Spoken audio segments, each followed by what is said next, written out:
don't mean kill, I mean just stand. Hey, what you gonna do when I come for your brother? Will you stand like a bull? Stand for his brother. Hey, what you gonna do when I come for your best friend? Will you stand like a bull? Stand for his best friend. I don't mean kill, I mean just stand. I don't mean kill, I mean just stand. I don't mean kill, I mean just stand. I don't mean kill, I mean just stand.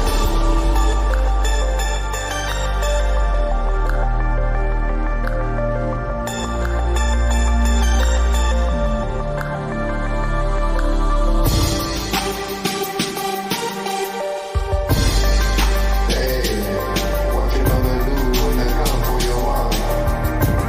Will you stand like a bull? Stand for his wife. Hey, what you gonna do when they come for your child? Will you stand like a bull? Stand for his child. Hey, what you gonna do when they come for your brother? Will you stand like a bull? Stand for his brother. Hey, what you gonna do when they come for your best friend? Will you stand like a bull? Stand for his best friend.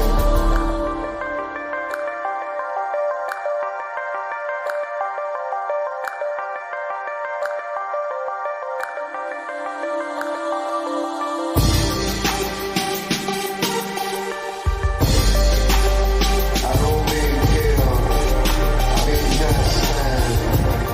I don't mean kill, I mean just stand.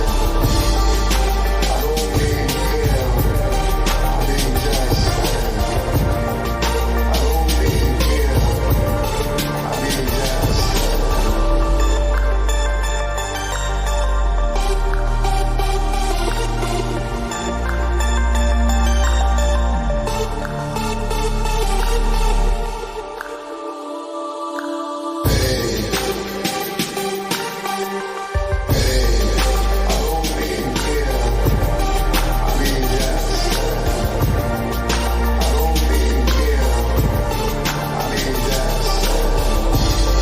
I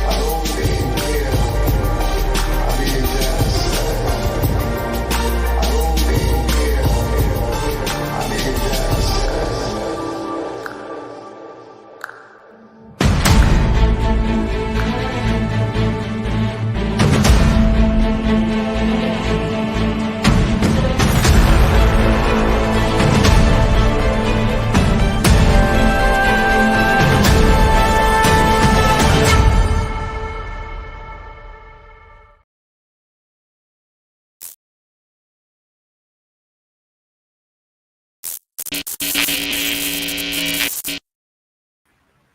Hello everyone, welcome to DPA Open Mic. I'm Wyatt, and good morning to you if you are in Asia or Singapore. Good midnight or middle of the night. For those that are in Europe, and for those in America, good evening, and for those in Hawaii, good afternoon. So yeah, so sad. Hawaii, is the most neglected people in the world. It's like nobody cares about them. No one will plan timings for them. So I want to say hi to people. Yeah, for those that say I'm sleeping, and I'm not around, F you, man. Okay, but the reality is I actually might be sleeping, so I might not wake up. So yeah, I set an alarm to wake up, so it's a bit tired. So hello to Turos, Aki, Ezra, Simlon, Craig, Tomika, Hachibi, Kula, Dijuran, not hi to you. The Ashdale Regiment, Von, Maddie, Voss, Albino, he called his own name, Jaku, Escote, me, Stretch, Do, who else? Let me see. Tamid, Crypto, Paisia, Benjamin, Xavier, Emmanuel, Gray, who else? From a certain point of view, Sammy, It's Not 42, Justina, and hi everybody. We So, and hi those that are on Rumble, hi those that are on Twitter. For those that are on Twitter, do come over to YouTube. If not, you can engage with the live chat here. It's better, speakers will be able to see what you say. And hi Pete, hi Pausia. And okay, so let me drop in the link. Let's not waste time. Thanks Vuk for thanking Vuk Vojovic. Yeah, I mean YouTube. YouTube is very really weird. Really sometimes because they cannot tell you anything. Even if they do something to you, even like they suppress you or they feel that you are trying to game them, and then they punish you for some ways, but they never tell you what, because if they tell you anything, they will review their algorithm, and once they review their algorithm, people will start to game it, and which is why they basically don't tell me anything, and that's very irritating because then you do not know how to resolve the problem. But yeah, welcome to YouTube. That's how YouTube works. So, okay, so today on YouTube we are only live on the open mic channel. It's not on the main channel, so it's only for Giga Chats. So the Giga Chats, only the best people will be subscribed to this channel. The rest of those 50, 60,000 asshole that don't sub here. Okay, okay. Yeah, where's my to join? Okay, here's the link. Let me.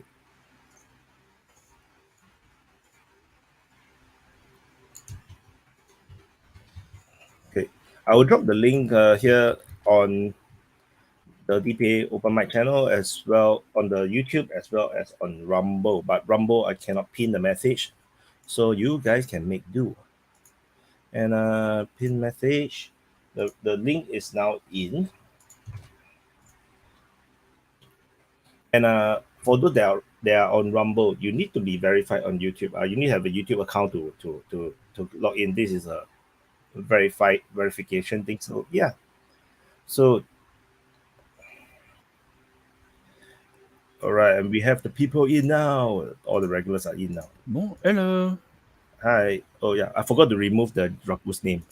That's so funny. Wait, yeah, Draku is here too. Yeah. Oh, Drago.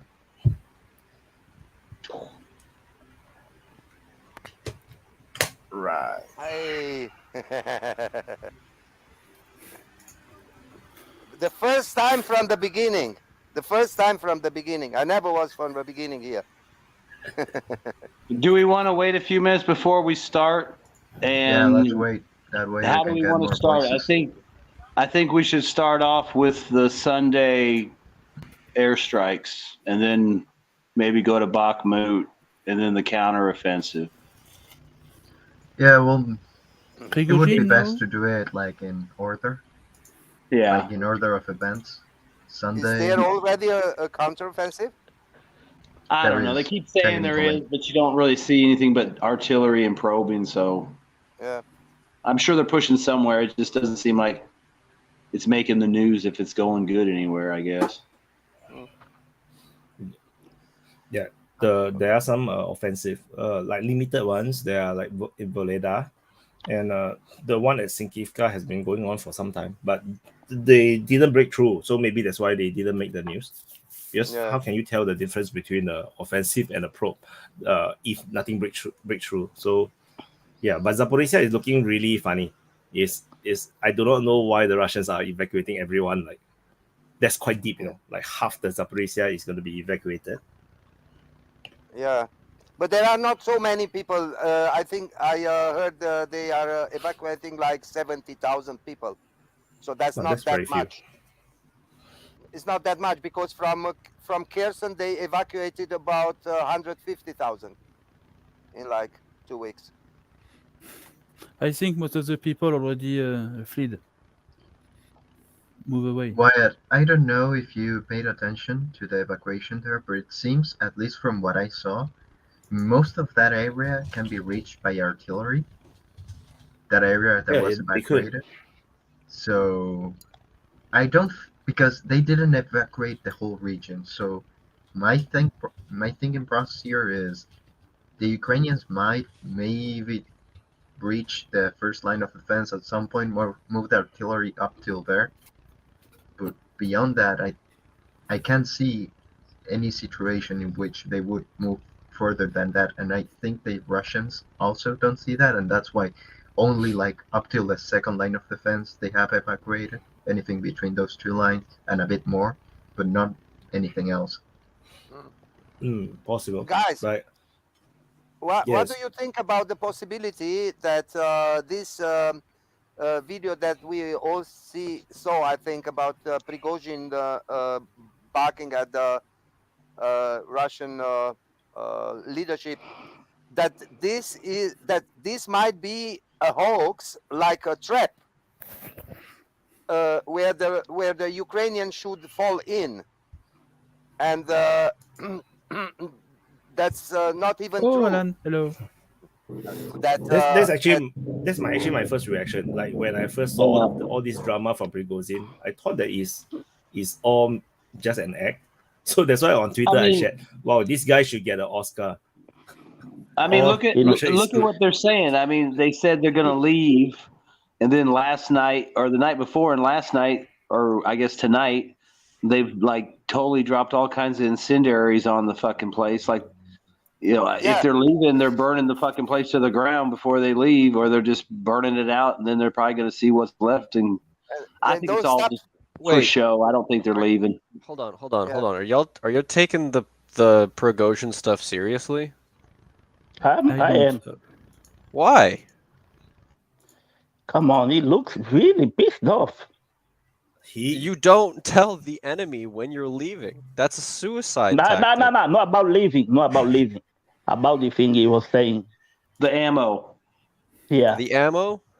Yeah. Okay, I'm going to throw you into a battle, okay? And then every day, I'm going to tell the enemy when you're going to run out of ammo. Are you going to keep fighting? I don't think they're running out of ammo just because of what they did last night and the night before with all the incendiary. It's like we're running out of ammo, but then they just burn the whole fucking city down. That's the point of my metaphor, right? You do not tell the enemy when you're going to run out of ammo. I think we mustn't forget that Prigozhin is a very good politician too. Yes, I would say he's playing for a Moscow. political play, definitely. But I heard you guys mention something about the missile strikes. Vaughn, you brought that up earlier, right? Oh, we could. I was just trying to figure out how we're going to start out, because we could start out with, like somebody said, in order of events. I mean, Bakhmut's already been going on, so we can kind of get to that later. But we could start out with the Sunday missile strikes and then work out from there. Okay. Up to whatever's going on in Bakhmut right now. Well, you can tie the missile strikes directly to the supposed spring offensive. That's something you can directly tie to. Because if you're going to strike an S-300, reserve complex or, complex for air defense missiles, and the explosion is going to be a third of the size of the nuclear bomb that went off in Hiroshima, you just made a huge dent in any attempt that a full offensive is going to be successful by the Ukrainians. 16 units of S-300s? What's that? That's 2 divisions of S-3. That's over. There's no air cover for any offensive that could possibly come in the next... It's no longer a spring offensive. It's going to be a next winter's offensive now. Yeah, I mean, when you think about it, looks like a summer offensive. Those two sets of equipment would have been enough to uncover an entire sector where you would advance out from. So I would think it would have been enough to reinforce it, because you only need a division of air defense complexes to protect. I know, but I'm just saying they could just totally saturate the area and guarantee nothing flies. Yeah. But now they got nothing, or whatever's left plus man pads, I guess. Well, there's also something else. it's the scale in which the strike on Sunday happened, right? Yes, there's the everlying joke of the Russians are running out of missiles, but there is a tangible like fact that missiles are not infinite, right? Missiles still need to be made. And it was believed that the Russian production of warheads, of cruise missiles, excuse me, was, I think I read somewhere it was 70 to 90 a month, right? Somewhere depending there. And in one night, we saw a larger missile strike. I'm counting Giron drones, by the way, as missiles, because by all intents and purposes, a Giron drone is a cruise missile. It's a missile. very slow missile. It's a very slow very cruise slow missile, yes. It's a propeller-powered missile. But Yes. the point still stands, right? In one night, we saw a strike package carried out by the Russians that makes, and I'm not kidding, you can look this up, that makes Desert Storm look like nothing. Desert Storm was 88 missiles on the first night, and then like 160 over the next two or three weeks, right? And in one night, Russia launched that many missiles for an entire operation of Desert Storm. Actually, more, if you're going to count the Giron drones. So, does this yes, my little rant is coming to a conclusion, but this ends with a question. Does this change the capabilities that you guys think Russia has when it comes to these cruise missile strikes, right? These repeated strikes. Because there's one happening as we speak right now, too. One sec. Can I go first? Yeah, Simeon, go ahead.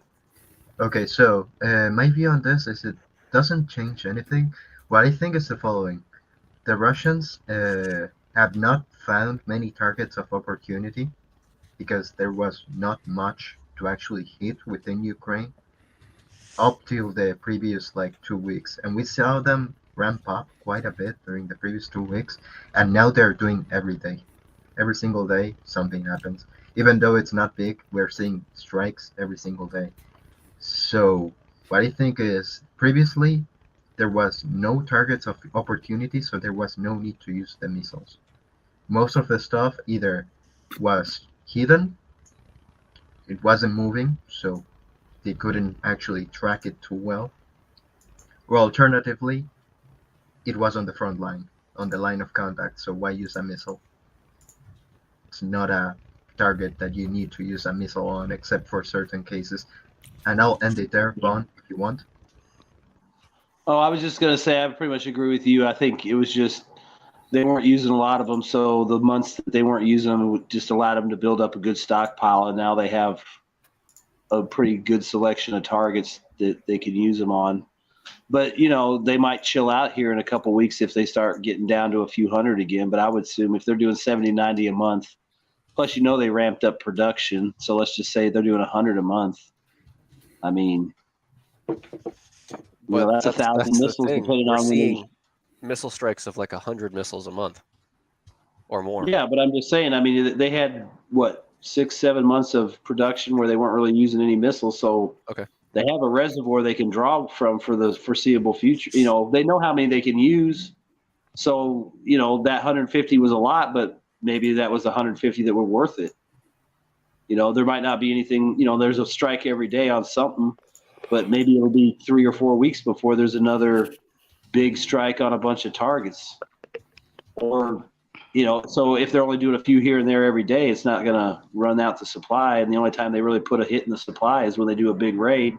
And those have only been, 2 or 3 raids in the whole war where there was, let's say, 70 plus missiles in a raid. No, those happen twice a month. Well, yeah, but they weren't doing a whole lot the first year. They started I remember it was after they pulled from Kherson, Kherson because there was all this drama about, the Russians are getting defeated, blah, blah, blah. And then they immediately started hitting the industry and the power plants and all that. Those were 70. Go ahead, Shadow, by the way. I think it's a strategic strike in the sense where since the strike was Sunday, since Sunday on the map, nothing really happened. Okay? It's really a strike to create an effect in in the next month or the next one, and on the duration, not an immediate effect. That because the map doesn't change after the strike. There is no big movement, no big offensive, nothing major. So it's really a strategical strike, and I think we are going to see this kind of strike, and we have already seen it each month, or maybe even each 15 days, each 2 weeks. I actually agree with you. That was kind of the point I was trying to get at earlier, right? It's these strikes aren't to break the back of Ukraine. They're to cripple future capabilities, right? Am I understanding that correctly? Yes, strategic strike. Okay. And then, I mean, if you guys have something else that you want to talk about, then go ahead. If not, So, if I go ahead, may, go ahead. Go ahead.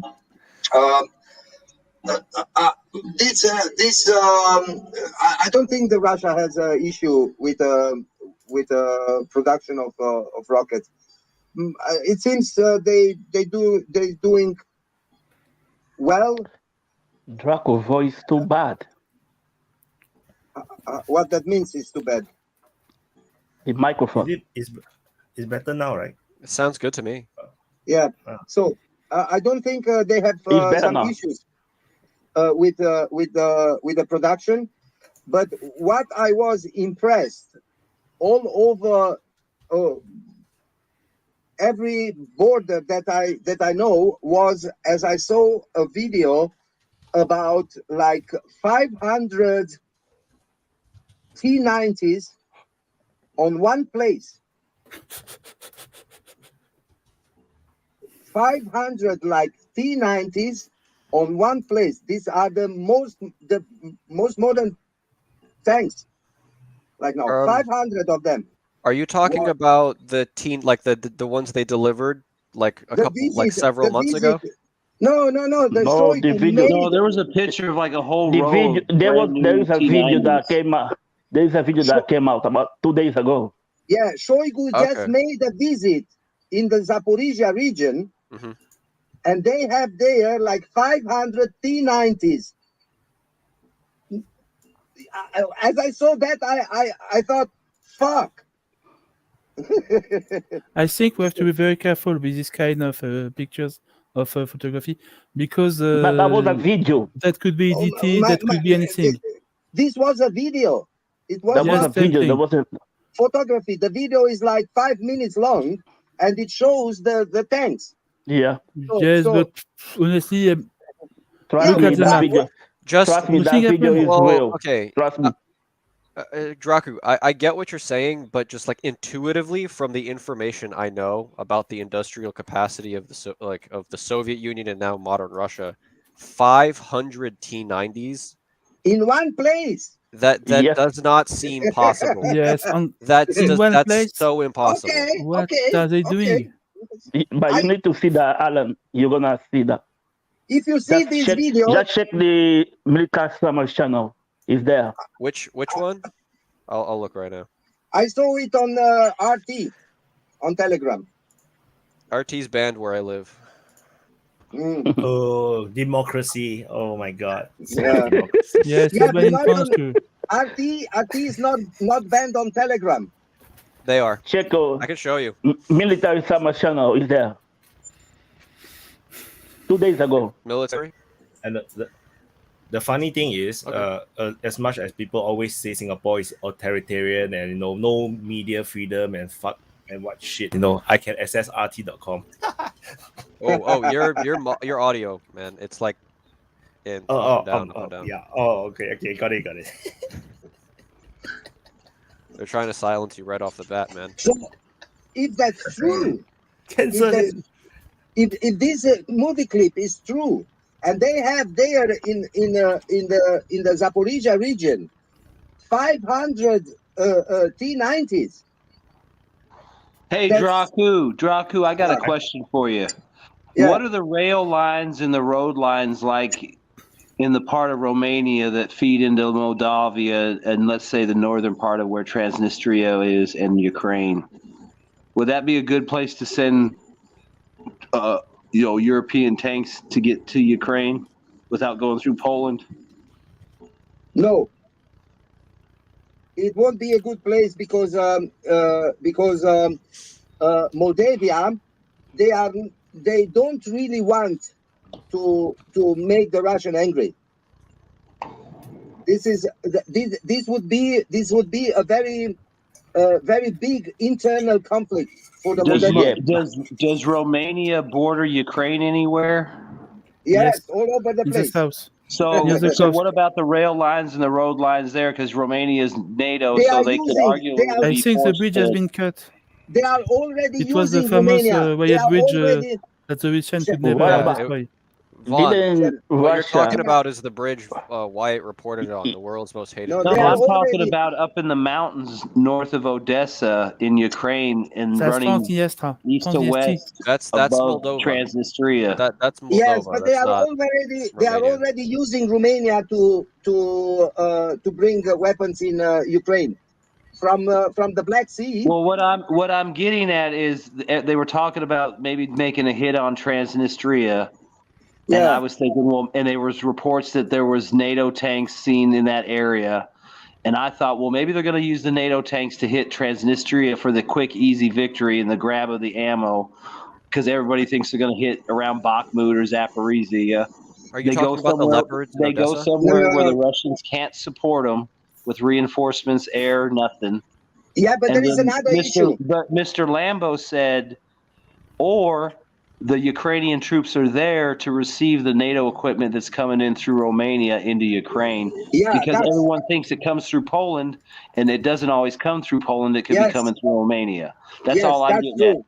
That maybe You the are getting- Transnistria thing is a distraction. They're not really going there. They're actually going there to take acceptance of equipment or pick it up and move it. Yeah, there is another problem with Transnistria. Transnistria is actually Moldavian territory. So if Ukraine would attack Transnistria, they would attack Moldova. So I think that's why this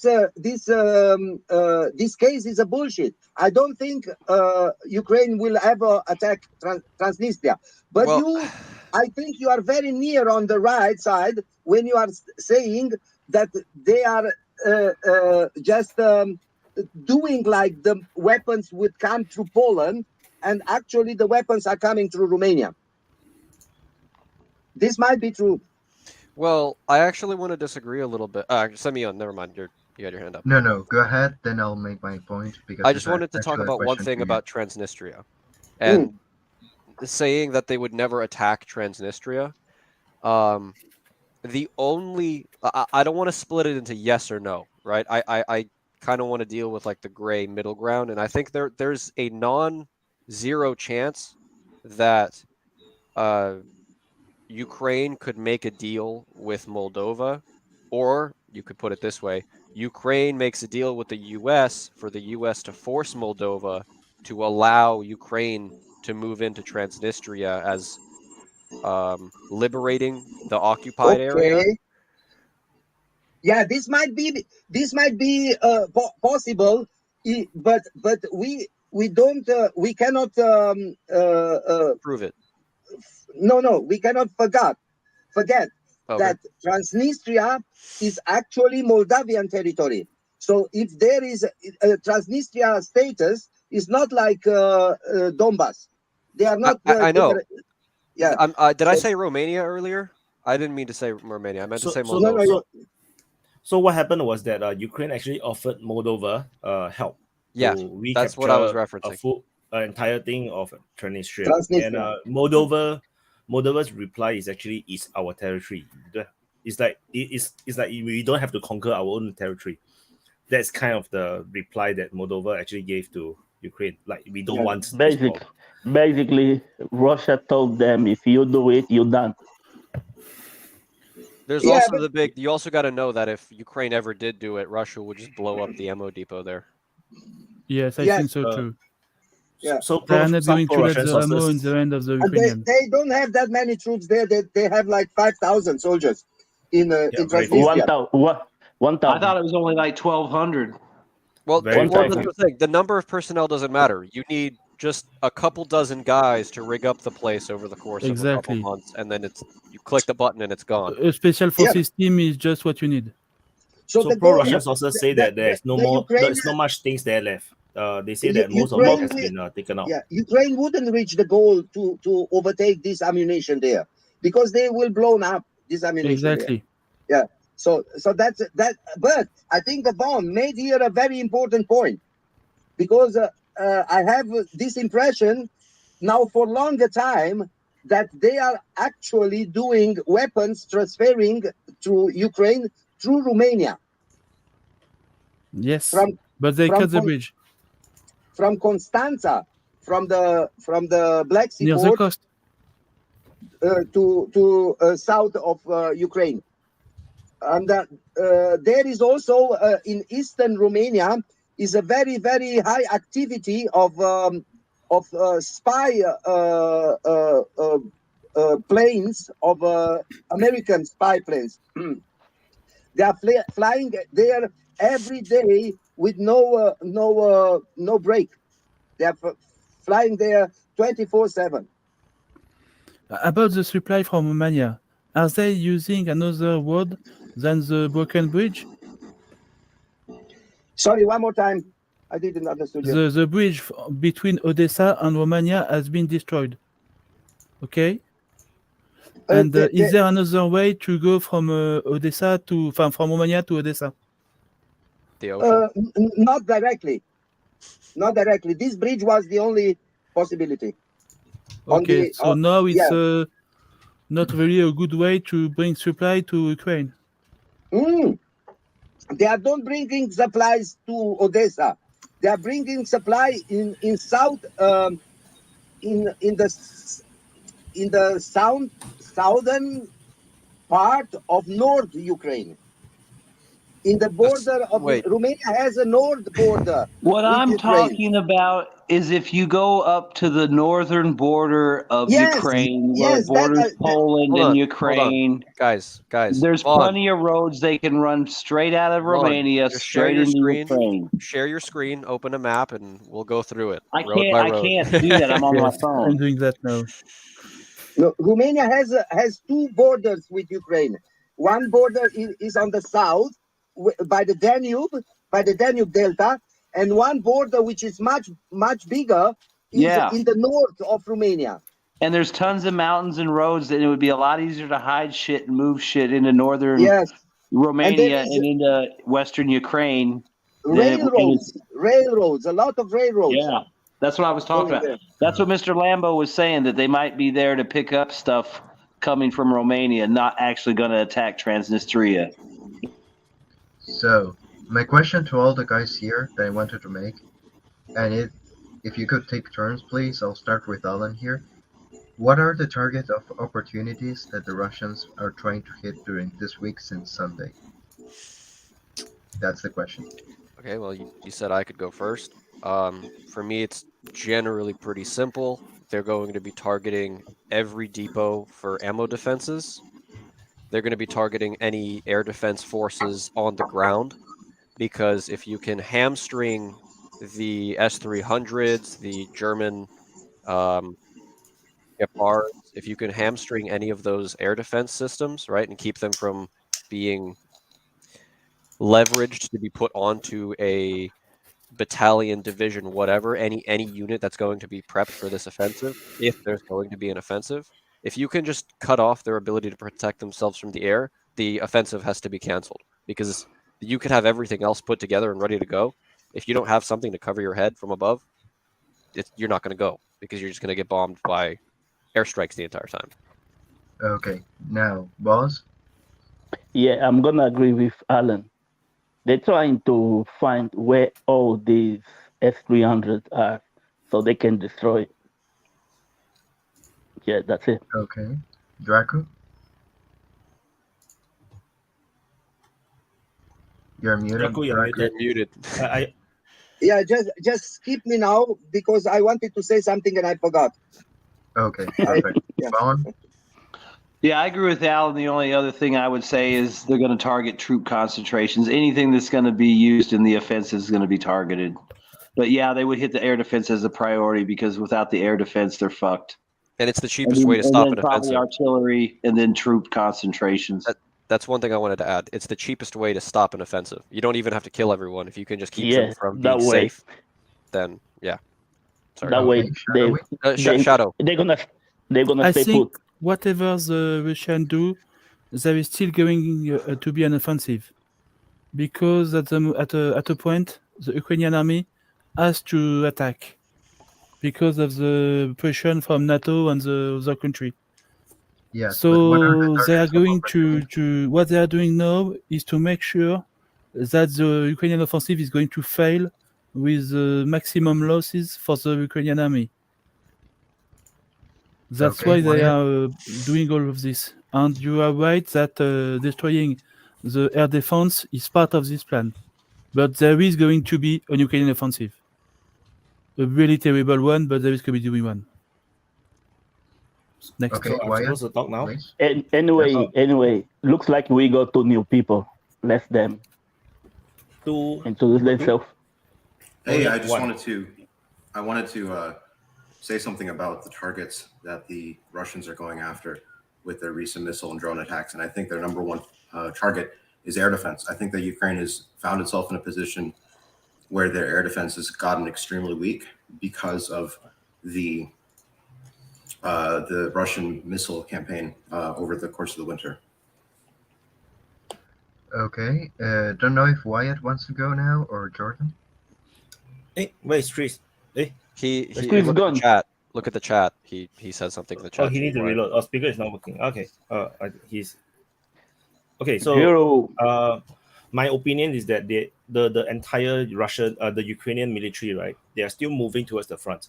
So there's a lot of accumulation of shells and weaponries and everything along the way. So, but then you can't really constantly keep them moving. You need to store them. And I think that through their intelligence and whatever, they are trying to hit all these moving targets that is being stored. This is what I think is partly happening.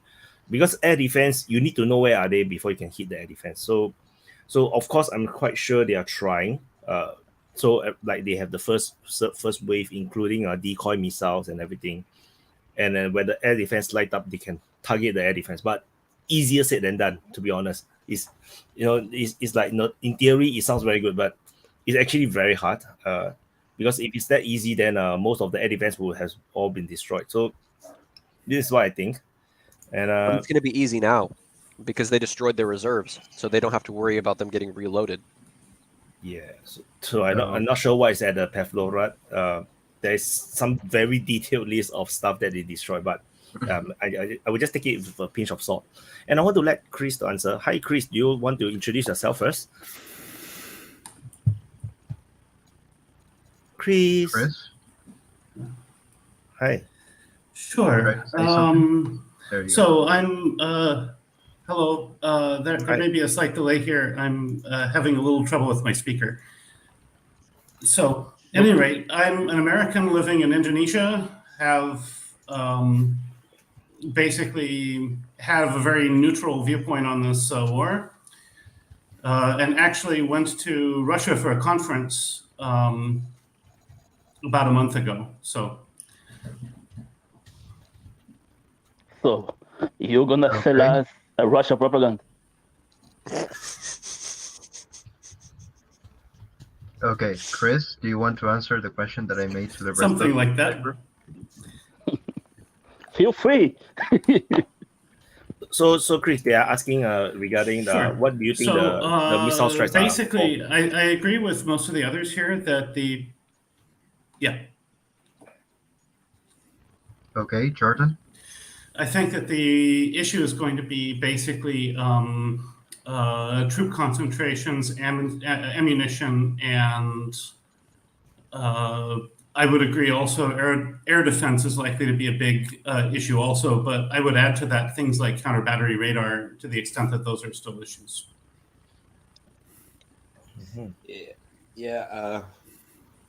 My name is Euro, so since I represent European values, I changed the name.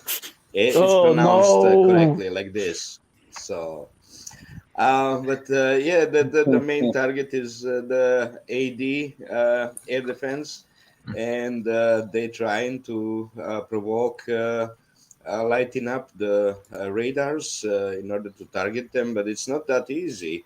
It's they're aware of it, and they're kind of just trying to quickly recognize the target and then hide. That's how Serbians air defense did in when NATO bombed it, and that way you can preserve it, and it's movable. So every probably 10 days they move it to new positions. So that's absolutely not easy. And of course, since the spring is still one more month, there still could be a spring offensive, and they are moving towards it. I gotta Hola, go. Tuga. Olá, Angola. That's why this order to move Zaporizhia population from the area that could be flooded, if the Ukrainians succeed in some quick offensive, so they can just stop them cold with water, even though it seems like it's gonna rain a lot over there. Okay. That's it. So, Prada, Okay. do you want to go, or can I go myself? If my I own may, question? if I may, Jaku. so this theory about the flooding, I don't think this is realistic, because if they are flooding region, they cannot fight there anymore. Draku, what are they doing? This is a bad Flooding. idea. They're fluting? Yeah. Are letting water there. This is a bad idea. Yeah, I don't think this is a good idea. But what I You what have I the want the to- nuclear power plant too. You have to walk. You can't flood Yeah, so it's very indiscriminately. dangerous, and then you cannot use this region anymore as an attack region, because it'd be horrible to will be flood that place, guys. Yeah. Fuck you. Come on, Draco. Not even an hour and you. So, Might but also I be wanted to- impossible to flood the reservoir. Well, flood it, not Yeah. flood it. Flood. Okay, sorry. Okay. So, Thank Prada, you. do you want to So, have a go at the question? I wanted to Okay, say go ahead, Draco. something more, because I think it's important. So I think they will concentrate in the near future on the new technique that they will look for it, and they will target it. But I want to emphasize that they still didn't reach their goal, the Russians, and this goal would be to make Donetsk free of bombing, because this is actually the most important thing. If I am thinking on the civilians, on the people which are living there, so they still didn't reach this goal, and I don't understand why they are not concentrating there. Okay. They are. Alan, if They are, man. if we could continue with the question, and then we'll answer that one. Draco, could Okay, you hold well, I'll that save my question for answer. later? I'll save my answer. Perfect. Yeah. Because I still haven't gotten to say my own answer to my own question, and Prada hasn't gotten to answer. So, Prada, go ahead. So can you repeat the question again? Yeah, the question was, in this last week, Russia has been ramping up the strikes from the air across the whole entire of Ukraine. So what are the target of opportunity that they're pursuing with these strikes? The strikes? Yeah, it's in a way it's to create momentum, no? You were talking about the floodings. The floodings, as Draco said, are not very realistic, but is a problem. It's probably a weapon of last resort for some kind of event that Ukrainians are preparing. Yeah, that could be true.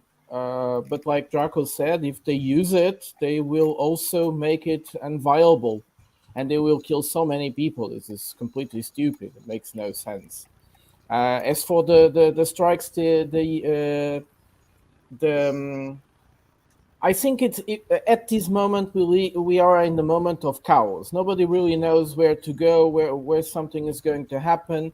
We see that, like, for instance, today Wyatt was reporting about Wiredar again, and they are trying to find the soft belly all the time. Everybody is doing that, and the Russians are using as much as they can the opportunities to destroy infrastructure and the ability for the Ukrainians to make a successful or several successful offensives. So I think that's the point.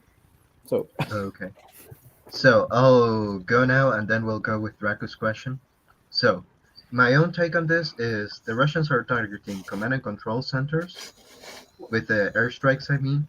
Then they're also targeting munitions depots that they know of that is being transported to the front. They are also targeting anti-air systems. And this week saw across the entire week, like we saw that the drones targeting the air defense systems primarily, and then the missile strikes targeting the munitions for the air defense systems. Like the missile strikes technically generally don't concentrate on destroying the air defense system. It's the drones that concentrate on that. Meanwhile, the missiles target command and control centers, munition depots, and also infrastructure, because, like, have you heard that Kiev was like a few hours without electricity last day? So that's what they are targeting. Pretty normal at this point. Yeah, it has become normal. Yeah. Yeah. But yeah, So- I'm more preoccupied about Russia because these last days there has been so many attacks inside of Russia that really makes it a problem. They are very much losing control of the situation. Around. They're not losing control. Well, Prada, yes, I actually wanted to bring that up. At this moment, it is. Prada, I wanted to bring that up as our next question, but Draku did ask one earlier and stuff. No. I didn't ask a question. I just was emphasizing that I'm still not understanding why the Russia is not concentrating on the Donetsk region, because there is where they have to make where they really have problems. The civilians. I mean, for the that. way, the reason I thought that, just looking at it, was that if you're really bracing for this much vaunted spring offensive, which who knows when it will occur now, then maybe you don't want to move too much ahead, where maybe you're going to end up having more evacuation problems, and you're going to be further from your obstacles and things like that. So you see efforts in Bakhmut, but I haven't seen like a major push even with the Divka, right? So my interpretation on that was that they're focusing on one small area at a time so that they don't spread their difficulty of building new defenses too thin. But that was just my I want to add on to that. I think that the Russians are fighting in Bakhmut and Donetsk and Avdiivka and areas like that more than I initially expected them to. And I think the reason that they are doing that is because they've kind of got destroyed in the open plains, in the maneuver warfare, in the north part of Ukraine where it's just open steppes, right? In Kherson where it's even more open. They weren't able, I think that they had a worse KD ratio, if you will, when they were fighting Ukraine in the open steppes. But I think that in the urban terrain of Donetsk and Luhansk, I think that they have been more able to just kind of freeze the conflict or freeze the front line and just hammer Ukraine with artillery. I think that's been a better strategy for them as it's turned out. But it's because of a failure in the north and south of Ukraine that they're returning at that strategy. I've actually got a question regarding that, because how do you come to the conclusion of urbanized areas being in Lugansk and Donetsk? Because if you were to ask someone, look at a population density map. Just look at a population and the density population density map would be around Kiev and Odessa. Right, but Kiev and Odessa are individual cities. Also, Odessa is very far away from Russia. They have to go through a lot of Ukraine to get to Odessa. It's right next to Kherson. It's right next to Nikolaev. No, you have Kherson and then Nikolaev and then Odessa. That would be. But My for point. instance, This they is knew why- they knew to hold this is Kherson. the They would need to get why- Nikolaev, and they didn't take the city. They knew that Zaporizhia was always going to be a problem, and they never tried to get Zaporizhia. So I'm Prada, not so sure about it. Thank you for This cutting is in. the But answer, Archimedes, my because point I the- was trying to get the at is I think Ukrainians- you might have it the other way around. I Mhm. think the Ukrainians have been beating the Russians inside of the major cities Okay. and getting their shit pushed in the plains and fields of the rest of the country. It's Okay. actually the I want to- concentration Go of ahead. Ukrainians. It's in cities and towns, villages. That's Yeah. where the concentration of it is, because they have the housing there. That's why it's easier Commie to blocks. concentrate there. So the concentration attracts Russian bombing and artillery attacks.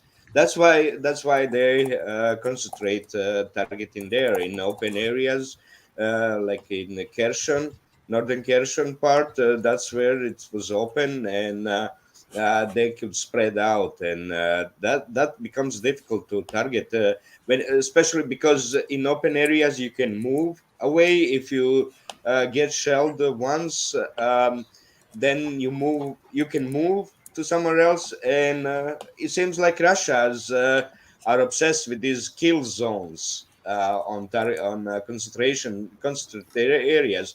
So basically, they want to shell on same spot over and over, days on the end.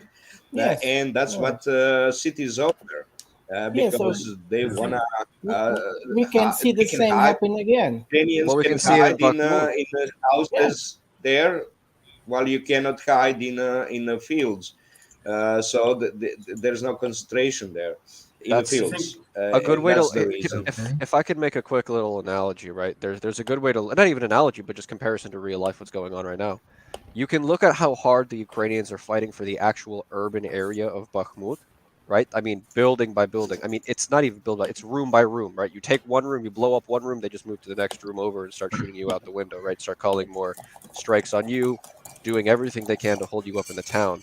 But you go outside of Bakhmut, right? The roads into Bakhmut are slaughterhouses. They're not even kill zones at this point. Any vehicle that goes on those roads to try to resupply the Ukrainians is going to get, it's not even going to get shot up. It's going to get blown up within the first 30 seconds of getting onto the dangerous part of the road.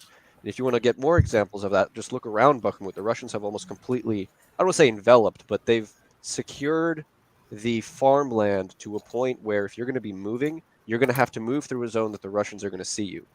Yes, I agree. I agree. Can And I not make just a that, point? if you look, Or That's exactly my point. If you look at this last section, where the Wagner say they pull out, they are pulling out. They are like inviting the Ukrainians. Oh, come back to Bakhmut. it's Yes. so it's an I wanted to invitation add, to be We were killed. talking about that. Because they don't I want to wanted make to add Krasnodar the something next to- fortress. But I wanted Simeon, to sorry. add something to what Alan said, that he disagrees with Archimedes here, and that is, if you see how the Kherson counteroffensive went, well, Kherson offensive went, it was on the first day they actually managed to do something, the Ukrainians, I mean, and then they got stuck until the Russians retreated. They got stuck. They didn't advance. Like, at most they moved a meter and then they got pushed back. Then they moved a meter elsewhere. Then they got pushed back. So the Russians They are were generally moving step by step, not continuously, but step by step. They were moving forward and attracting, and even almost surrounding one city. That was the northernmost part.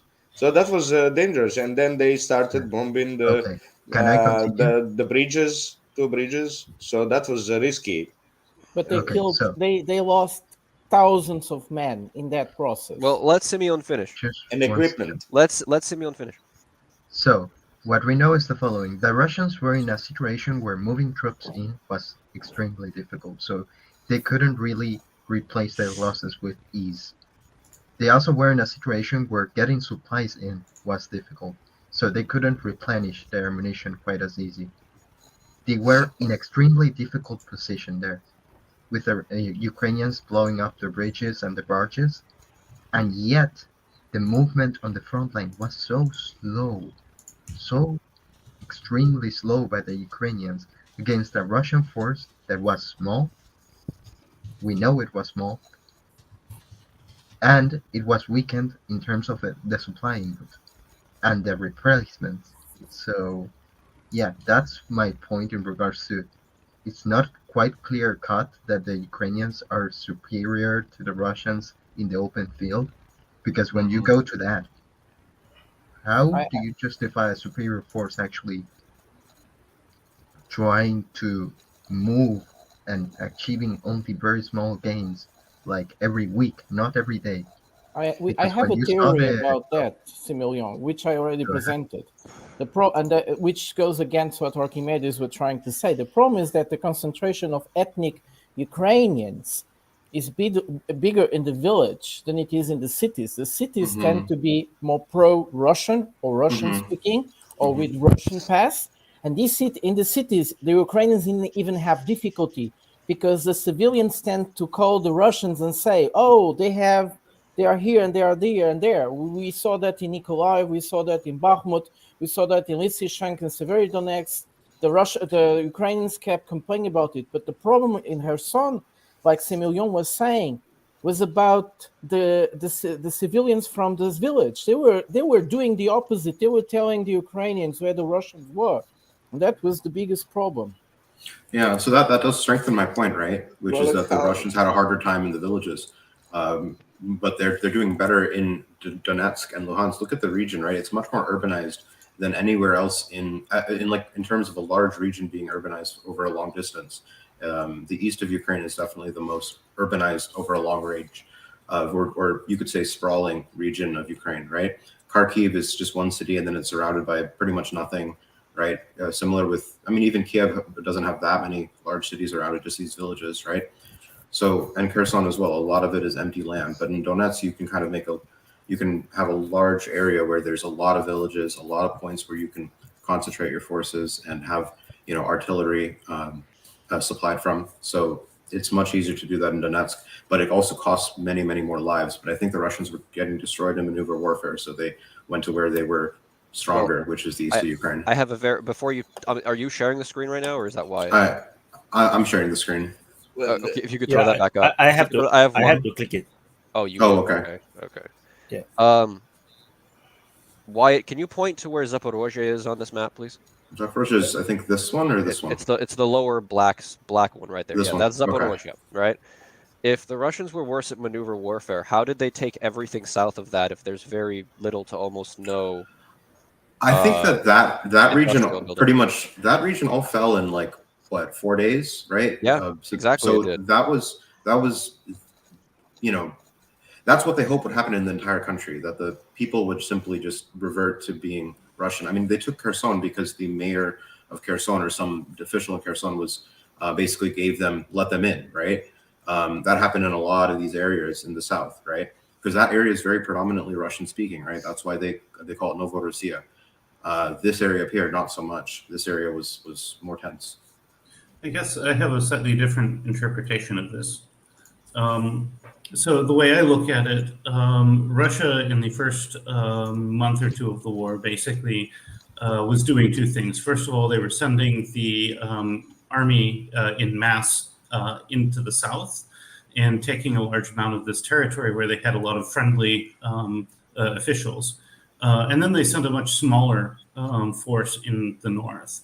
And when you think about sending 40,000 troops towards Kiev, they're not going to be very successful just because of the numbers. So the question is, what was Russia trying to do with that? And I think that there are two things.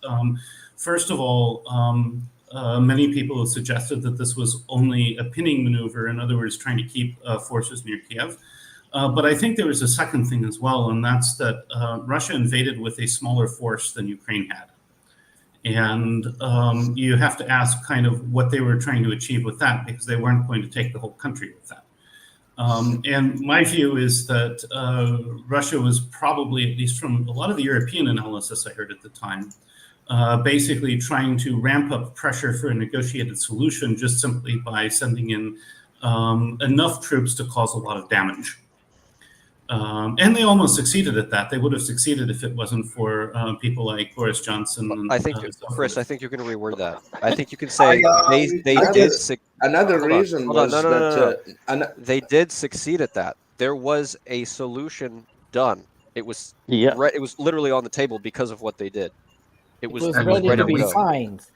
Ready. Another reason why they knew the game was over. They knew the game was over. Another reason is military doctrine.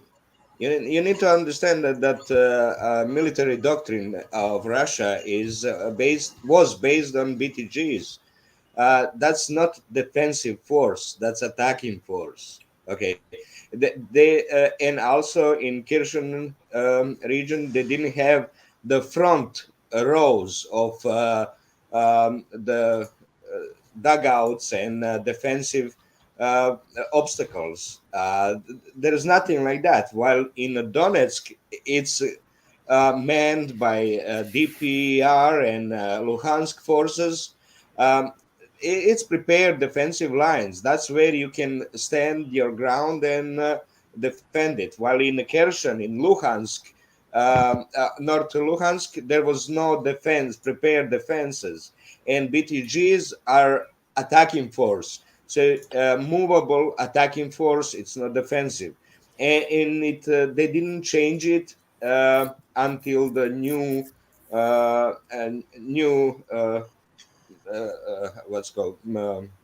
mobilization, until the mobilization. Now they're changing it, but it's still mostly based on that, which means in the defense line, on the front line, there's a lots of holes of just sporadic personnel that just observes, not there to defend, just to observe.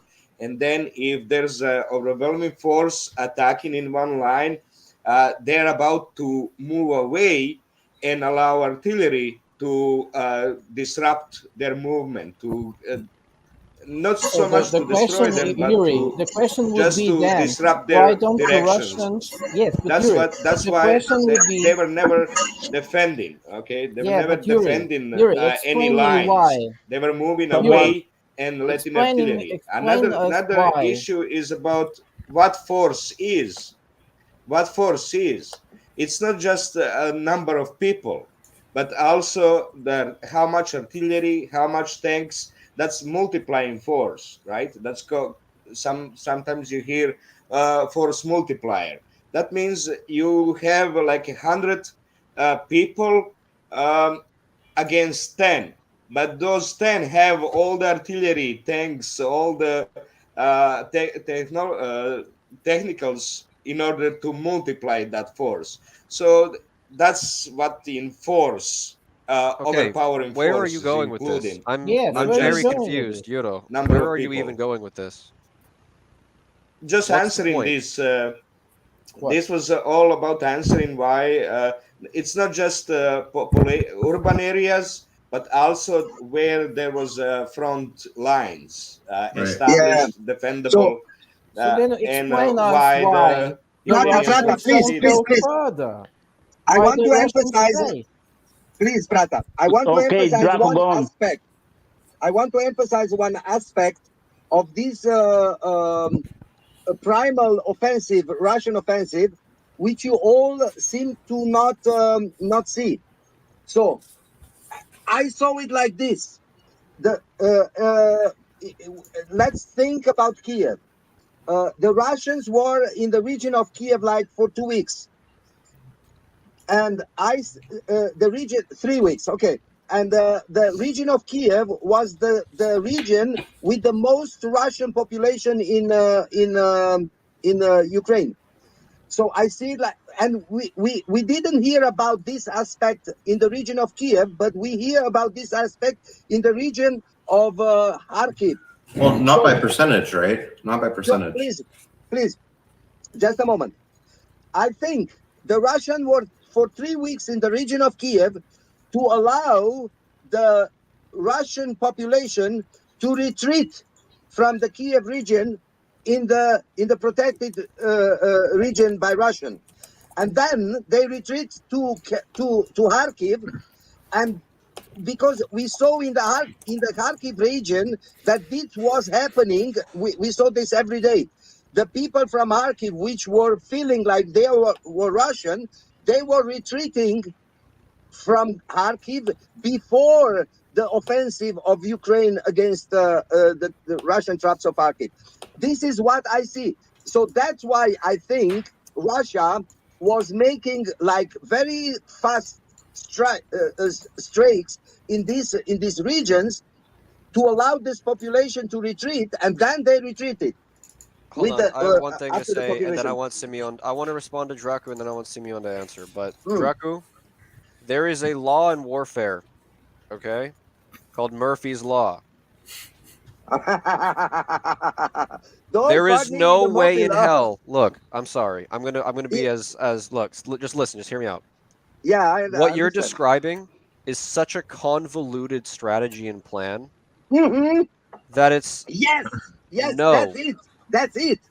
Occam, look, there's another saying called Occam's razor. Occam's razor says the simplest answer is probably the correct one. Why? Look. But this is so logical, man. No, it's not. No, it's not. Can I point something out? I mean, the thing here is that you have a number of correct points, such as the, like, for example, the fighting in Kherson, for example, holding on for a few weeks before Russia retreating to give civilians a chance. Wasn't it a couple months? But at the same time, the thing about it is that when you're talking about maneuvering a big army with lots of little pieces, you have a lot of organizational infrastructure that goes in there and a lot of difficulty. So you're going to have to keep a relatively simple plan, because if you have too much complexity, you're not going to be able to organizationally pull it off. There's such a thing as the CAP theorem, which addresses basically it's part of it's from computer science and communication theory, but it definitely applies to people. But the basic thing is that if you have a big organization, you're never going to have a case where everybody's on the same page. And so the more complicated your strategy is, the more likely it is that everybody's going to interpret it differently, and you're going to end up with a mess. Yeah, but let's just see that the Ukrainian pogroms against the Russian population were really not that big. So there were not so many cases where because I think the Russian population just retreated with the troops. Or in before that sense, you are right, Draco, because for instance here in Germany, most people, Ukrainians that arrive, they are Russian speaking. And you just hear Russian all the time. It's in the streets. You don't hear Ukrainian. Yeah. But in the way, it's because the people that left first were the middle class, and they were really more Russian speaking than the ones that more blue collar. In the other way, I don't think it. You see, Draco, it happened. We are talking about the past, and so many things happened in those days. But one of the things that even the Ukrainians program and we're thinking about was about managing the chaos. The first days of the invasion, a million people almost left Ukraine. It was like crazy. They were blocking the streets, the roads. They were like crazy, trying to get inside of overpacked trains. People really got, and the Ukrainian military was in panic because they needed the roads to also use them. Yeah, I think many things happen. Okay, perhaps Draco is right, and the Russians thought about all these things all the time. I don't know. I think the Ukrainians were better prepared for it, actually. I mean, Prata, just think about, you are a Russian in Kiev, and you know now the shit is going to blow up, and you are there as a Russian. Yeah, and you have all rich people did it. And you have the possibility, but not to Western. Russia did the same thing. To left the Kiev region in the direction of Russia. Also, you had for a long time people heading south towards Kherson, into Russia-occupied territory. We saw some of the videos of that, including on CNN. CNN kind of wondering why they were suggesting that maybe they were being detained, but no. I mean, they were going there with like trucks full of, or station wagons full of supplies, so it was pretty obvious they weren't coming back or weren't intending to. So it's the same pattern, but it's the same pattern. More or less. But now we see, now there is evacuations go on in Zaporizhia. Well, in the occupied Zaporizhia. There's not from any Melitopol, but Ernogar, the cities more to the front, they are being evacuated at the moment. Well, yeah, you mean south from Dnieper? More or less, yeah, because they know what Ukraine is gonna do. They're gonna just shell. Doesn't matter if they're civilian or soldier. They're just gonna do it. I don't think it's about shelling, actually. The fact is that we've seen a lot of cases where people who've been there when the Ukrainians have taken back over have been prosecuted for helping the enemy for things like continuing to teach school and stuff. I think they just don't want to be in the middle of the fight. I think that's the main reason for them to flee away. Because they know the Ukrainians are going to battle inside the city. So Simeon they has been waiting to speak for like 20 minutes. Yeah, sorry. Okay. Okay. Go So, on, I don't deny that what Drago said is a possibility, but the core objective of the Russian forces, if you see how they deployed, is to achieve three things. First, secure a route to the rest of the Donbass. Second, secure the canal that goes to Crimea. Third, encircle the cities that are the major concentrations of Ukrainian, how to say, prestige, let's call it. Not prestige, what? but rather yeah, the but what centers for, of the Simeon? No, what I don't for? agree. Because they were there. For sorry. settlement. Yeah, but they Give were me a there. second that I haven't gotten a chance to reply, and you're trying to reply on top of me. Yeah, so, sorry. They encircled Kharkiv, the second largest town. They encircled Kiev. Well, they didn't encircle. They mostly surrounded a part of Kiev. And they put a lot of artillery near there. And they didn't use it, mostly. And that's mostly just to put pressure. And they actually achieved their objectives. There are three objectives. They secured a path to the rest of the Donbass through the north of Luhansk. They secured the canal to Crimea in the first couple days, and they also went to the negotiating table within the first week. And they managed to keep them there for 3 weeks straight. So they achieved all their objectives. The only thing that went wrong is that they thought that Ukraine wanted to negotiate. They did. I don't think Ukraine really. Ukraine was into the negotiation, and they accept the game was over. The game was really, really over. But in bad faith. It's complicated. Brata, hold on. You have to think about it in the context of the time, right? That deal at the time looked like this conflict was only going to last like 34 days, right? It really felt like, okay, this was horrible. We all felt terrible. That was crazy, but it's over now. We're getting ready for this to wrap up. But it didn't. And there's a reason for that. Because things changed when things changed, right? The perspective of certain people in power, right, was, well, we have them on the ropes now. Why would we make a deal now? We can win. We can actually win. I think there's Uncle Sam said we go 50 billion for you. Come on, this is Ukraine. These guys, I assume they had 50 billion. That's a lot of money. These people, they love money. One of the things we have to see is that Ukraine lost a lot.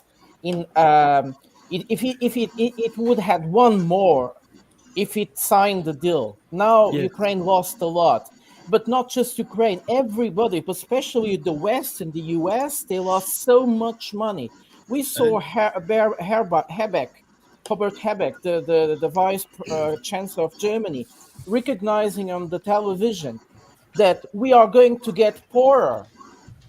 We are going Germany to might. money. Germany Yes, might get poorer. The West, Americans are not getting poorer. We're laughing, man. the West Well, as BBC, CNN, MSNBC, the thing, Sky News, the thing they were saying, everyone was like, "Wow, why Well, not?" I can save us this We whole can do it. conversation. Hold on. I can save us this whole conversation. By signing that deal, or excuse me, by not signing that deal on April 2nd or April 1st of last year, whenever it was, by not signing that deal, Ukraine lost immediately, and so did And everyone the who West, supported them. Alan, and the West. okay. That's what I just said, Prada. I just said that. agree, Prada, I but- just said that. I would agree, but I would also If add you one, see- one thing here.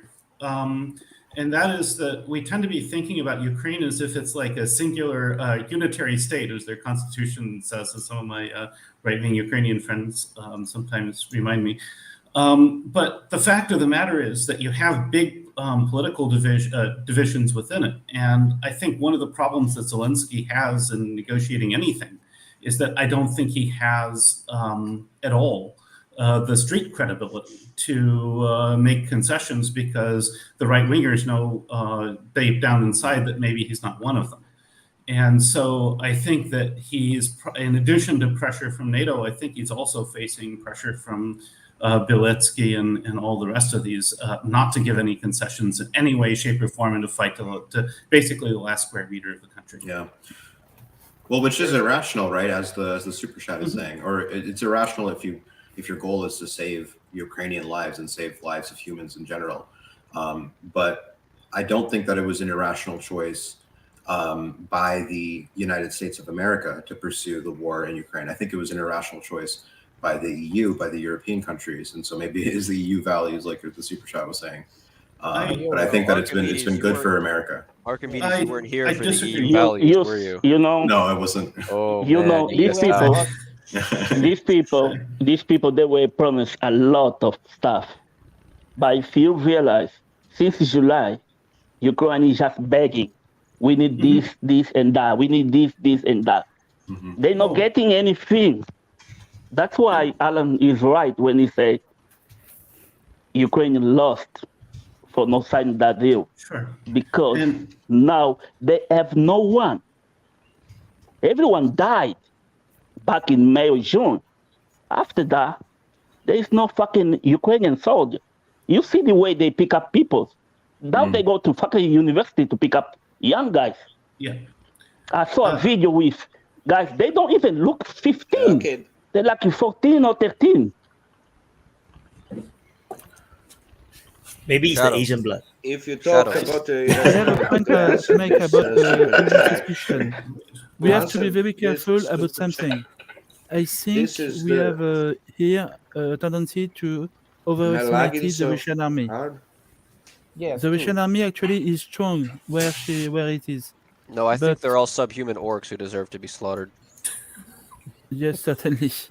The strength of the Russian army is because where they are now, they have a lot of artillery, they have a very good air defense system, they have very good logistics, a lot of railroad, a lot of trucks, the good road.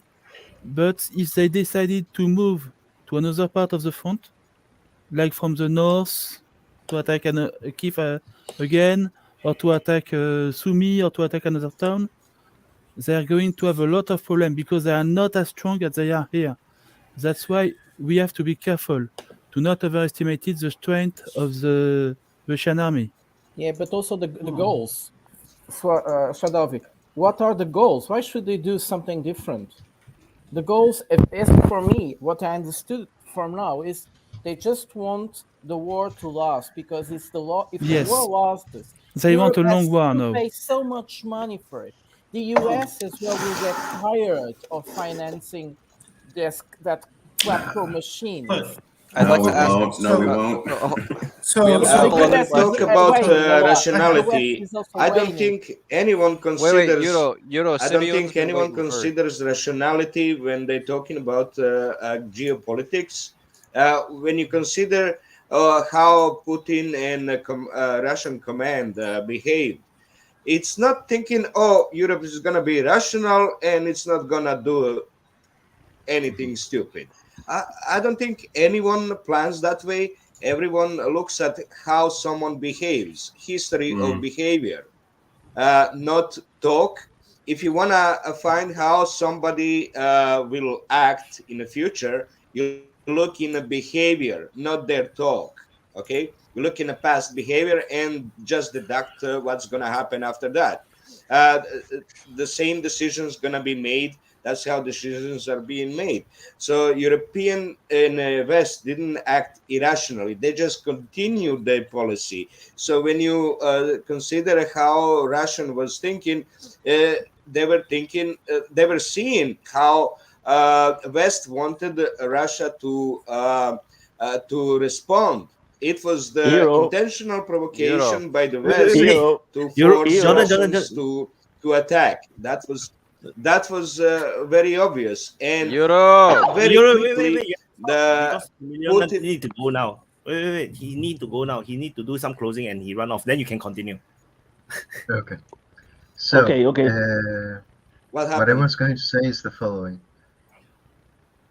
It would be nice to have a panel by the end of this conflict to discuss what led to it and analyze exactly the different strategies and what they were meant to do once we have What's happening? the underlying details and all the information that we need for that. Another thing that I would like is, seeing as we won't really reach any real point if we're talking about this, I would like for anyone here to propose a question about what had been happening last week, which we already have information about. That's what I've been trying to Get do back this to whole that time. topic. Yeah, get back to that Sorry. topic. And for everyone here to be orderly, that way we don't step over each other and really create an ambience of confusion where information cannot be shared. In any case, sir, guys, have an excellent day and goodbye. Take care. Bye. Oh, Take it also, easy. before you go, Bye. who are the motherfuckers who didn't give a like to this video? Wyatt, put that thing again. What's the viewer to like ratio? Go save some people, Semyon. Go save some people.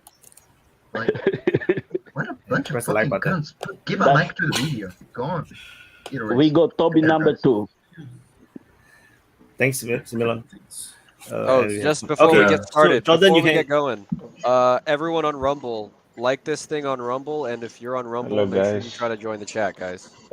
We got a new one. We got a new one. Alan, make the question. The question. So Jordan, no, Alan, Jordan. hold on. Then we have a new one. No, not new one. He's actually old one. But no, wait. Is he? Jordan have to finish. Oh, yeah.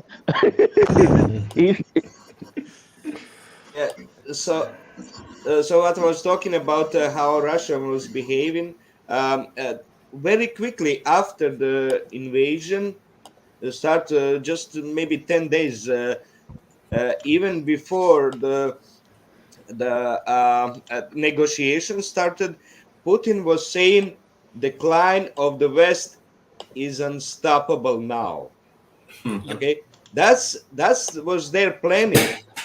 They knew what West wants to do, and by actually by starting the sanction and kicking the Russia out of SWIFT, it was the start of the decline. They knew how that's gonna come into the world. That picture of using dollar as a weapon, they knew that's gonna cause a reaction of the whole world towards the West.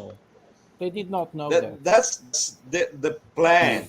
And then one other thing, what I'm thinking, the two major objectives SMO was first was the, of course, force Ukraine to negotiation. Second was to get water to Crimea, and the third, I think most important for me, in my opinion, is biolabs in Ukraine. I think Hostomel Airport is where a biolab was. In Kharkiv, they went. Why would there be a straight to biolab in an airport? Biolab. They didn't go. There's also gremlins living What under do you mean? Kharkov. It's perfect spot. I think It's one a of the perfect things. spot.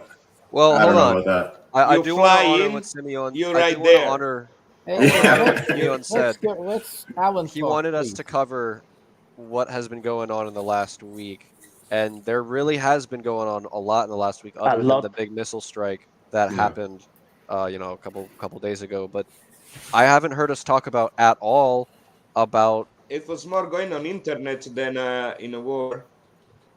I swear Euro has me muted like all the time. But anyway, how has no one talked about what happened on the It's a Kremlin? lag. Because I It's a remember lag, a yeah. bad if lag. a drone. That's false flag. That's my vote. I think it's a false flag. Okay, wait. Yeah. I'm going to ask the question, and I want us to Who go said? around. Who Right? said it's a false flag? Wait. Let him think that. We'll go around. Okay.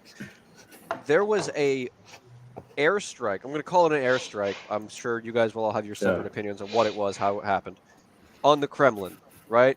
If a flying explosive hit the White House, you'd hear all of Congress go into war right now. I swear to God. So I want to hear what you guys think about what happened in Moscow. Was it a drone strike? Was it a missile? Was it a false flag? Hey, Pete. We're going around. We're going to ask you guys questions about what you guys think happened in the Kremlin with that strike on supposedly the attempted assassination of Putin. And if you guys want to get started, Archimedes, you can go ahead. We can go clockwise. Well, I suppose we can get started here. I think it was a false flag. That's my opinion. And why? I mean, two tiny little drones going 200. How much is it? 200 miles from Ukraine to Russia to hit the Kremlin, and then they just hit the flagpole. Like, I mean, it's too unbelievable. It doesn't make sense to me. I don't think that it would be somebody inside of Russia. I mean, if it was really some kind of actor inside of Russia, I don't think Russia would. I think Russia is too secure of a state in terms of how it controls its population for something like that to ever happen. So I think it has to be a false flag just by elimination. All right. So okay, Prada. Well, I'll pick up a bit what Archimedes said. First of all, we have this feeling sometimes that technology is invincible. There is always something to go around. And we have seen the HIMARS were invincible. Now they are not so much. There is always a way to cover up. We don't know how big were the drones. We don't know. And we see that there is a lot of partisan groups in Russia acting at this moment. So it's not inviolable that they actually were charged the drone from very near to the Kremlin and were able to cross most of the defenses they had, flying very, very low. But you see, the point is, if we look what happened on the other side, striking the Kremlin, it's like the Vatican for the Russian state. Mm-hmm. Striking the Kremlin would be the most humiliating thing you could ever do. The Russians actually tried to hide it, but a woman placed the video on Telegram, and it exploded with views. There is a 12 hours difference between the happening of the strike and we knowing about it. Wow. Okay. The second thing that I think that is really important to understand is that if Ukraine really did it, and if they were succeeded, the Russians would do something very bad. Everybody would, like we were saying, the White House. There would be an immediate reaction. But but it didn't succeed it. But we see what the Ukrainians were prepared. Where was Zelensky? In Helsinki. Then he stayed away longer in Helsinki. And then he went to the Netherlands. It went to Den Haag. It went to Brussels. And he was planning to stay in Europe until the 13th. But then something went wrong. The Russians were not reacting that badly. And someone said that he was going to be in Berlin on the 13th. But Zelensky was afraid. He made the move, and he was protecting himself because he knew the Russians are not. Now, the thing about killing Putin is also a joke. It's just for the Russians to say that now they can start, because they try to kill our president, they can start targeting the decision makers in Russia. But now we'll see something I've been talking In about. Ukraine. Yeah, and I will finish because everybody has to give also their talk. But something I also have been sorting out lately is the political assassinates. When political murders start to happen, it's something very difficult to stop. And if the Russians will start it, we'll see everywhere people being murdered in Europe, in Ukraine, wherever. And I think this is the most dangerous moment that we are also facing in terms of terrorism. Okay. Thank you, Prada. Chris? So basically, my view on this is that it probably is not a false flag. There's been a fairly large number of terrorist activity within Russia recently.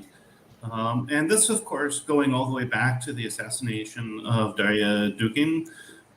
So the fact that there's been a number of these sorts of things, the question then is who done it, basically. In general, as far as I know, the official Ukrainian government has never accepted responsibility for any of these attacks. And so the predominant view, for example, of the assassination of Daria Dugin was that it was probably a branch within the Ukrainian intelligence service.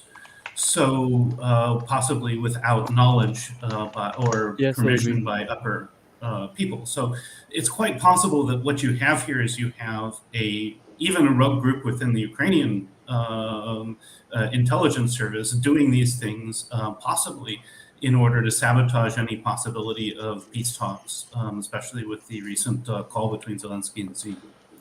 So I think it's very much about the politics of keeping the war going, and I think it's probably internal groups within Ukraine, possibly with some help by the West. Because I think what the West doesn't want is I think what the West actually wants is they want Russia to have to commit to a full occupation of Ukraine, because then that's fewer troops in Syria. I think that's what I think. I like that. George, Shadow, we'll get to you, but I wanted to go clockwise. So George, would you be Okay. So overall, I support what Pradado Povo said. However, I would like to point out that probably this attack was made by, let's say, a lone wolf or a crazy guy, because it was 2 drones. Well, it doesn't matter. What it matters is that first of all, it happened, and second, the drones were not too large. So I think they were commercial drones that were modified, and even the amount of explosives was not that strong. So it was an amateur, attack. I don't think that it was something well organized or let's say planned by an expertise. That's my observation. Okay. No, thank you. Pete, did you want to comment on that? I kind of agreed with what Chris was saying there. There's been, like he was saying, there's been a lot of, I've seen some footage of the terrorist attack, the guy who blew himself up when he was about to be arrested there. Earlier today. Yeah, and so I could kind of see where, it would be something planned along that line. Now, who orchestrated it at the top?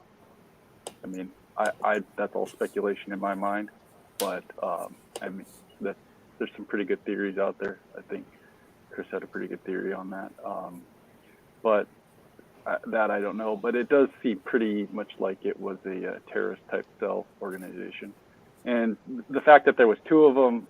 I mean, you think back to like the assassination of Archduke Ferdinand, kicked off World War I. There was a network cell that was involved in that. There was multiple people who were to stand on different parts of the street to wait for when you came around. And so, I mean, it could definitely have been multiple people involved. Yeah. I did have a point about the reason I kind of got on here. I had a point about the evacuation, and I'll let you finish the round. But I was kind of thinking about how History Legends did a video on the possible Ukrainian attack and how it would have been centered around the Zaporizhia power plant. Yeah, and I thought we'll queue you up after we're done with this round. You'll be up for the next question. Take everyone around. Oh, Wyatt, did you want to answer? Or do you want to go to Shadow regarding the drone? Whatever Kremlin, happened right? in the Kremlin, yeah. I have no idea, man.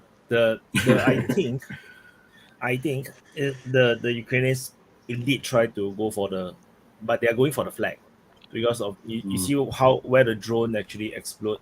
It makes no sense. If you want to do a drone strike, usually we'll hit the building at least. It's a very big target. You can't really miss the building, but it purposely fly and explode just next to the flag. In fact, it actually missed a little bit. So it was low because they want to destroy the flag or maybe destroy the flagpole, then it will look very ugly because I actually went to geolocate where exactly the drone strike is. It's exactly in front of the parade square where the parade will be held. It's right in front of it. So opposite it is actually shopping malls. So opposite that flag, right, where the explosion is, opposite those are shopping malls, and that is the main road where the parade is. They have laid out all the seats and everything. Well, May 9th is coming up, right? Of course. So I think it is just a deliberate attempt to make Russia looks really bad with the flagpole damaged or the flag destroyed, or they can't even put up the flag for example, if the pole is destroyed. So that's how I gauge it, because I did try to use some time to geolocate exactly where in Kremlin the explosion was, and then I realized that so there was actually where one of the main road where they are maybe doing the parade, right in Red Square, basically.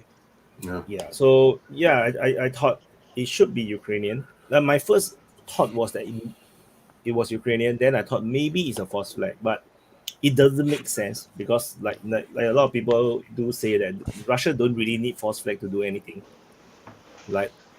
But no, never say never. But I feel that is the most likely thing that they are trying to do, because that's kind of a stupid way to do a false flag as well. I just thought. All right. Well, it did miss, right? it didn't do anything. Yeah. Shadow, did you want to? I remember you've been waiting a long time. Sorry.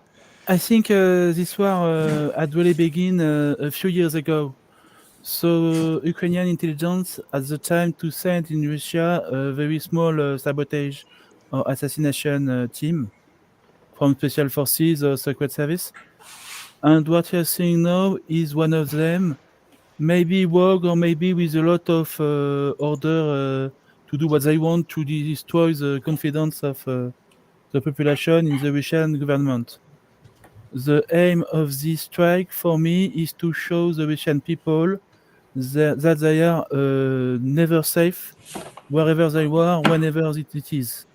Okay?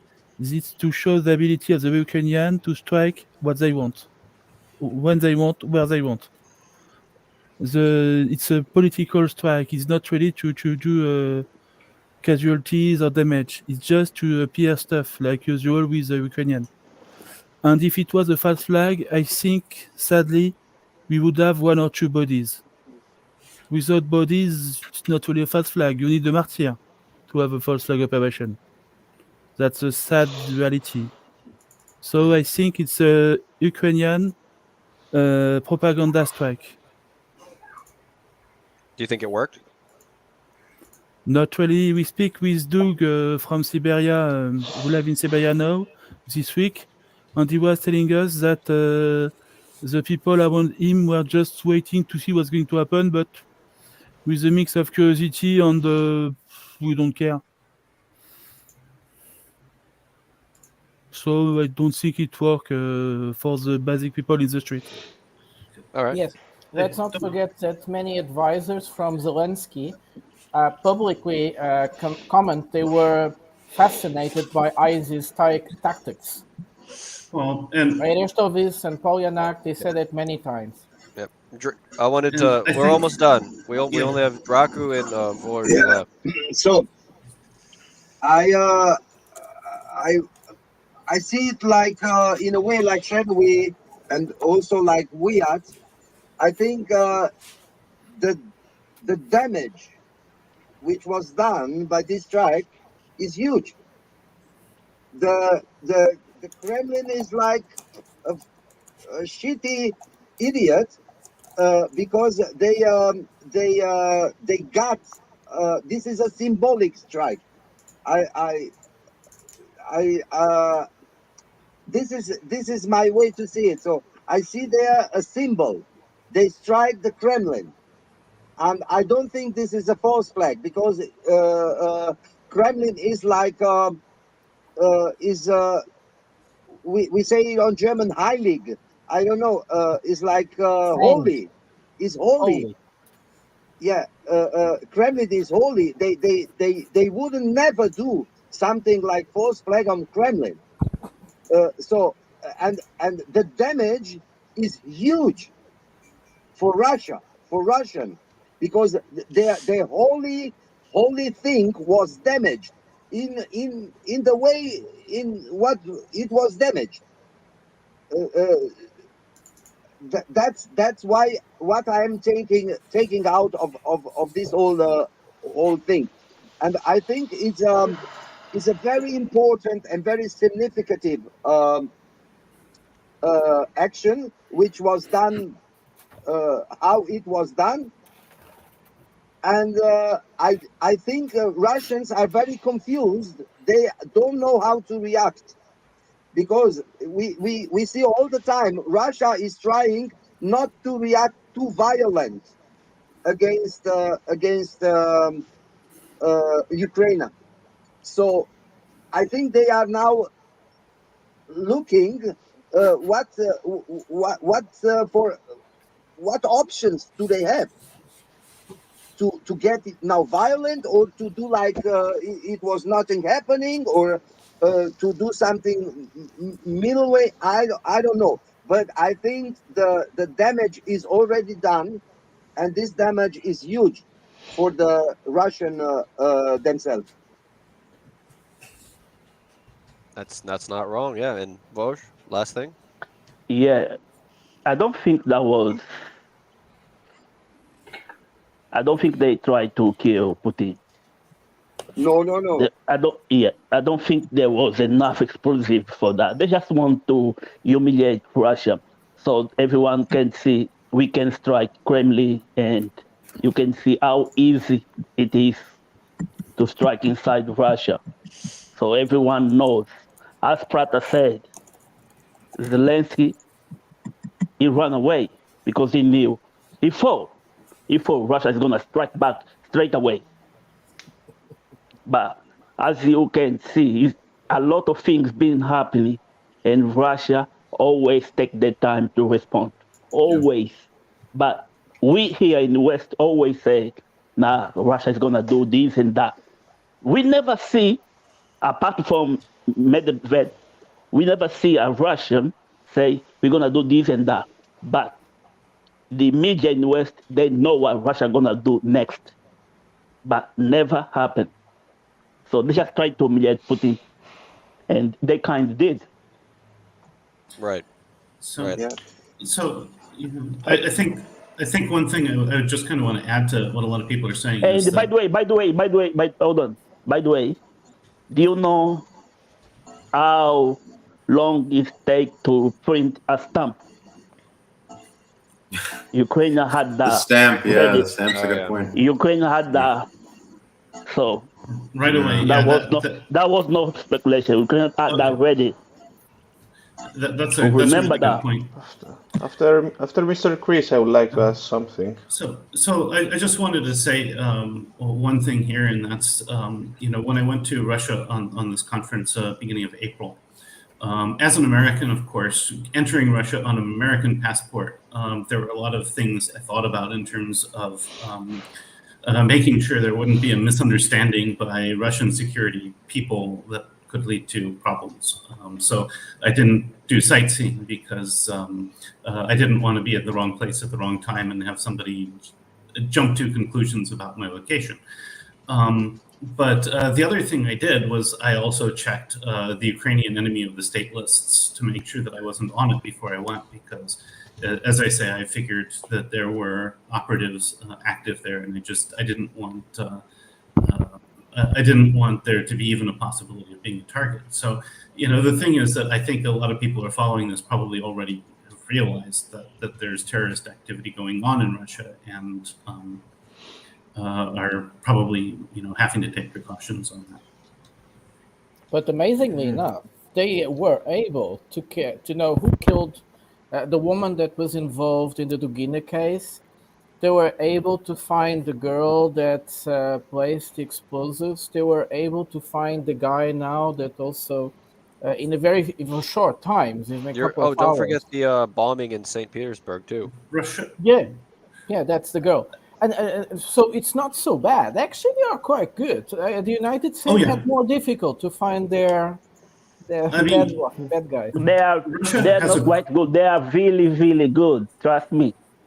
Russia has a pretty extensive national security state. When I used to work in Germany, one of the people I hired previously worked for a national security contractor, and I have some idea of how extensive it is. It's very similar to the United States in terms of all the things the NSA gathers, but there's, I think, a little more collaboration with law enforcement. The software the Chinese use to face recognition is Russian, for instance.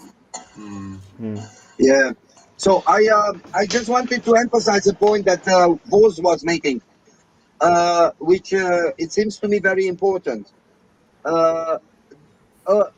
All around the internet, they are all the time trying to predict what Russia will do, what Russia will true. We try. when Russia will do, all these things. But as Paul said, Russia never came with this prediction. Actions. Look, man, everybody says what Russia will do, when Russia will do stuff, why Russia will do stuff, but no one ever asks how Russia is doing. Russia is going to start a winter offensive. They don't say that. No. Well, they had a winter offensive. Hey guys, I also I don't want to leave Pete hanging because he said he wanted to talk about something. Okay. That's a good point. Yeah, it's true. So I just sorry. No, Pete, just talk over everybody. You're good. It's Pete. Sorry. No, you guys were discussing the evacuation, and I was thinking about, like I had mentioned about History Legends video about possible Ukrainian invasion or attack on the Zaporizhzhia power plant. And I know that it's been shelled there for months prior to this. There was several videos of shellings that had taken place down there. And I wonder if part of that evacuation isn't out of fear that if things kick off and that plant melts down, how far reaching would that affect into if they pull out and Russia shells it or Ukraine shells it or does a landing there and Russia has to start shelling the area and for whichever way it would happen. Even with an FPHL, you can do nothing to the nuclear power plant. This kind of thing is built to resist a nuclear strike. Well, it's very, very strong stuff. Well, if you're talking about the power plant in Zaporizhzhia being damaged, I thought it was already shut down. Yeah, I understood it to be in cold stop now, which means which means it's not being shut down. It means it is shut down, and you have to start it up before you have. And they have been saying they have been taking the nuclear waste as well out I'm sure of they the would. place. They wouldn't leave it. Yeah, to leave it in one spot's just No, but ridiculous. Alan, Yeah. the Russians are very good in recovering nuclear waste, so it's very valuable. The Ukrainians were really mad. Oh, I get it. Yeah. So that was just my thought, but that makes more sense if it's shut down than and it wouldn't be that big of a still threat. hot. Well, you have to understand there's multiple levels of turning off a nuclear reactor, right? Right. There's idle, there's stop, and there's cold stop, and there's a few other technical different variations. But from what I understand, y'all can cut in and tell me I'm wrong, but from what I understand, not only is the Zaporozhye reactor, all 4 reactors off, but from what I understand, they've also removed the nuclear rods from the site. Like essentially it's a completely defunct reactor at this point. The reactor is hot, so it can explode. Is it? Yeah. Still? Is it? Yeah, it's still hot. Of course, they are at There is still extreme high radiation inside temperature. the cement beton, inside the large protection thing. There is still radiation inside, but you have to breach to go to the radiation. So it's really, really hard to breach it. Almost impossible. So I don't know about the radiation status, but I was just looking this up, and it looks like the United States' current statement on this from September of 2022 is that as of that point, the United States' intelligence was saying that the Zaporizhzhia nuclear power plant was in a cold stop state. From September? Yes. Okay. Well, if that's the case, then months. Yeah. Well, by this point, they may have turned it back on. They may have not. I mean, it's probably safe to assume that Zaporozhye is no longer a strategic asset like it was back in the last summer. Zaporozhye, the nuclear power plant, it's is a no longer. strategic asset. ZNPP. If you restart it, and you might need a few weeks or a few months to restart it. Yeah. But that's not going to be a danger dangerous in the battle area now. Then why is it you the could have Russians fight around did the nuclear power plants? That's not going evacuation? to be a problem. Archimedes, what was that? Then why is it that the Russians did the evacuation, right? So the evacuation is not around Zaporozhye; it's along the Zaporozhye front. It's the whole line, right? So what It's is the that line. say? That's what You I got- want to talk Okay, about. well, you got to understand. Does anyone have Yeah. a map you could put up? Actually, you know what? I'll see if I can find a map so I can actually move my cursor around. Yeah. I mean, I think It's also quite interesting the interest of the Americans in the DPA has the Zaporizhzhia maps. power plant. Did you know guys knew that the U.S. invested $5 billion in that? Well, I wanted to share my screen. Hold on. Power plant? Wyatt, can I do that? Yeah, you can do that. We see DPA share a screen every day, man. Okay, meanwhile, I would like to ask something, especially to Wyatt. So I think that we can't make we can't have precise conclusions because I think there is no transparency on the numbers that each side has on the battlefield. It's a war. So There's no truth. Just yes, but even roughly, we don't quite know because let's say that Ukraine is really trying to make an offensive in Zaporozhye, then Ukraine will be exposed in the north, in the east. But unlikely, because the additional forces that was trained overseas, the 9 battalions and the other 3 that they train in within Ukraine is entirely detached from the troops that is defending the front lines and the borders.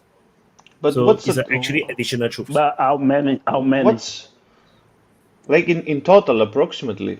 What's the number? We don't know. Before we get off the topic, Wyatt, are you sharing my screen or can I not see it? Oh, is it visible now to it everybody? started. Okay. Because if you guys can see my cursor, the Zaporozhye nuclear power plant is right around here. It's near this large reservoir of water in the Dnieper River. But the area that's being evacuated is along this front over here, like this whole region right here. Right? So these two, you can say safely. What is the name of that generally city of Melitopol?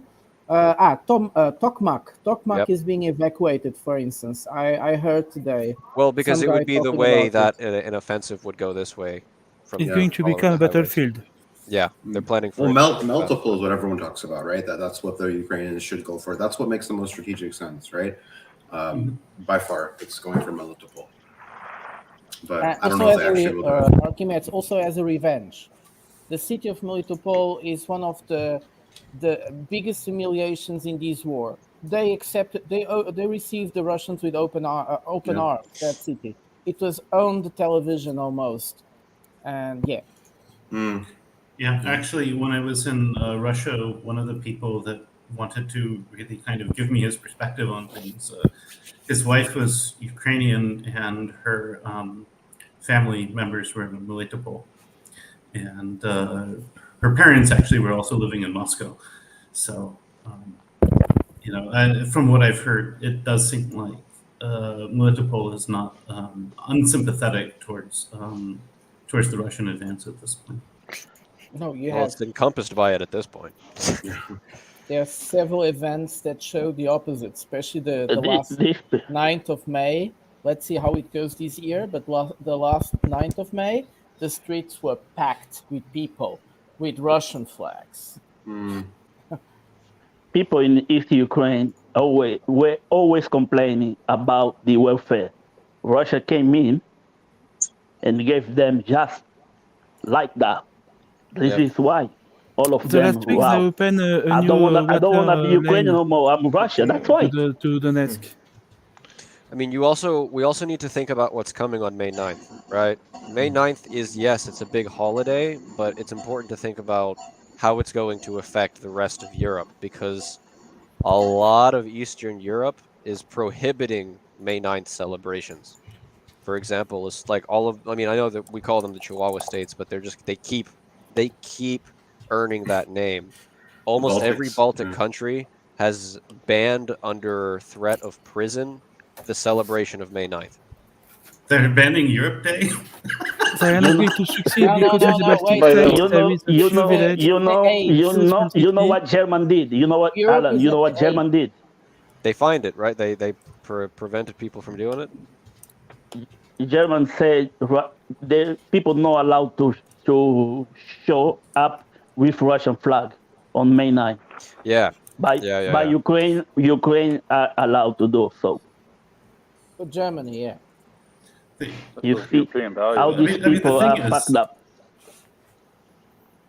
There may be some problem in some Baltic states because there is some town on the small city where there is a large Russian population on the east side of the Baltic state. There is a Russian minority but with enough that's the whole people point. to. They're trying to silence those people because they don't want to give Russia a reason to invade them because they're evil and imperialist. Because the Victory Day celebrations to most of Europe at this point, they're not about victory in Europe over the Nazis. Celebrating victory in Europe at this point on May 9th is a support of Russia in their eyes. Yeah. Well, which, that's why in my it's on opinion, the is great. I don't think that's right at all. In this small city and village. I find it more interesting is But what it's is gonna going to mix happen up in over time. Moldova. They're gonna In Moldova, Romania too. The thing that makes this complicated, Moldova though, will be crazy. is you know what happened on May 9th in 1950, right?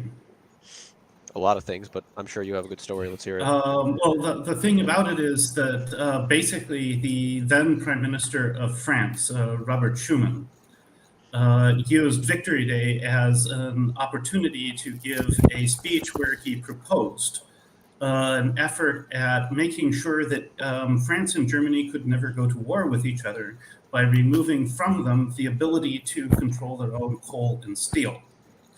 This became the European Coal and Steel Community and laid the foundation for the efforts of federating Europe, which Robert Schuman specifically stated was aimed at, in his words, making war by France or Germany not merely unthinkable, but materially impossible. So this May 9th was also the day when European Federation as a mutual disarmament club was really kicked off. Chris, the story is a bit more complicated. Are they also planning on how to let Prada finish? Let Prada finish. Hey, come on, guys. That's the version of the European Union. It was not like that. England invited the most developed countries in Europe to create an open market, a European open market. and they were in discussions in Geneva to do that. And suddenly, and there was a discussion. The British and their friends just wanted to have the economical market, but the French and the Germans, they were very politicized. They wanted something more political. And on that day that you're talking about is a treason. 5 countries, what you call Belgium, the Benelux, Germany, France, and Italy, they almost in secret met in Rome and signed that deal. And the British were like, whoa, what's happening here? 1 year later, they founded the EFTA. So you have the inner 6 and the outer 5. That was EFTA. But it's interesting because we see, Chris, you gave the amazing, really pretty, such a cozy explanation of European Union. No, but it's not. It was born from a treason. As a mutual disarmament club, though, it's about making sure that Germany and France cannot go onto war footing and cannot substantially rearm. So all this talk about Germany rearming and stuff, they're up against the golden chains that they themselves have forged. So if you would just let me 30 seconds, because I'm gonna quit now, because I'm working today. In my opinion, this canceling of the 9th of May in Western Europe is a real shame, because the 9th of May was celebrating the falling of the Nazi regime, and this was the most important day of this event. So now with the canceling, it seems that they are emphasizing the Nazi culture. So this is a real ideological catastrophe, in my opinion. But yeah. We have a lot of catastrophes in Western Europe now I'm paying a lot on my bills because we need to help the Nazi defeat Russia. So, bye guys. Slav Ukraine. Slava Zucchini. Bye guys, bye. Take it easy. You mean those that we need the help of the Nazi to defeat Russia? I wasn't here. Yes. No. We need to help the Nazis defeat. We are helping. You were talking about we are helping the Nazis defeat Russia. We are the Nazis. Okay, I understand now. I wouldn't go so far. I wouldn't go so far. Slava Ukraini sounds weird. He sounds like Slav Ukraine. Slav, But something shocked me during the pandemic. You see, that's the Nazis thing about especially the European Union. Hey, but the West people in the chat don't kick off. I know I'm black. I won't joke when I said Slav Ukraine. Slav Ukraine. Slav. You see, guys, one of the most strange things that happened during the pandemic is that the West kept for itself medicines, machines, and so on. Everything they kept for themselves. And they didn't want to steal from each other. And they wanted to give, and then they had to explain themselves why they are doing this. And it's like, we are the superior ones. We are the ones that are democrat. We are the ones that have the development. We are the ones that have the right to survive to something so bad. And after already, every country can support their own population first, right? Sure. That's But that's the idea. But are they support their population? That's a different. Only one doing that is India. We've had this conversation before about the views of the West down, like looking down at everyone else. But the Nazis, but the idea, this is a Nazi idea. We are superior to the other ones. So we have to keep everything to ourselves. They were keeping more than what they needed. That's the point. Just a moment. Much more than what Prata is right, now, right? And there is also a case where UK ordered some vaccines, and European Union refused to give the amount promised as per the contract. Because they have. So I see that Prata is right. And this And this is very strange. This mentality of superiority has been coming up in the lately, especially we never would see European officials to make such blunt statements against other neo-colonial statements like Borrell saying that we are the garden, the rest is the jungle. You would never listen to something like this. Even the term West. Prata, look at my name. Voz do Povo. Anda? Ah, Rei da Selva. Exactly. I didn't saw it. What's the meaning? But that's because of your t-shirt. What's the meaning of Rei da Selva? King of the jungle. King of So no, I mean, I think that this neo-colonial aspect, I mean, it's also something that was very much present in the EU from day one, including in the Schuman Declaration, by the way, and that's another aspect of it. It was, but I mean, it was hidden. I mean, what did they say? Expressed. They said that they were going to develop Africa, right? I mean, that's there in the Schuman Declaration. Then he went on TV and said he didn't mean that, but he's not gonna say sorry. You see how idiot is that guy? Now he's telling everyone that we need to suffer to save Ukraine. It doesn't matter. It doesn't matter if we not paying our bills, don't have enough money to eat. As long Ukraine is safe, You're right. it's gonna be He's a okay. psychopath, and he's not saying we need to suffer. He's not saying we have. Hold on. He's not saying we have to suffer. He's not saying that. He's saying you have to suffer. Yeah, exactly. So that you can I save think Ukraine. we with him. We without him. Yes. Mustafa, which country are you from? Which country are you living in? Angola. Angola, okay. Yeah. So also, I have to defend Europe That's a not little the full bit. truth. This Come is, on, you know it. I'm representing European values. I I've have to been in defend Angola. Europe a little bit. Ready? Okay, when Prata was talking about the medicine vaccine only for Europe, who in Europe used AstraZeneca? That was $3 per shot. Anyone was Pfizer. using in Europe? That was produced and decided to give it to the poorer part of the world.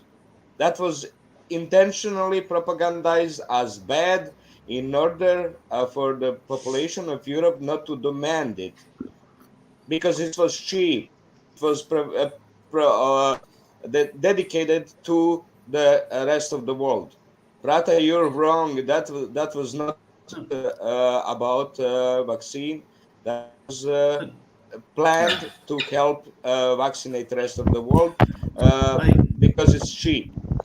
I disagree with you there. I think That's all not true. Chris, I wasn't let me tell you something. here when you were talking about Never ever disagree with Euro, because he's not gonna shut up. He's gonna go all the way for 5 What I was hours. going to say is, I agree with Euro. I agree with Euro. who is blocking in the WTO? I don't hear you IP much. licenses? That's why I don't shut up. Who in the WTO is blocking patent licenses? Let me put two Chris is things. going to say something really true. Who was blocking in the what you call it, the patent licenses in the exactly WTO? of Bill Sputnik? The European Union was blocking the Sputnik everywhere, which was actually they offered to the world the Sputnik. Okay, I wasn't here when you were talking about the drones attacking Kremlin. If you can remember, there was when the first mentioning of the Putin assassination attempt by drone. That was about 25 days ago, when they found two drones fell. One was 80 kilometers from Moscow, another one was like about 150 kilometers from Moscow. That was first attempt by two drones to attack Kremlin, to attack Putin. That's what was where media was talking about. That it's not a simple drone that can be brought into the Russia, smuggled into it. and not unless they have a route that they use frequently, because this is 4 drones already that were produced in Ukraine. This is Ukrainian production hit Kremlin. And the case of the event in Kremlin, when you see those street camera views, those street cameras are high quality. They're designed to be televised. When they show Kremlin, they use those cameras, fixed cameras that present the flag.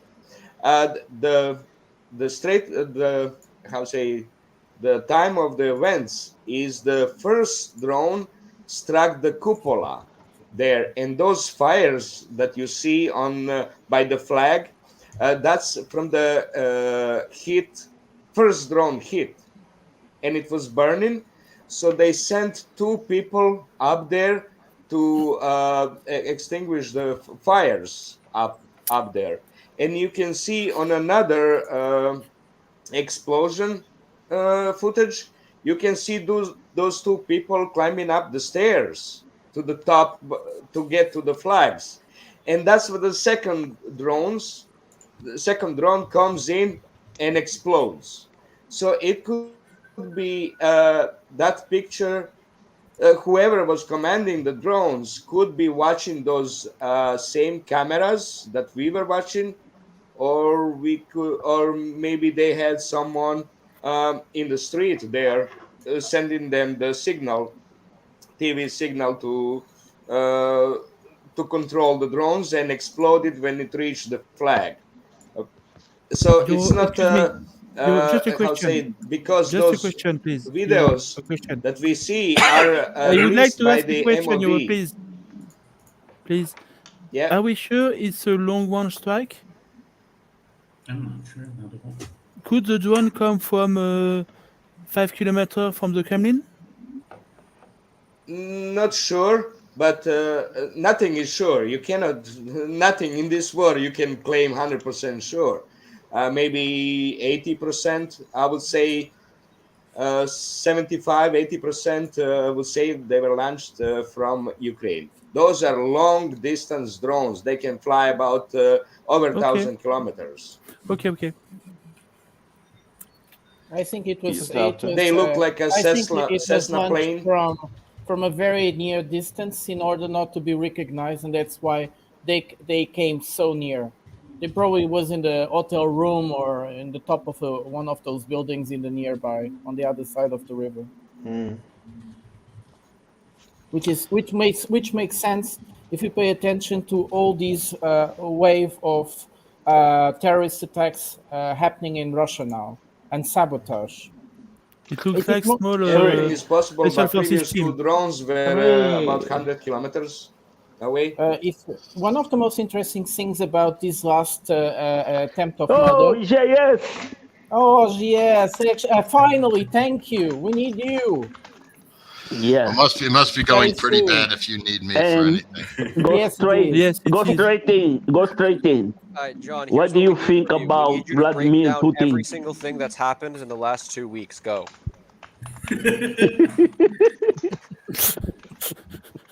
Why 2 weeks, not just 1 week? Nah, break it all down. He's got this.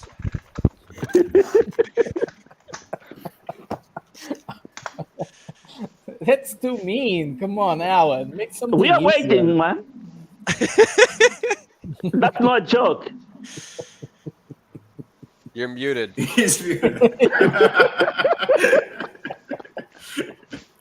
Oh no. You're still muted, big boss. Now he can claim that he went through half the list already. Yeah.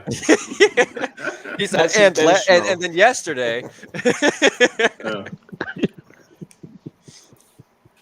John, you do understand you're actually muted and we can't hear you, right? No, I have absolutely no idea. I thought I was so eloquent, which is the sad part. So no one will ever know because I just said the most eloquent description of the last 2 weeks, and now it's lost forever to eternity. No. Anyway, gentlemen, I don't want to interrupt. You're good. Catch my We're breath just messing with you, afterwards. George Yost. I saw you said something in the chat. You wanted to keep talking about something. Yeah. Yeah. So it's not that I have to say something. I'm just asking, what do you know about the numbers? Because it's, as I understand, it's very important in order to make some predictions about the potential of assaults and counterattacks from both sides. And as I said, which numbers? If 4, the numbers 7. of Which number do you want to choose? the size of the armies on either side. The size of the armies. Yeah. No, I get that. I want to say one thing about this is that I think that it would be very hard to overestimate how many men Ukraine has available to it because it's that country has a lot of refugees have left, right? But not a lot of male refugees have left. Every male that's in fighting age population in the fighting age bracket cannot leave the country. Yeah, can't leave the country, and they are eligible to be drafted and put into the military. So if they want more people, they can get more people, and they have been. They Russia, can't I get think, more people. That's the catch. They can't force more no. people. Look at the numbers, right? Ukraine had a population of 40 million before the war. Let's say half of them are men, 20 million. Let's say that half of those have left the country, even, right? 10 million, right? How many of them are going to be in fighting age population? Probably 3/4, right? 1/2. So that's still 5 million that we're talking about, right? There's a huge problem. Yeah. Massive problem. Can you arm them? I mean, can you train Come them? on, man. You have a lot of weapons coming in from the States. I do not allow Biden speak in this chat.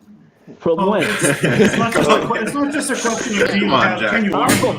The one who can give them weapons is Uncle Sam.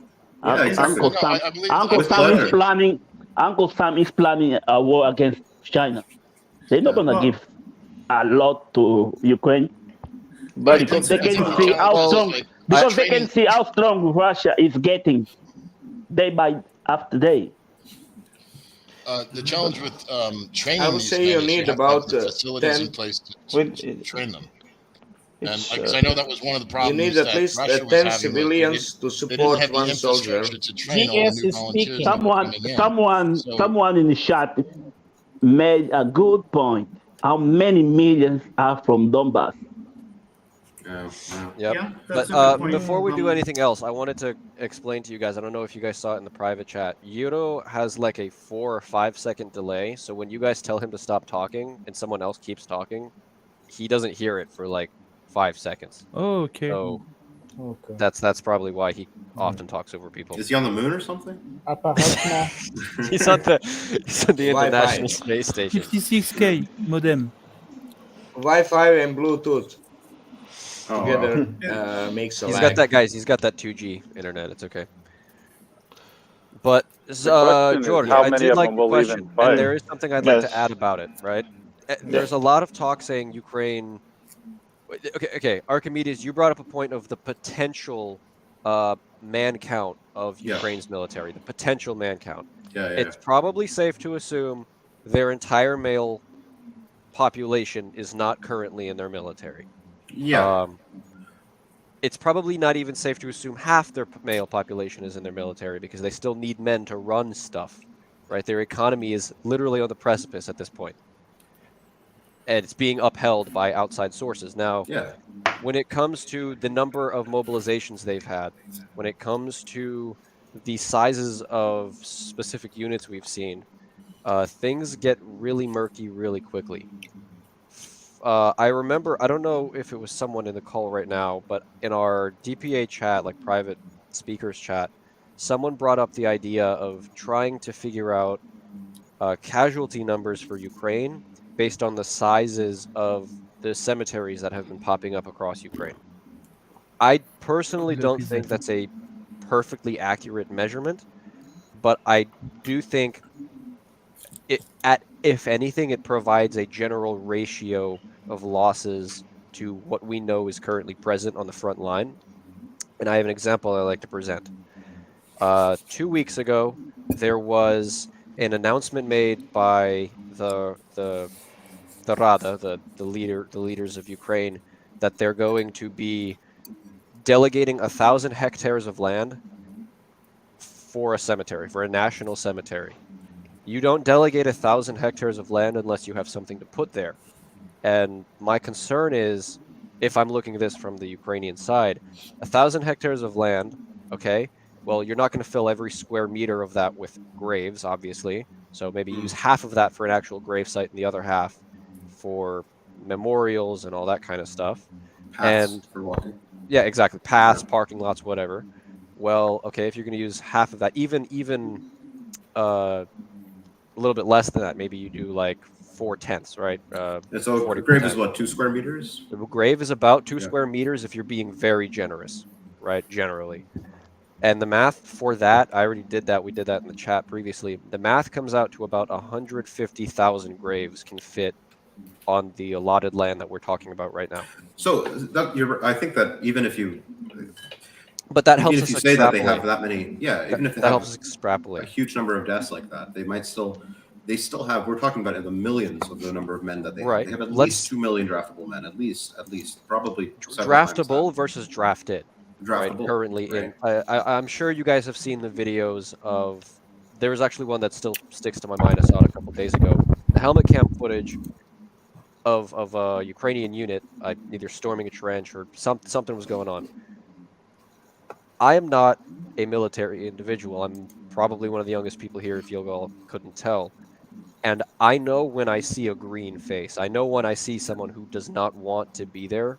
If you want, I can try to share it into the chat here.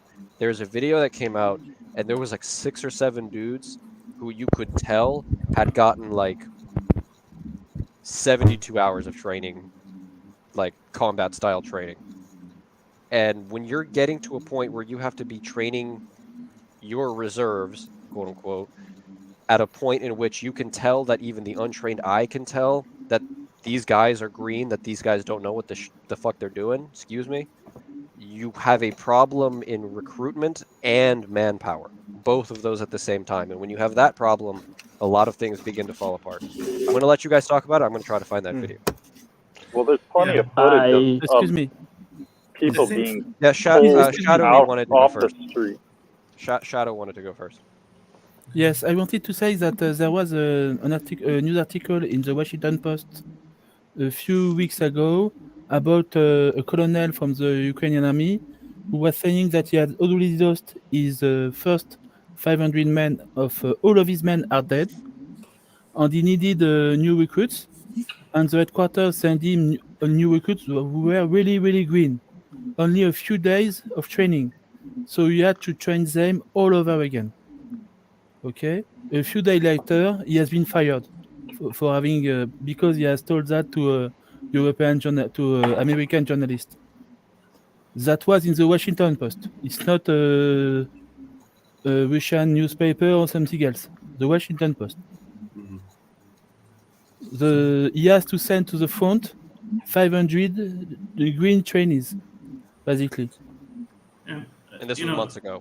100% of his unit were green. Let's also not forget they are hiding the bodies. There are many families that are asking. We see protests of families asking for the bodies. We have seen Prigozhin, and also in what you called it that in Azovstal, where they were keeping the bodies intentionally in cold containers, fridge containers, to show how many people have been dying.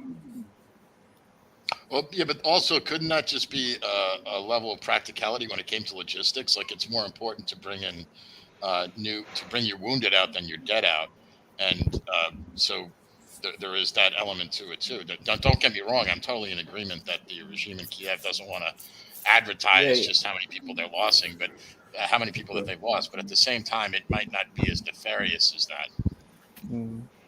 I don't know. In Azovstal, it would be impossible to bring them out, to bring the bodies out. They were locked there, so they were just saving their space from the probably. It was impossible for them in Azovstal, but of course there were some rumors about the trains, fridge trains, hiding the Romanian Romanian population in Ukraine that was casualties. That they hiding them there. There are those rumors. We don't know about them. It could be some kind of Russian psyop also, in order to provoke people to rebel against their Ukrainian administration and conscription. So there are probably attempts working on. Yeah, I think that one way or another, we're not going to Ukrainians. We're not going to know the exact sizes. Yeah, We'll but never going going to know. back to Make educated Georgios guesses. about Yeah. logistics, but going back to Georgios about logistics, I was very surprised about this guy that planned the latest car bombing. He was working for the FPU or whatever the Ukrainian secret service SBU, is yes. called. Yes, he was working for them since 2018, and he was in Russia already in 2022. And this is how many people are there inside of Russia that the A lot, I FPU think. sent? Small sabotage team. Yes, but there must be really a lot of them. And this has been planned with a lot of time before, no? How many Ukrainians Russia is the fled to country Russia? with Russia is the country with more Ukrainian refugees. I think About 5 million. Five. Sorry, million. so 4 or 5. This is more complicated.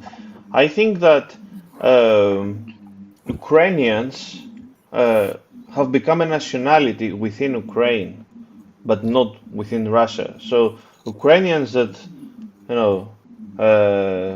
lived in Russia, I don't think that they feel that they are something separate or that separate. So I think for most of them. But it's even if you have 2 or 3%, we believe they are through Ukrainian, 2 or 3% are going to be a lot of people. Yeah. Yes. The children, the young ones are the worst. They're completely indoctrinated. Yes. Well, I mean, if you have 5 million refugees, and some portion of those, let's say it's 1/10 of 1%, might have strong animosity towards the host country, and some small portion of those, let's say 1/10 of 1%, might be actually involved in somehow the security services. You still have a major problem, right? So it's the refugees into Russia from Ukraine are probably the vehicle in which a lot of these cells are operating. It's Yes, more the guy like was coming it's from easy to Donetsk. get a copy of their documents in order to use them, those documents to enter Russia. New people will be entering Russia that do this the kind of diversions, not the ones that are there and self-trained. You need to train people, and we know that No, there's some training by MI6 and CIA going on this diversionary this guy was there military, since and they will just 2022. copy the documents and let them enter in. That's the issue, because so But, many like, Ukrainian No. documents It's are deeper. in Russia. I think you can go much deeper than that. I think you can say the biggest risk to Ukraine are just regular old Ukrainian Russians who just say, the Ukrainians are over here, don't call me again. And then that's it. In Because fact, that- yeah, go ahead. It literally guts any operational security that the Ukrainians could try to have. That's my actual running theory. That's how Pavlograd was hit. I think there was some guy, Vaughn actually brought this idea up previously. Some train mechanic or factory worker or warehouse, person said to his buddy who lives in Russia, hey, there's a lot of military stuff here. And then Russia looked into it, and then it was like, oh shit, there is a lot of stuff. And then they just vaporized it off the face of the earth. They didn't even have to do any research. The timing was perfect for that. Yeah, I remember that. It was just, and the thing is, the Ukrainians have been complaining about this in the Kupiansk region, among others, for months, right? So, it's a very real problem, and it's something that's ongoing. Yes, let's also not forget that stupidly, the Ukrainians went for the people that were cooperating with the Russians. Well, killing your relatives will make you quite mad. And no, that's Russia propaganda. No. Russia would never kill their own populace, dude. Or excuse me, Ukraine would never kill their own people. Yeah, never. Russia too. Never. Say that. Can you realize that these things happen? Who was talking? Okay. Okay, go on. It was Georgios. Go ahead, man. Okay. Okay. So, can you realize that these things happen because it's a civil war, and no one likes to admit it, but it's a civil war. I think it's a mix, because there is really a part of the Ukrainian population who basically hate everything that is Russian, and that is, if you talk to them and you say they are Russian, they are insulted. However, there is a part of the Ukrainian population like that. So for them, it's not a civil war. That's their belief.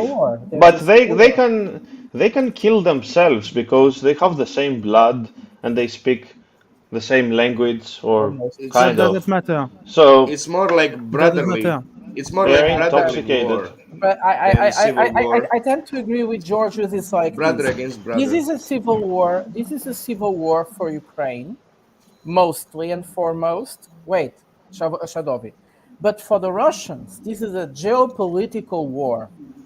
This is a war they are playing in a much bigger perspective, and it's obviously.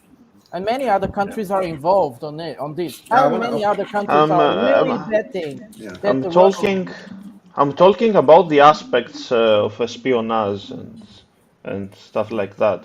That it's hard to detect agents. It's hard to take measures because they are the same people. You don't know from where it comes on both sides, not just Russia.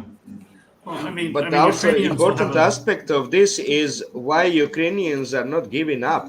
When you remember how Russians fight, they never gave up. When Moscow was conquered by Napoleon, when Germans were in the front of Moscow, they never gave up. Okay, and persevered and continued. This is Ukrainian showing also. If Russia would come to the Kiev, and they will not give up because they're Russians. That's a brotherly Ukraine is not giving up because of the money. It's not just that. I mean, I agree with you. The Azov guys will kill you if you say, I'm going to surrender. They will kill you. In front of everyone. I'm talking about people that are dying, not that are leading, Well, no, I mean... the people leading is there for the money. And they go, the Azov guys, to back them up. I think if you look at the nationalist militias and so forth, I would in fact agree with Euro in his look at that. I think that you have. I mean, if you look at just go back to World War II and you look at some of these battles, and you'll see that, the Germans took a certain number of casualties, and the Russians took like 5 times more casualties than one, just simply because they wouldn't take a defeat as an answer. I think that there's an aspect to that. There is a complete willingness to take casualties for the defense of one's homeland, and I think a lot of people don't quite understand that that's the way a lot of Russians actually see this. This is a war they see between the West and Russia, and their viewpoint is, let's not have that again fought on Russian soil. Not after World War II, not after Napoleon, not after any of these other cases. And on the other hand, the same thing goes for these for the nationalist militias. They see this as a fight for their homeland, and they will fight for it. And same thing with the LPR, DPR militias. Chris, I think the ultranationalists have an idea. It's an ideology. They have an idea of a nation. Well, you could argue that it's a political view, political stance, political party even. Yes. But before we get to that, Shadow, did you want to add something? Because you had your hand Yes, for a while. I think what the following of all this question is this one. How are the Russia going to be sure that there is no another war in 10 years with Ukraine? By destroying Ukraine. I think that's going in this direction. Yeah. And that's really sad because the whole country is going to go to hell. I'm more preoccupied. I understand the point, but I'm more preoccupied with Europe. The geopolitical catastrophe that's the failure of Ukraine will mean for the European continent, but For especially NATO. for the European Union, is huge. Mm-hmm. It's huge. Could NATO survive the loss of Ukraine? From it. Prata, EU doing this to themselves. In what way? Like, in what way would it affect the European Union more? There is Europe that will come out of these conflict will be not the same, and everybody will be against each other's and guys. political We'll be helping out. Yes, Take it easy. the complete. How can I explain this? The weight of the killing, of supporting these Mr. Lambo, the weight of all the conflict French. itself, but Fake also French. GS, the problem about how much it did cost, how much Europe desindustrialized itself, and it won't be able to come back. And worse than that is that's my idea of multipolar world, is that the poorer countries will start to say, I give you my resources for the guy that pays better. So the era of the cheap resources is over. Yes. The poorer countries will start to say, I work with Russia if they pay more. I work with the European Union if you pay even more. That's the point. There's another side. I mean, to like this. just the cohesion of the EU will break down. Is that kind of As well, yes, completely. Because everything will become unstandably expensive. And morally, the disappointment of becoming the bad guy, because the basis of European Union is we are the good guys. Yeah. We do everything perfect. We're the West. You see, But I'm we are from the- Portugal. but we are the good guys. I'm from Portugal. And Portugal, we had two major identity crises. 1890, when the British made an ultimatum to Portugal, and in 1975, when the revolution happened in Portugal and gave the independence. 1974. Yes, the revolution 74, but the independence was 75. And many Portuguese really believed they were the good ones. They were making good things in Africa. They believed they belonged together. We are brotherhood. They didn't know they were the bad guys. They were killing Africans in the battlefield. They were exploiting them. Go on. They said we're gonna let Cape Verde, Saint Tome, and Guinea go, but Angola and Mozambique must stay a little bit longer. We need you guys. Yes. the captain wants to say something. Yes, and please too. Okay. So I wanted to say that in this war we don't take into consideration the mass psychology, because on what I see is that Ukrainians are not fighting because all of them are patriots or they support nationalist ideas. It's because it's just like the current thing, and when the war will be over, they will forget. Like the Chechens, they forgot. Not only that, now they are, the good soldiers of Russia, and all over history, that's what happened. I think we have I think in terms of Too much blood now. Let's Christoph. Too much blood. I think in terms of the impact for the European Mr. Union, Lambo want to say something. Another there's another side to this that is I think we're completely missing on this, and that is that because the EU is functionally a mutual disarmament club, they rely right now entirely on U.S. defense guarantees. And a defeat for the United States, in particular in Ukraine, puts a lot of that into question. And when you add to that the fact that there's no real roadmap to a shared prosperity in Europe without cheap Russian energy, my view is that this is likely to permanently damage EU-US relations and probably suck Europe as a continent into Russia's sphere of influence. Well, I want to say something on that topic, which is that I don't think that it's going to damage EU-US relationships in the sense that it's going to damage relationships between the EU countries and US. What it's going to do is damage EU, as in the concept of the European Union, right? Because the European Union, like Prada was saying, it is this entity that says, oh, it's all about liberal values, it's all about economy, right? Economics. And so that really requires, for the EU to win, they need to connect with Russia. They need to make Russia a liberal democracy, make Ukraine a liberal democracy, make North Korea a liberal democracy, right? And then they're going to have nice, good development everywhere, and it'll be all great. And then we can all have butt sex, right? And that'll be great. And Europe win and Europe lose. But there's another path for Europe. There's another path for Europe, which is to become a militaristic colony of the United States, right? Which is the NATO path. So it's where they already have. Or worse, 100%, right? Archimedes, think about it. This is even worse. The European Union is creating now, it's trying to create a kind of war economy. They are going to order ammunition, plan construction of tanks and all that stuff. This is not NATO, what they are planning. NATO is technically is a defensive organization, but what European Union is planning is an offensive. NATO has always been offensive. Always been offensive. NATO was offensive in Libya. When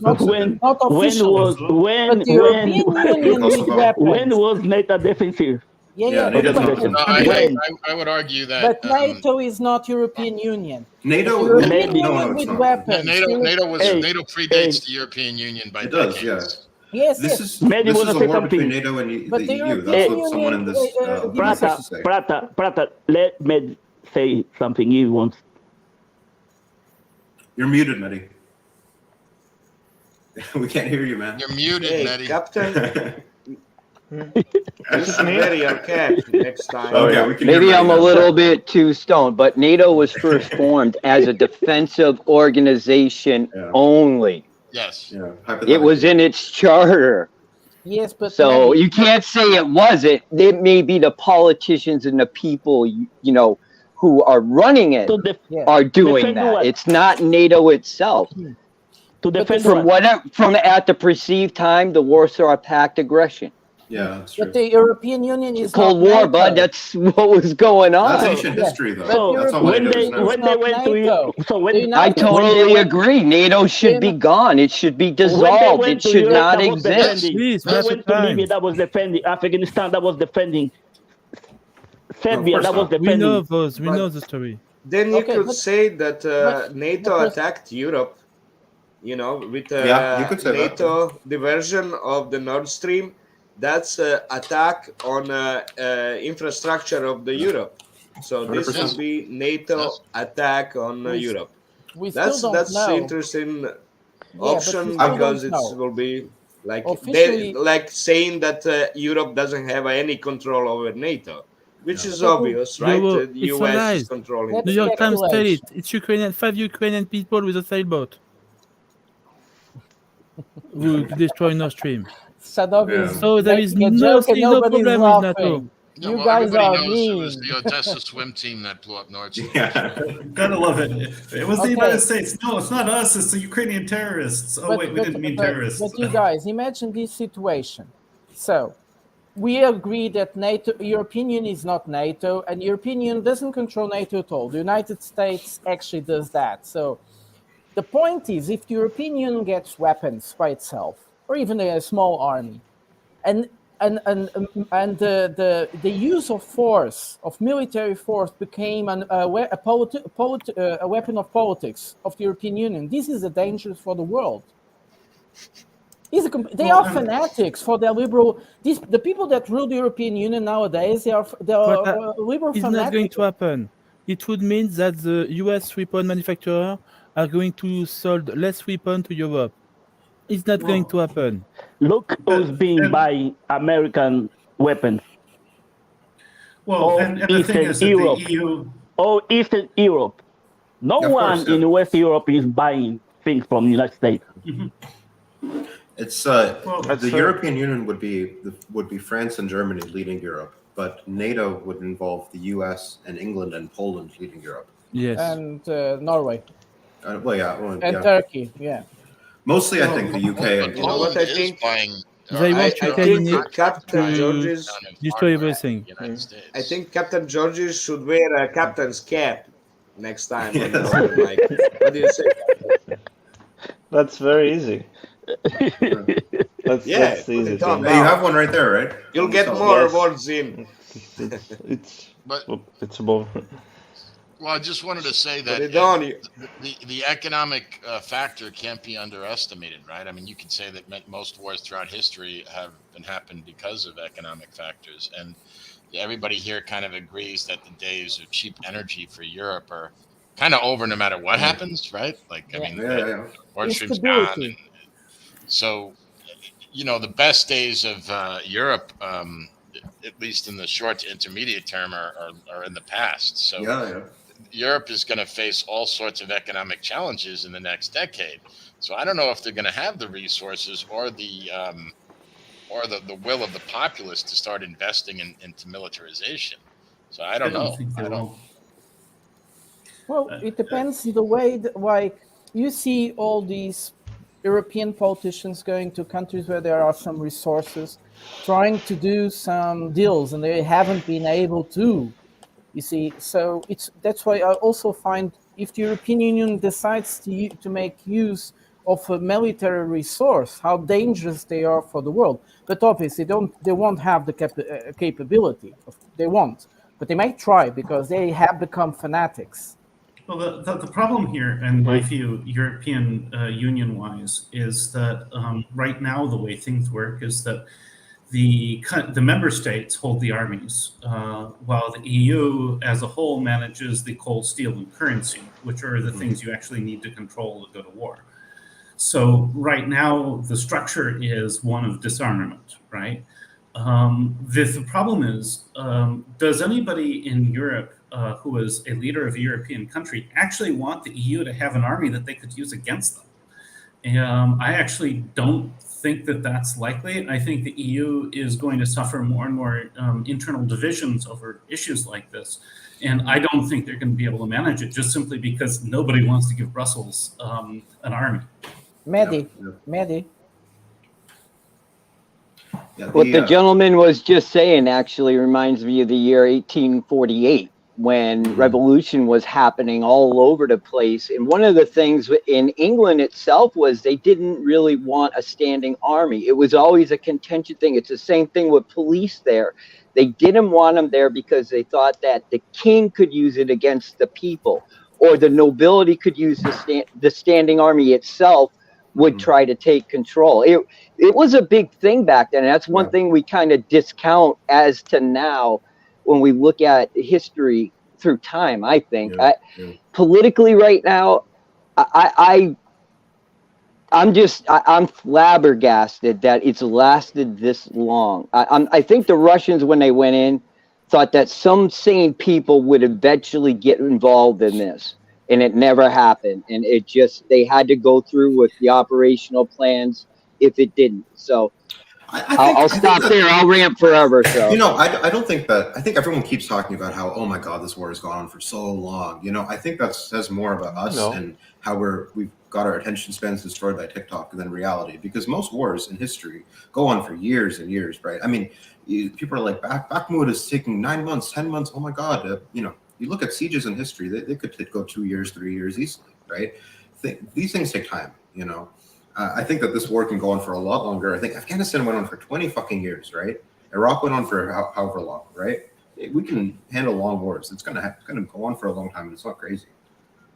Yeah, But the thing is, Afghanistan, this is the people there. But here, this is in Europe. Oh, so what, man? Europe is not the center of the world. It's affecting European lives.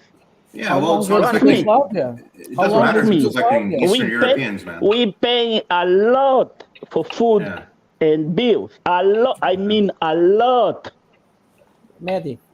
What you brought up was something I wanted to talk about earlier, and I was going off in chat about it, and I was in a mood, so I didn't want to come on camera. It was about the mobile battle groups are dissolved. That is totally fucked up. No. Right? Russians, mobile battle groups are like Legos put together in a block. They have subunits, which are mobile tactical units, and they call them mobile tactical units because they're organized to function in that tactical small group, and they do it particularly for urban warfare. It was nothing new to them. Once they get through 9 years of mines, layered defenses that probably stretch about 10 miles, once they get through that, then you're going to see them form back up into mobile battle groups and just mow down whatever in front of them. You got to remember that mobile battle groups, when they're put together and stacked as they go in formation, are 20 miles wide and 60 miles fucking deep, people. Ready to do what? Wait, so to move forward to wherever Ukrainian forces are, because they will not be able to stop that. You got to remember, air power is not working in Ukraine's favor because air power, air control is brought with them. The S-300, the S-400, the S-500, all their man-pad type of shit. What I'm meaning is they don't need to do all that. All they need to do is to advance 2 kilometers a day. Nothing more, nothing less. Chris. No need to go big advance in one time. That's too dangerous. Too costly human life. Okay. They go slowly with artillery and defense and so on. Men in the field cost money. Lots of money. And you can't keep people called up forever. They have contracts, people. You got to remember, they got to work within that time frame of those contracts, too, that the Russians have. They can't just keep on rotating people in here forever. They don't want this war to last forever, but everybody's expecting them to pound through 9 years of fucking layered defenses and say they're going too fucking slow. Oh, they had to readjust and everything. It's bullshit. That's all Western thinking.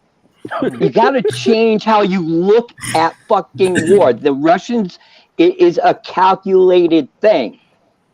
And that's how they decide. You got to look at it. They decide from logistics all the way up to spearhead. We're always thinking spearhead all the way down to logistics. It's a totally different nature of beast than what we think. Sorry for the rant. Well said, man. Well said. Yeah, well said. Chris? You need to learn to listen to guys that have, like Mehdi as a veteran. He knows how everything is working. You really need to know to listen to him, what he's saying. Don't interrupt him. Let them talk, please. It is very, very good information he gives us. Please listen to him, guys. Because otherwise, and learn to wait. Learn to wait until it's your turn to talk. Otherwise, it's a big mess, you know. But Mehdi, you are 100% right. And we all both know how difficult Ukraine is going to have if they want to push something. But the Russians don't want to push.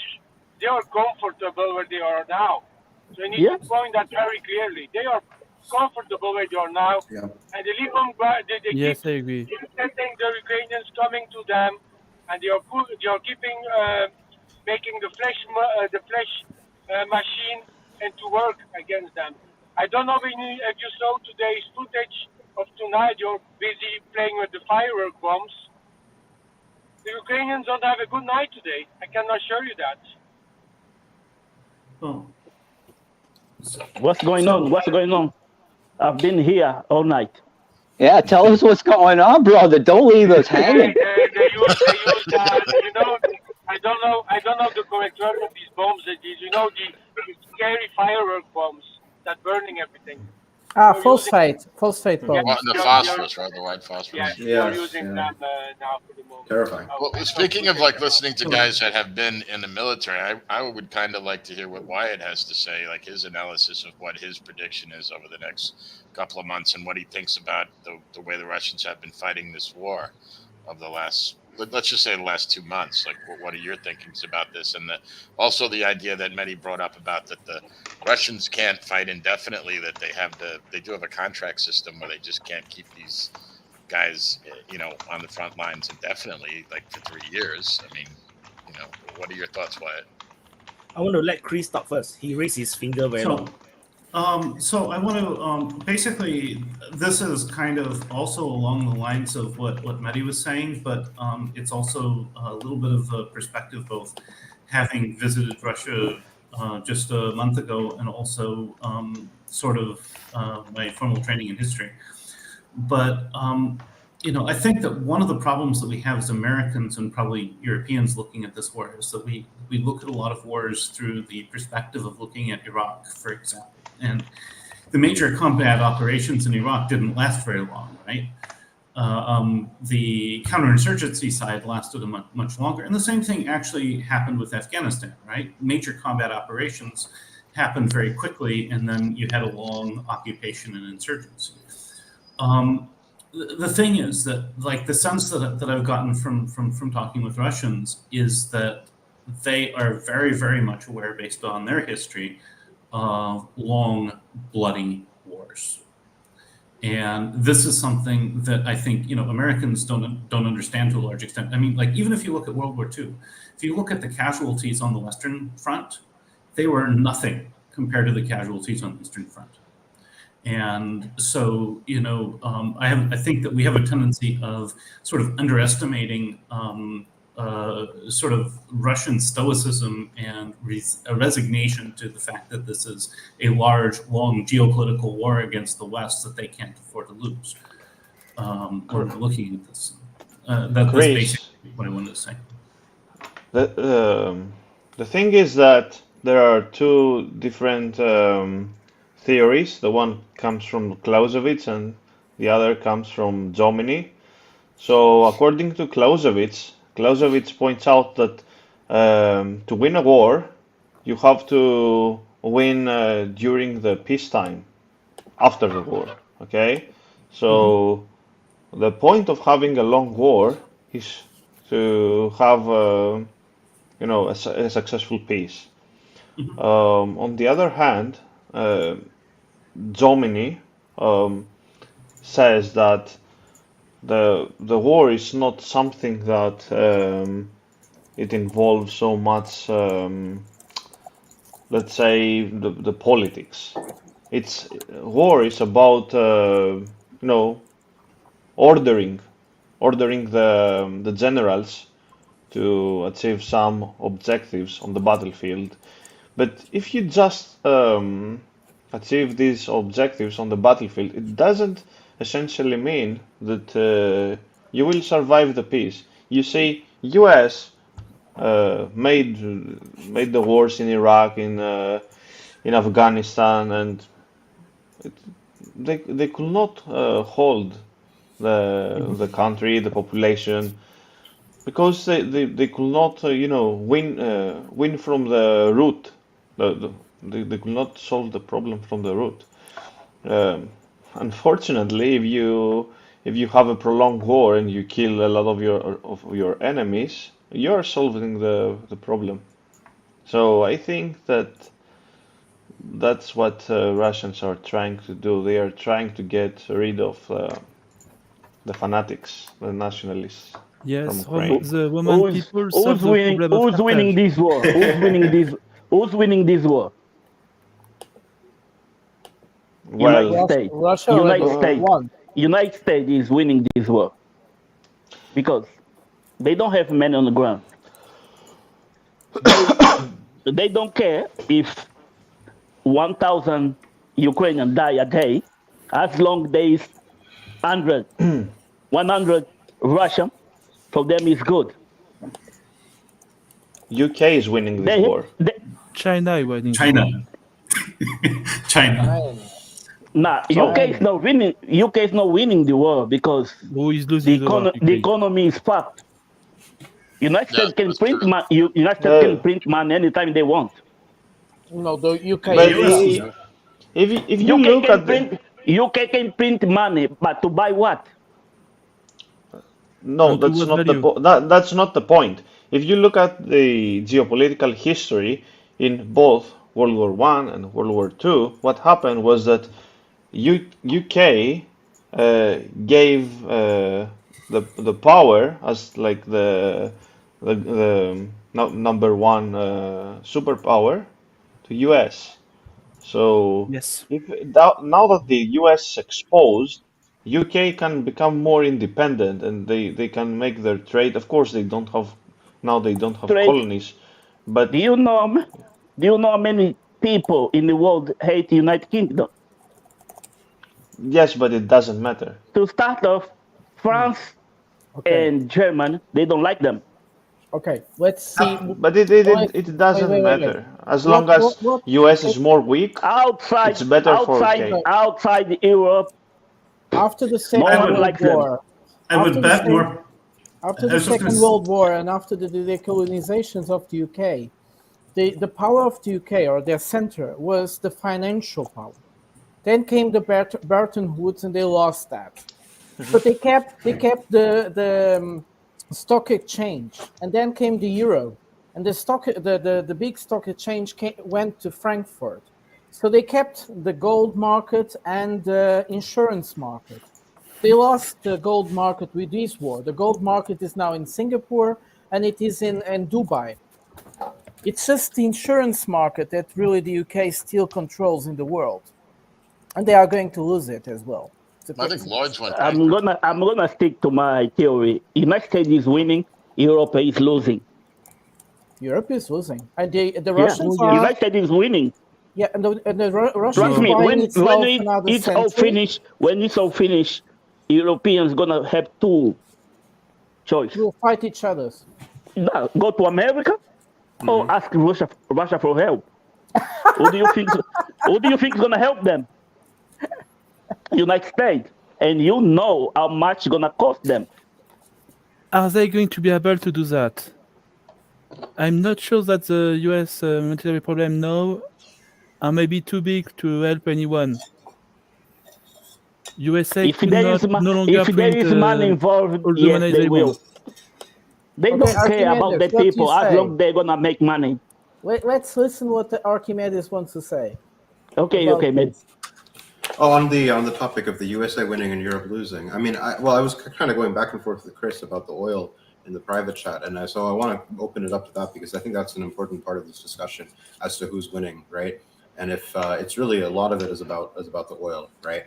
And energy in general. I mean, one of the big things that's happened now is that Europe can't get the energy from Russia, so they have been getting it from natural gas, liquid natural gas from the US, which has been good for the US. I mean, it's been really good for us. We have a lot of natural gas. We have natural gas everywhere. You know, it's amazing. So I think that Europe is slowly, becoming not a colony, but a part of the American empire, right? And and that's fine. It's good for us. That's the only point I wanted to make. Did you want to talk more about what you were saying with the energy and the de-dollarization of Saudi Arabia? Yeah. Please, So Mehdi, go ahead. please. Go ahead, Mehdi, first. Mehdi. Well, let me speak after because it's not part of the conversation. Like I said, I have a question. Okay, so two things. I mean, the first thing is that we've seen Saudi Arabia start importing Russian oil for domestic use.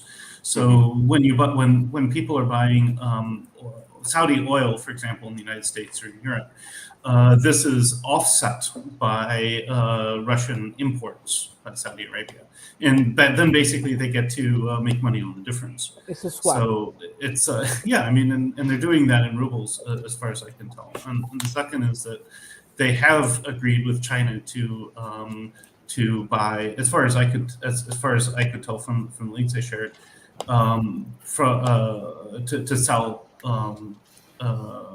oil through means other than dollars. So that's I think that those are two significant factors. I think, in terms of Europe being a colony of the United States, I think that that's been the case since World War II to a large extent. It's a process, but right? I think There's stages to it.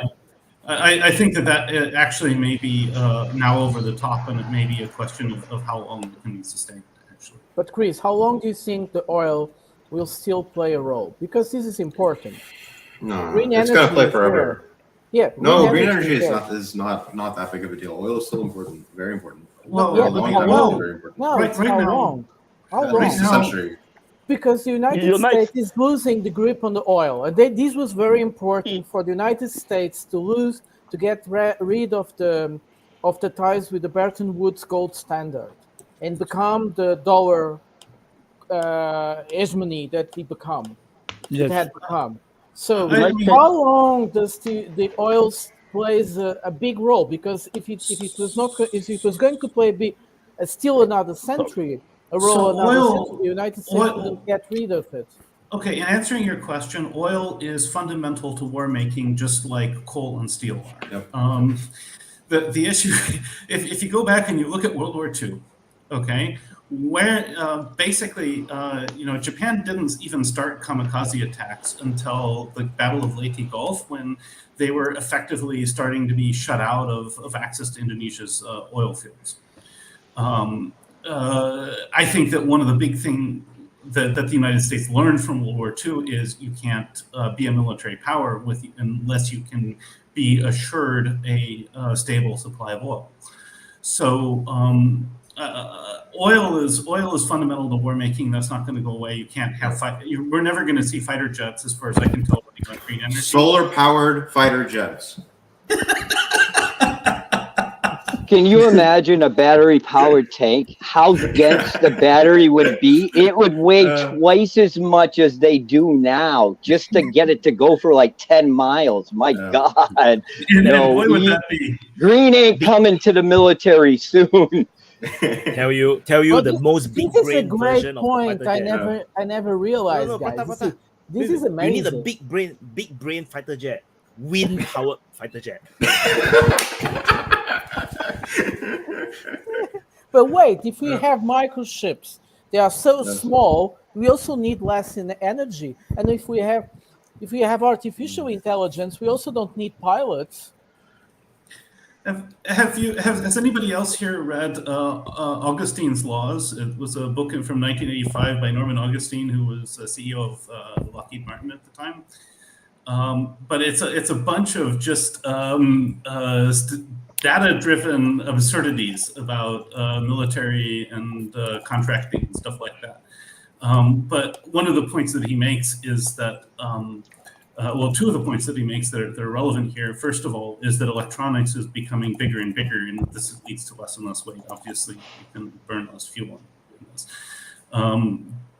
But the other thing is that the cost of all of these munitions is going up over time, because the complexity is going up. So right now in the United States, basically, if you look generation after generation, every decade, fighter jets and other things quadruple in price. F-35s, for God's sake, man.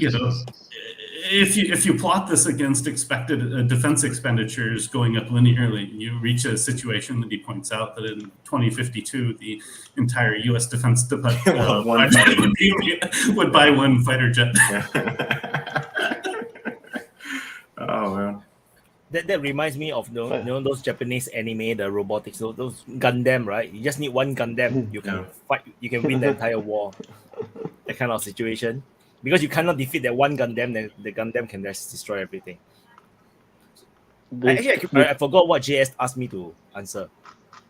I kind of wanted to, like earlier we were talking about, people were saying, the war is taking too long, it's dragging on, and it was, Mehdi was giving his inputs on that, and I was my question, I guess, to you was, the strategy that the Russians are using, is this like some sort of 4D chess that they are playing, or is their lack of progress just because of their lack of ability? Seriously, I have no idea, because you cannot tell what is the reality based on just whatever information that we get from the sources. It can really be either one. It can be like, the Russians are being so prepared. They just put a defensive position, let the Ukrainians come and kill them all. Then until the Ukrainians are spent, then they go on the offensive. That is what even when we play computer games, that's what we do. We create a kill box. We let the AI computer come, and then we just wipe them out, and then we move out.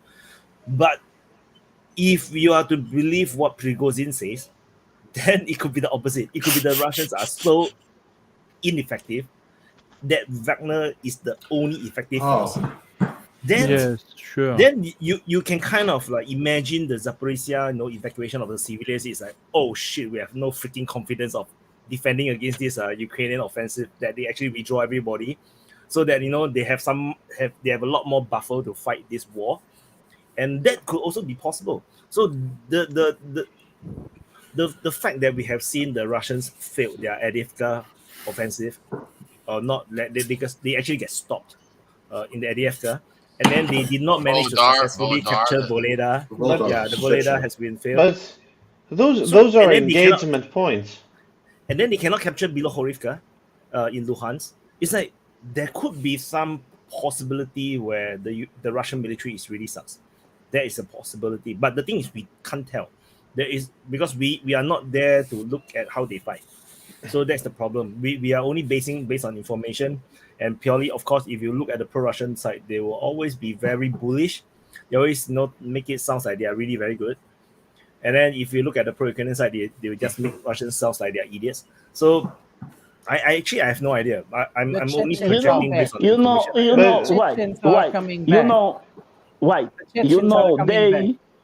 They always say Russia sucks. But every day, when you report in your videos, it's like Russia took this, took that, Russia advantage 1 kilometer. I've never seen Ukraine advantage. Ukraine always. Well, except that is also 2 or 3 times. That's all. Only 3 times. Very few times they advance. So, for example, if the Ukrainians are really that good, then they would be advancing as well. But the fact is that even Ukrainian offensive are not working out as well. So, which is also why I'm surprised by the civilian evacuation, because so far we have not really seen even be it the Russians or the Ukrainians successfully breaks a line in a big way. It's really rare, very, very rare. The last time we saw is like, after Soledar broke, and then, there's the entrenchment on the western side. Once the entrenchment was broken, there was nothing behind it. So the Russians actually spread out and then did the northern flank around Bakhmut. That was one of them. The other one was the withdrawal at Severodonetsk and Lysychansk. That was the other breakthrough. But such breakthrough is very rare. Even for the Ukrainians, there was one near Kherson. Before the Russian evacuation, there is one big advance of Ukrainian people in Kherson area. They took maybe 1/4 of the amount that Russia had on the opposite side. No, before that, there was really a silence from the west side. Yeah, so during the Ukrainian offensive in September, October, they were fighting against a Russian military that is actually not there. Most of the one that is defending the lines were actually militias, the Donbas militias, the volunteers. Yes. Maybe there are some Russian military, but very limited. All the contract soldiers, all the actually what they call volunteers soldiers, where they have a 1-year contract, has all left. So those are the forces that came in February last year. So these forces, after they finished their tour, they all go back, and they did not have a reinforcement coming up, which is then we get the mobilization. And then once the mobilization happens, the first thing they do is they throw in the airborne into Kherson, which is how they managed to stop the advance. So they actually lost, right, the one big part in the most northern part of the Kherson front. So that was because they broke through the lines using the Humvee Blitz, where you have a shallow line of defense, you cannot really defend. So, but when they reach where's the Davidiv Brid region, the Davidiv Brid line region, by that point, the airborne forces arrived and they managed to hold the line. And then since then, all the Ukrainian attempts at this blitzing of using fast-moving vehicles does not work anymore. The The same thing happened in the Kharkiv region as well. After they broke through the Oskil River, the Ukrainians, they tried to push in. Similar thing happened. So that's where you get the information where the mobilized troops that were not even given the training immediately thrown to the front because they were that desperate. The Russians actually have to throw the reserve up front to hold the line first without giving them training.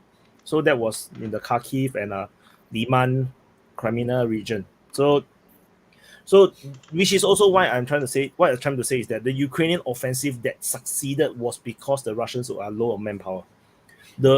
So there was, yes, it's still a military success, but there was a reason why they succeeded. But given the current line of defense, I find it very hard to imagine them breaking through. Just like I cannot imagine the Russians breaking through the Ukrainian lines. It's really hard. But yes, I agree with you. That's why I asked about the manpower. But that's also gives Wait a second. some. Okay. Maybe please. Wyatt, love you, but I don't agree with this. The Russians haven't even engaged yet. So how can they be low on manpower? No, they were. No, a couple of months ago. When I say low on manpower was around in August they were. Late August. Okay. I'm sorry, I misunderstood. I was like going, Wyatt, you know better than this. For Christ's sake, you're the one that said it. Last August, that was the problem. Yeah. Wyatt made a video on DPA war, if I recall correctly, during that time or right after the Kharkiv offensive, where he was saying, well, what might have happened is that you have all these people that are being mobilized. They need trainers, right? So they've pulled out a lot of troops. And then we're talking about November timeframe here. Russia pulled out a lot of troops from the front to be trainers for the newly mobilized troops. And that's why they had a lack of manpower. Every pro-Ukrainian channel every day doing 3-4 videos a day. Russia are running away. Ukraine is winning. Come on, these guys are weak. Well, the one thing that always got me. Anybody remember Baghdad Bob? Yeah. Oh, yeah. Baghdad Bob. Yeah. And then there was his friend, one right? thing The that Baghdad lady, the witch of not Baghdad. I'm sorry, the witch of Bakhmut. There is one thing that gets me, and you guys were talking about earlier, was about the Ukrainian casualties. And you can tie this in with how good Russian forces are. Well, if you look at a map, they're good enough to take 1/5 of the Ukraine, where the Ukraine can't even recover their own dead fast enough as they retreat. That's how good the Russian forces are. You can argue all this shit you want, but look at a map. Look how much area they have. Look how much defensive force they have stacked up in some places. And nobody mentions the Crimea, where the second guard has been since the beginning. It's one of their best units, one of their largest guards units. And that's why they're so stacked up in Kherson, because they have to plug that before, if the Russians come through there, they're not just going to. Kherson is Russian now. Understand that. This is not a battle about them getting back. Kherson is now Russian. They are not going to allow it to stay like it is right now. Period. So I just want to add another thing. So just now, Mendes was talking about what I used to say. I think that still think is very possible, where they needed the experienced troop to do the training, but largely the biggest problem is still the ending of the contract. And I'm sure that they have these contract troops. Definitely, they are led by professional NCOs. That means they are people who are professional, because you cannot let 1-year contract soldiers to run themselves. Definitely, in the higher up, in the NCOs and the officers, these are likely to be professionals. That means they are regular forces, where they have a multi-years contract. So I think these guys are the one went back for training to train.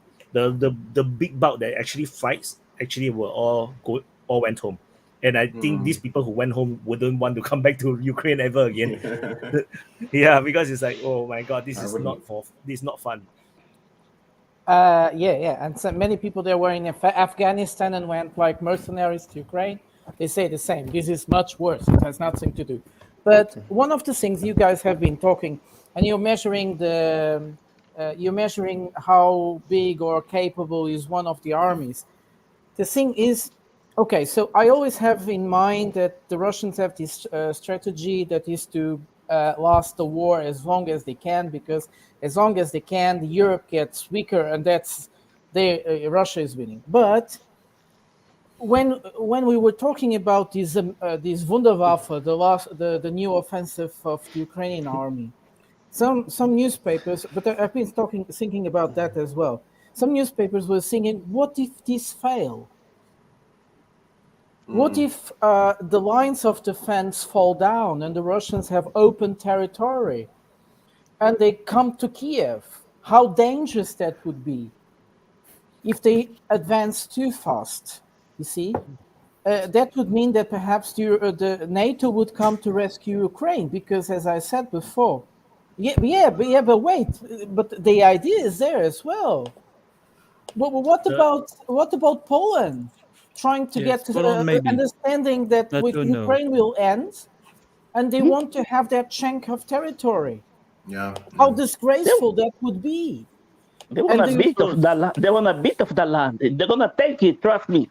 Yes, So yes, the boss. my feeling is that the Russians will not go fast. So the thing is about going fast is what Dan Castle mentioned before. If you go too fast, you capture land too fast, what will happen is that you're going to get guerrillas. Because there will be people who are left behind your lines, and then they will stay around attacking like civilians, but then actually they are saboteurs. So you're gonna have that kind of problem. So EU is German and France. EU is German and France. When and USA. If that's EU. He's right. He's right. Imagine a situation you know, where if Macron give up and let French people get their way, German people are gonna say, "Wow, we can do the same. We can do the same." No, I think Germans and French are very different. I think that Germans are way more cucked than French. I think that the French still have some independence. Yeah, but if Macron give him, that's it. Well, we have every country in Europe is gonna say we can do it. We have Chavon. If you see, every single country in East Europe is against NATO. Every single country. I mean the people. Not Poland. I mean the people, not Poland, not the government. Not the Baltic state, not Norway. Not Eastern Europe. Well, the Eastern French, Europe, French are Bulgaria, very Serbia, pragmatic. Hungary. I agree with you. Eastern of France. The French are very pragmatic. So that's if the French people get their way, Europe is done. The Germans are moved by two things. One is punishment. The other one is the techno. Again? Techno music. Punishment and enjoyment of punishment. Yes. Schadenfreude. You have that word in English, right? Schadenfreude. Enjoying seeing the one suffering. So in a way is to make the other one suffer, punish it. Not making suffer, punishing it. And the other one is enjoying see the other one suffering. So the French are not like that. The French are pragmatic, are very down to earth, and they want things on the table. They want to have wine and food, and this is important. And all these losing time with these stupid feelings doesn't make much of a sense for them. Neither for the Portuguese or the Spanish or the Italians. We are more pragmatic. We just want to have wine and food and bread. And that's okay. But imagine the situation where the Ukraine loses. That was my point. Exato. So I lived in. I lived and worked in Berlin for about 5 years, and of course, as I would say, Berlin is almost but not entirely unlike Germany. But what I saw in Berlin was that people were very, very still kind of motivated by a lot of these stuff like people misunderstand. People don't understand how important food and drink is to Germans. I would actually say those are bigger motivators than they are many other things. Apart from Pratt, who else here is in Europe? Okay, Giorgio. Yeah, also like wine. Giorgio, you are in Cyprus or Greece? Cyprus, where you... Rhodes, from an island. Rhodos. You see how the cost of living is in Europe at the moment. In Greece, it was always always high. Europe depend on outside of continent to eat. Outside of the continent to eat. Yeah, when this war started, German shelves of baking flour were empty for 4 months. About 10, 12 weeks ago, I don't know what happened in Morocco, but there was no tomatoes there, and that affected the UK. We were only allowed here in UK to buy 4 tomatoes per person, you see? Tomato. No fucking rice, no, it's a fucking tomato. Last week was fucking peppers. Huh. Eggs. Is that bad? Eggs also. Yeah. Oh man. Yeah. Yeah. So they have to ration in terms of the sales of all and these then products. and then when I was on YouTube, I see Russian people showing their supermarket is full of everything. I mean everything. Especially what is surprising is the exotic fruits. They are full of exotic fruits. Yeah. They have to be imported. Yeah. So this actually raised a very interesting question. What if the rest of the non-Western world, so the Western world is now those that sanctions Russia, the non-Western world decided to sanction Europe. That means they don't want to sell anything to Europe. What happens? Would Europe go to war? Their economies would collapse simply because the quote-unquote non-Western world is not as developed as the Western world in an economic sense. So they need that export market. Yeah, but John, it was just Europe, just not the US. There has been a movement in only Europe. There's no point sanctioning US. It doesn't work. You sanction US is like sanction Russia. It never works because US can be self-sufficient. Well, yeah, but like at least for China, the EU is a larger market for China than the United States is. So, yeah, but they sell to Europe. They don't buy that much.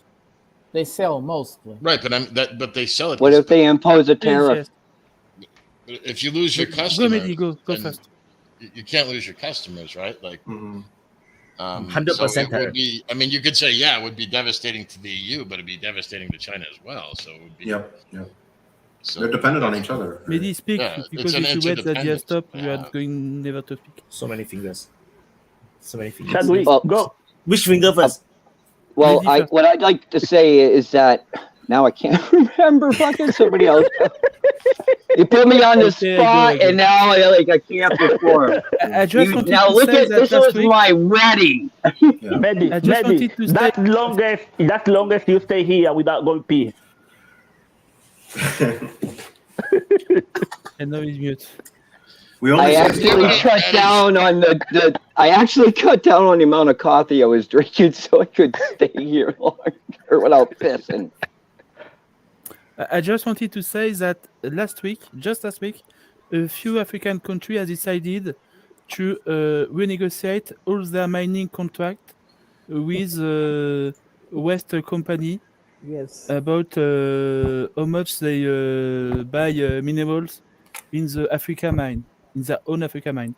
Just a few countries decided that. They are going to negotiate all together to be sure that there is no problem. Multiculturalism is coming. I don't know if any of you been to Africa, but I'm gonna ask you this: how many countries in Europe produce rice? Portugal, Spain, and Greece. Funds to all right, in the Camargue in there the is south? no all right in Africa come from Well, Portugal Europe. produces 30% of its rice. Italy produces 30% well. of its rice. Italy is also something around 10%. Europe is not self-sufficient in rice at all. You know we what? buy rice from Europe. If the rice Now ain't from India- Asia, it ain't now- even fucking rice. That's bullshit. Yeah, now This India is shit taking over. growing. No, India is the biggest exporter of rice. Of course. India is taking over in Africa. They're selling that. Well, where and is they it coming from? and they own the currency. Where is it? Where was it coming from before? Before Europe, most No, of them not Portugal and Belgium. I was like, really? Well, we have Where a very about in small Belgium production is of a? rice. We have a very small production of rice. Vosh. Trust me, Europe go this factory outside in Asia, and they just made that like it's coming from Europe. But now Vosh, yeah. Something worse. They were importing the rice from Europe, but the rice was not coming from Europe. That's what I'm saying. The rice Now was these coming countries, from Asia. these countries in now India is selling the rice. yeah, now this country in Asia is selling to Africa direct. So what are you saying? They cut out the middleman? Is that what I'm understanding? Everybody's cutting the middleman. Everybody's cutting the middleman. Oh my god, Voss is making me so confused. He's like, "Oh, the rice coming from Europe," and then after this, he says that the rice is not from Europe. He's like, "What?" No, GS got it. It's the middleman. You just say that the rice actually come from Asia, and then it's No. When you're there, you see in the package, made in Spain, made in Portugal, made in Belgium. Yeah, you see that. But I was like, what the fuck is that shit coming from? Well, Portugal has a very small production. It's 30% I know that. of our consumption, and we are the country in Europe that eats most rice. And we just produce 30%. It's probably that in Angola they buy Portuguese rice because we have a special type of rice. But that's it. Chris and media after. Okay, I was actually going to. I can go after Mehdi if he remembers what his point was. Mehdi. quick, Mehdi. Now, if the old man remembers what the fuck he meant to say, I'll go first. I remember what I'm going to say. Go ahead, sir. You're not Biden. All right, fine. I will go first. No, I was just going to yield because you had a previous turn and had to step back. But what I was going to say is that so there are two things. First of all, one thing that I saw in Germany when this war began, because I was living there at the time, was that as I said before, there was no wheat flour on the grocery store markets for months. And as far as I can tell, Germany is a net wheat exporter. They produce more wheat than they consume. So my conclusion is that Europe tends to export first and then import other things. In some things, in particular, as I say, Germany and wheat. But the other thing to think about if we think about like the global South sanctioning Europe, is that we already see big power struggles happening over this. I don't know how many people here have been following the whole fight between the EU and Indonesia over nickel ore exports that's been going on for a while. But basically, Indonesia said they're no longer exporting nickel ore as ore to Europe.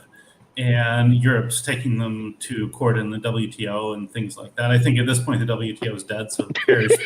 About WTO? But who do they want to sell it to instead? Well, no, the point is that they want to export nickel and not nickel ore. So the goal is if you want the nickel, you have to build the refineries in Indonesia, and you have to put the money into Indonesian infrastructure. Yep. And that's what Europe cannot tolerate, because they don't really want the development of many of these. Yeah, they don't want anyone being autonomous. Yeah. Mehdi. You're muted. You're muted. Forget shit. Keeps himself on mute while he babbles for everybody to see him. Here I am in all my fucking glory. Anyway, so what I wanted to ask is, we discount it. I haven't heard anybody mention BRICS in this entire conversation and the role that it could play. Because if BRICS lines up, there's nothing to say that BRICS countries as unify and say they're going to impose a tariff on every product that comes out of the United States to recover for all this fuckery that's happened. It's never happened to America because the UN's always been America's puppy. But that is a total different country that has a total different power structure now that we are no longer invited to play it. So think about it. They're trying to isolate us out. There is nothing to say they can't punish us back. People need to think about things. Yeah, but do you see BRICS as being an alternative to the United Nations? I see BRICS being in place to make sure that for sure. Exactly. To be honest, they don't care about United Nations. Yes. They care about their people. They're doing that for their people. Right. And now other countries, as long they stop dealing with dollar, they'll be fine. But the United Nations. Who is the world going to trust to investigate Bucha? Who is the world going to trust to investigate all the other? Nobody cares about Bucha now. You're wrong. You don't live in the United States, so don't tell me that. That's wrong. People actually do care. People are becoming aware. And when Americans find out what's been going on, what are they going to say about their own government? We've always had it our own way, but go ahead. No. I'm sorry. The thing with America, they care more about racist, LGBTQ. I don't know if I spelled that right. And no, you're talking about what you're shown. That is not middle America. That is not just rural neighborhoods. That shit is in cities mostly. It doesn't exist throughout the United States like the world thinks. When I watch American TV, that's what I see. Exactly. That's what you're being shown, but that is not what this country is. Vaughn knows that.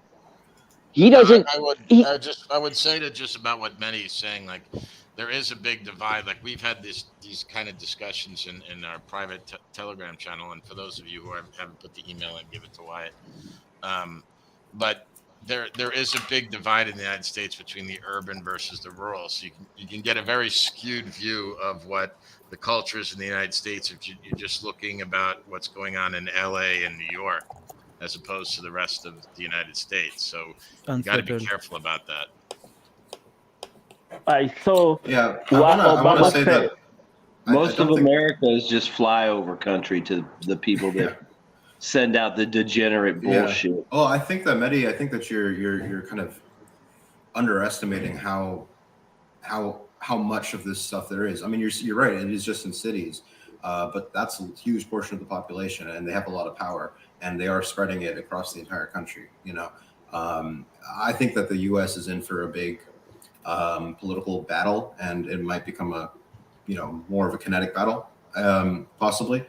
But it's definitely, it's not something that you can just ignore. I think that we might get over this by either political or non-political means within the next decade. But I don't think that it's something that you can just say, oh, it's not a big deal. It's just something that people during this whole time, who's been the adults in the room in the United States? The American gun owner. We could have ended this or went to war over a lot of things that are stated in our Constitution that are not happening. But we're waiting for the law to function. Because if we take that fucking step, it's all over. It's all for or nothing. So I don't see a civil war happening in a kinetic form because I cannot see how is the military going to try to subdue rural population in the Midwest. It's spread out everywhere. No, it won't. I think you got to understand distant people. It's huge. There's more guns in this country than there's people, man. This is not Portugal. And also, many of the people in the quote-unquote military would choose the other side. So the military is not this homogenous, unified force. There's all sorts of factions within the U.S. military. And there is the National Guard too. I watched a video of Obama talking about freedom of speech, about journalism and stuff. And I was Another like, thing if you need to understand if too this is- guy had the chance, if this guy had the chance to run again, he would win. I Another checked thing the you need to likes. Okay, go on. Another thing you need to understand too, like we have militias and all kinds of groups like that in the United States, and those militias are also in the military, and I know that for a fact. So not only do you have civilians that would be against the government, you have people already in the military that are technically against the government. It's just a means to an end. Right, Vaughn, I talked to an S3 not too long ago, and he said that what we're seeing is all upper command, all the political appointed generals and shit are playing general, but once you get into divisional command down to the brigade, they're having none of it because none of these guys want to go fucking die. They know what reality is. You know, that's what people don't hear. You hear these 4-stars going on there about how our guys are going to go out there and punch it. Well, there's a whole different level of leadership under that that doesn't agree with it. Conspiracy, because that can be bad to you. I understand the points, but let's. It's not a conspiracy. I think you can be charged for that. I want to note one thing here. If we're talking about, the possibility of, what would happen if the U.S. started to disintegrate and there was some sort of a civil war, is that if you look at the states that are likely to end up on the red state side and states that are ending up on the blue state side, for lack of a better term here, pretty much all of the most of the naval bases that would host things like nuclear submarines and things that would be capable of launching, say, nuclear armed submarine launched ballistic missiles would almost all be on one side. But I don't think that if things were to stabilize at all with any lines, you have these massive ballistic missile fields in Montana and North Dakota. And I think that those would almost certainly end up on the other side. And so one of the things you'd really have to worry about would be the fact that a civil war in the United States would either have to be settled very quickly politically, or else it could possibly become an intra-American nuclear war. And I don't believe there's really any No, I don't realistic think possibility of the United States nuking that's itself. going to that. I think that's kind of getting into the realm of craziness. Vaughn, Personally, you may have some yachts, some Vaughn's militia muted. fighting, but not a If there is- full war. So I don't think so. I think if there was a split in the country and it went to like a shooting civil war, there would be issues there, but I would think that the nuclear forces would basically just step out and be like, fuck you both. We're not giving you access. they're not going to. People have families in these places. They're not going to. The guys in the silos ain't going to let nobody shoot them, and the guys in the subs can just fucking ignore the radio and not launch. So there's nothing they can't make them launch. They'd have to break into the silo and then do all that shit. I want to return to Mehdi's point too, which is that I think that if it does go kinetic, then I think that it will end in the favor of the rural side of the country very quickly, just because the truckers would block the highways, and I think within a week, the war would be over. Why do you talk about rural? Are we including in the rural also small towns? Yep. So small towns and exurbs, yeah, like because suburbs. I think the reason, like a lot of people don't understand, like when they talk about like a future U.S. Civil War, they always fall back on like the 1860s, and that was really not a civil war. Yeah. It was basically two separate countries fighting each other. Yep. It was the Confederate States of America versus the Union. So it was two countries. It wasn't like just, if you want to think about what and I don't think this is likely. I think it's more like we'll have this slow kind of decline. Let's just make personal. But if there ever was to be a kinetic conflict within the United States, it would be more like a combination of what you had in Spain combined with what you had in the Balkans. It would be like some hybrid of that. Yeah, 100%. So I want to ask a question. So you have the National Guards, which is the military for each state, right? And then you have the U.S. military. Would the National Guard, so in case of some crisis, whatever crisis that could be, they can be federalized. The National Guard by executive order. who will? After Yeah, I 9/11, understand. they changed the law that the National Guard can be federalized. So Yeah, so they could. Well, but the thing is, you could be federalized before that, because we would get federalized for forest fires, and then we'd just be attached to the Forest Service. How correct, big but that is the is United peacetime, States right? Army? So the thing is, would the National Guards, where is their alliance lies? If there's a crisis, let's say the U.S. military is going to, be used against the people. For example, in a civil wars-ish situation, will the National Guard ignore federal orders and they will actually bind together and be loyal to their state first? What do you think? Well, they would be more likely to, because they would be from that state, as opposed to, like, if you join the Marines, you're all, or the Army, you could be taken from any state. If you're in the National Guard, you're in the National Guard of that state, and technically you fall under the authority of the governor of each state. So the National Guard of California. It would come down. It would come down to the individual soldiers or commanders deciding if they wanted to follow the governor or follow the president. And Because see, the that's the thing thing. can The be- National Guard is going to be where you're going to have the militia members in the military that, you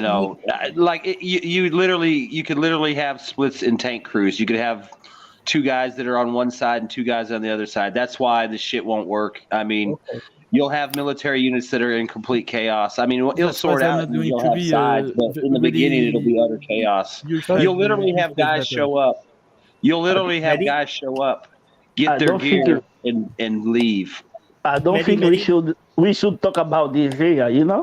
Basically, you are planning a civil war in the United States. CIA is gonna come after you guys. Nobody's planning anything. We're just people are talking always about what planning a civil happened. war.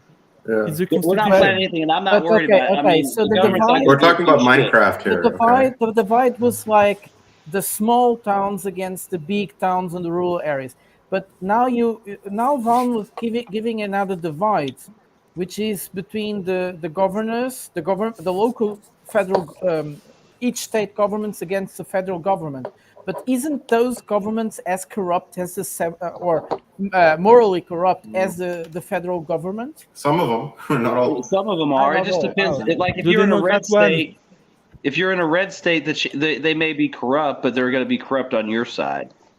You know what I mean? I mean, they're going to be on your side if it's a red state or a blue state. I mean, that's how it's going to break down. I mean, this is going to be total fucking chaos because No, I don't think it's going to happen. everybody's going to try to figure out what they want to do. This is well, I mean, just to what Prada said, though, he was asking about that. There's an expression in the U.S. All politics is local, right?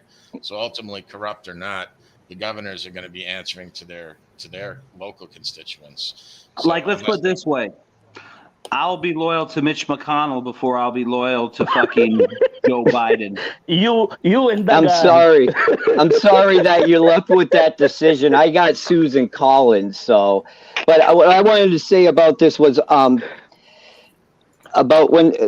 the deployment is Vaughn or John. How many people do you know that belong to gun clubs, and how many gun clubs are around you? That will tell you basically where America would probably be divided at in that level. People outside the United States don't understand. There's gun ownership everywhere. Go watch a video of the Knob Creek machine gun shoot, and those are all privately owned machine guns by regular American people. And we're talking about anti-aircraft mounts that were on ships like quad 50 calibers, miniguns, Maxims. Pretty much any machine gun ever built, you can see out there. And that's just a fucking show that people show up to come and show off their toys. There's all kinds of motherfuckers that got shit that nobody even knows about.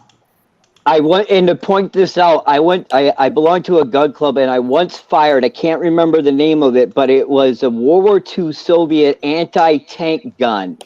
And I sat down, they had an armor plate out there, and it was about 200 meters lined up there, and it was the one that had the double shoulder thing on there, and I hit blew me back. I'm like, what the fuck?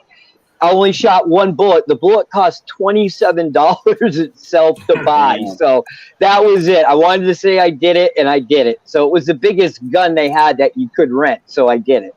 It was a joke, but it was fun.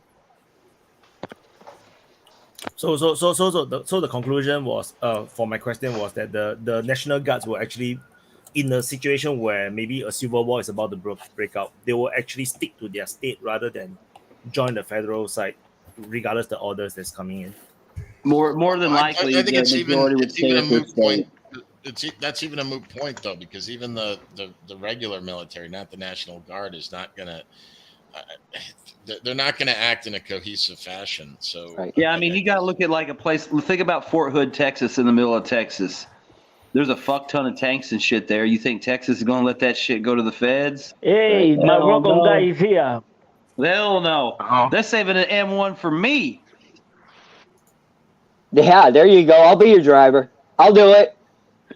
I don't give a shit. You can command it. I'll gun it or drive it. I'd be more than happy. Some other fucker's going to load it. I'm too old for that shit. I just want to ride on the back and drink mint juleps while y'all shoot up shit. Yeah, so I just wanted to raise the question: how likely is a civil war in the U.S.? Is it not so likely in the case of? Never. Never going to happen. No, so that's the point, right? Because could part of this be a though? civil war in the United States would probably require some kind of outside catastrophe, some kind of massive, economic collapse, some kind of war fuck up, some kind of natural disaster where a meteor hits the earth. Overwhelmed. We're and all saying the some of that local now, government was overwhelmed and people just went crazy.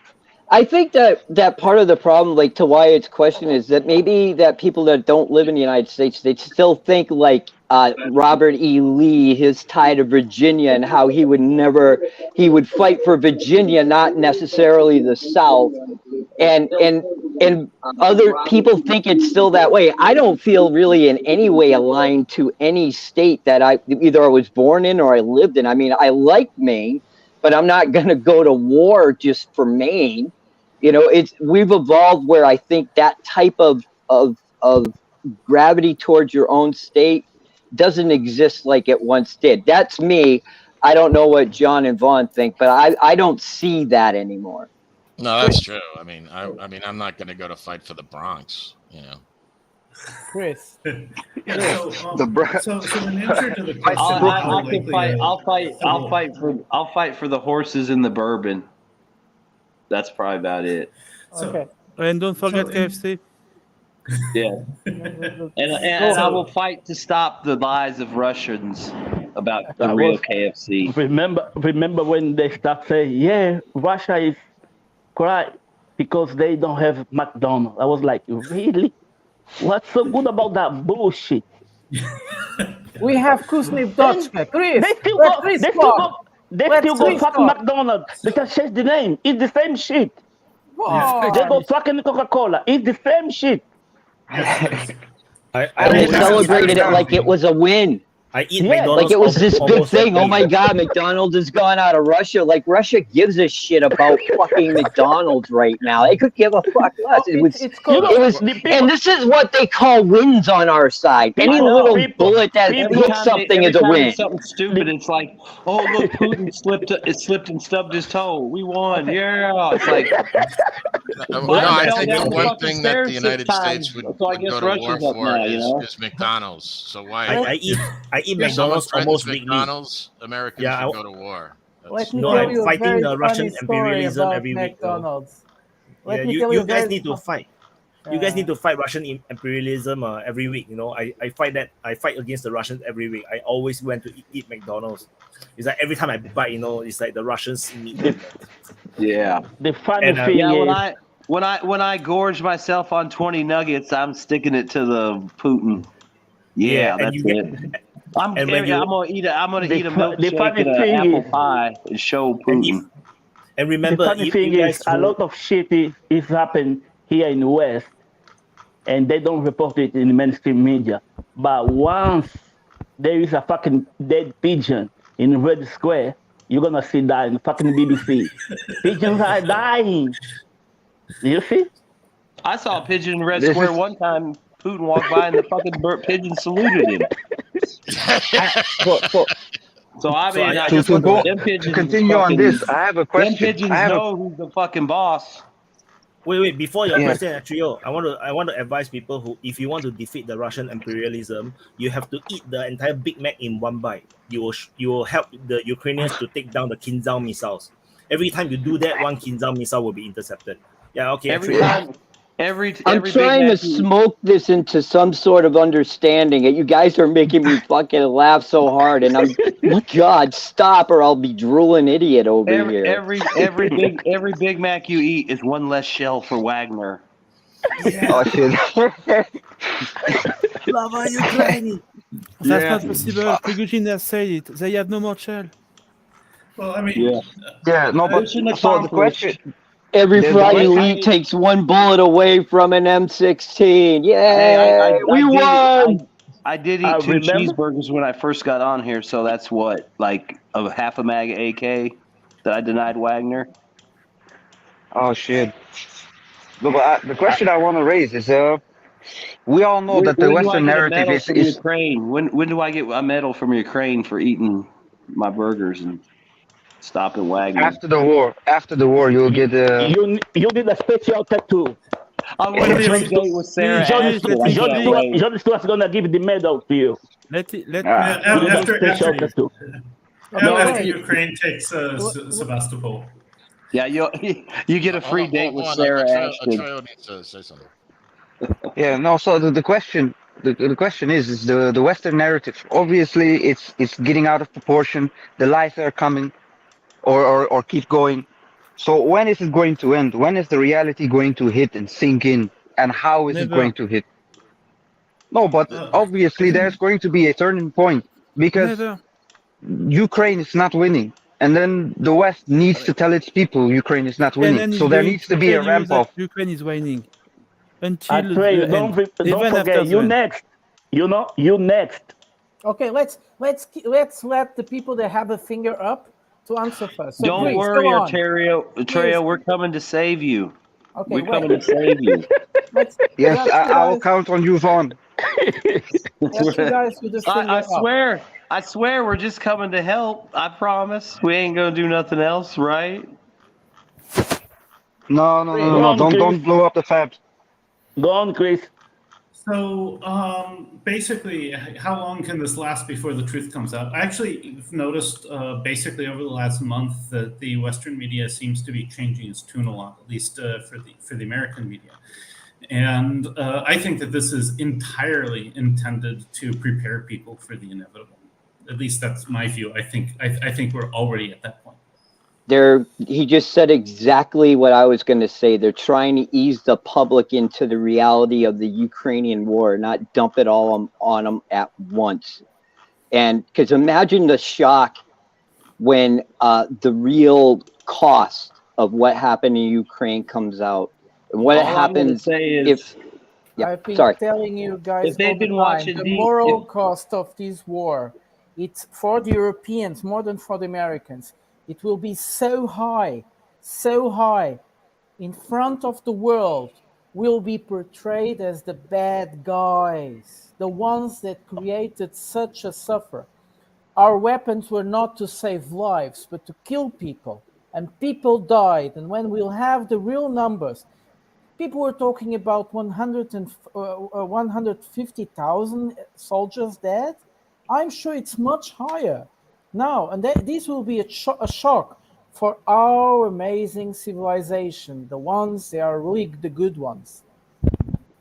They should have been watching DPA for the last year. Then they wouldn't be so fucking shocked in about a month. Yes, exactly. Yeah. No, the problem is not shocked, Vaughn. The problem is that we have been lied by our politicians, which know the truth, which knew how many people were dying, which knew that Ukraine was going to be destroyed just for the use of, because we used them. We were never with the Ukrainians. We were just using them. And the moral cost, I don't even care what the Europeans themselves will think about themselves. I'm talking about in the world. When it's too late for the world. Mehdi was talking about the BRICS. Done the damage. No, Swart, you're not understanding what I'm saying. The world will not see us as the good guys anymore. We can keep lying to ourselves, but the world will tell us we are the bad guys. It's too late already. Huh? It's too late already. It's already done what you say. Yes, of course. The I'm whole world telling know you. we are the bad guy. No, it's they still don't dare to tell us in the face. Yes, they are still not you're telling right. us in the face. But that's called fear. That's something else. But that will change once it's public. We killed 1.5 million Ukrainians. Yeah, Yes. so that's the thing. So when are they going to try to ramp off in order to change the narrative, in order to have at least a softer landing instead of a mad crash against the government, especially in Europe in this regard? Yes, in Europe, the divide will be huge. People will ask for heads. That's quite true as well. But what will happen in Paris? Nothing. They might Really? just try to They're slow kind of walk. like burning the place down now, aren't they? Nah, they. But now, That's propaganda. That's Well, propaganda. There's think about nothing. this. Once they launch their offensive, that's not going to work. You could probably just see stories to start to creep out about how it's not going good or it's slow going progress, not much progress, and then I could see them doing that, like just use the offensive to let everyone down over the weeks as it putters out. And then they'll put the body numbers like, in oh my there. God, I guess this is it. I guess this is the end of the road, even though they knew it was the end of the road a year ago. Prata, you forget something. You forget something. It's not us who killed 500,000 of Ukrainians. It's Putin. Putin will always be the monster. Everything is about Putin. No. The people are gonna finally wake up and they're gonna see that the Snow White sniffing Zelensky No, gonna not be the going to bad guy. happen. He's gonna be blamed for everything. He's going to be killed at the end of the war and going to be martyred. Remember that guy from Venezuela? Look at him now. He went in the fucking United States Congress. I mean, you got he was the president. We have a super chat. We have a super chat. Once it's over, the United States is going to walk away from Zelensky and let him take all the blame and die or whatever the fuck they do to him. Somebody paid fucking money to say something. Somebody paid money to say something. I'm trying to point it out. Look at the super chat. We got to acknowledge people paying money to listen to us babble. To be honest, yeah. I am listening to him. I'm gonna eat technology, I'm gonna eat my iPad. So I'm safe. The thing is that Zelensky can't be around once the war is over. Oh, he won't be. This guy is too dangerous for the elites in Brussels, which will have a lot of things to explain, and they don't want this guy defending himself around, pretending he's got Zelensky, the muscled guy with steroids. The United States doesn't want to have this guy living in Miami in a huge mansion with the money he stole from the Americans. So this guy is going to. Don't worry. The evil Putin is going to send a killer to kill him with polonium. Or maybe even give him asylum. If he knows this much about Brussels and stuff, it seems like a good deal, right? Sorry, guys, I didn't find somebody that wants to kill him. I was too cheap for them. I offered the guys €100 and they didn't want to do the job for me. Everybody need to earn Mr. fast. Rambo, you should have asked more than a Daily Shock packet to kill Zelensky. That was really too cheap. Oh, fuck, I put the poison inside. No, but you're never gonna think that NATO gonna blame the shit at them. You're never gonna think that Biden gonna blame it to them. Trump will do it. Trump will say it's Biden's fault, but I don't think even he wants to do that because they're gonna put the fucking whole country in problems. But they're gonna put the blame on Zelensky. They're gonna put it. Does anyone think for a minute that everything is about Putin and China? Here's another thing you could look at too.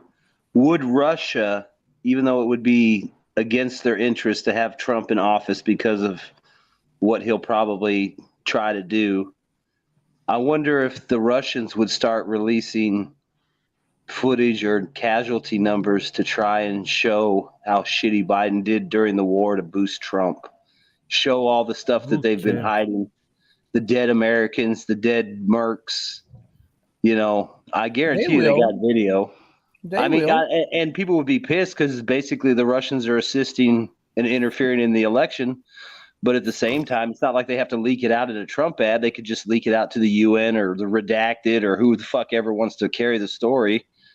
And that shit's just going to be floating around out there, 200,000 dead Ukrainians with, hundreds of pictures attached.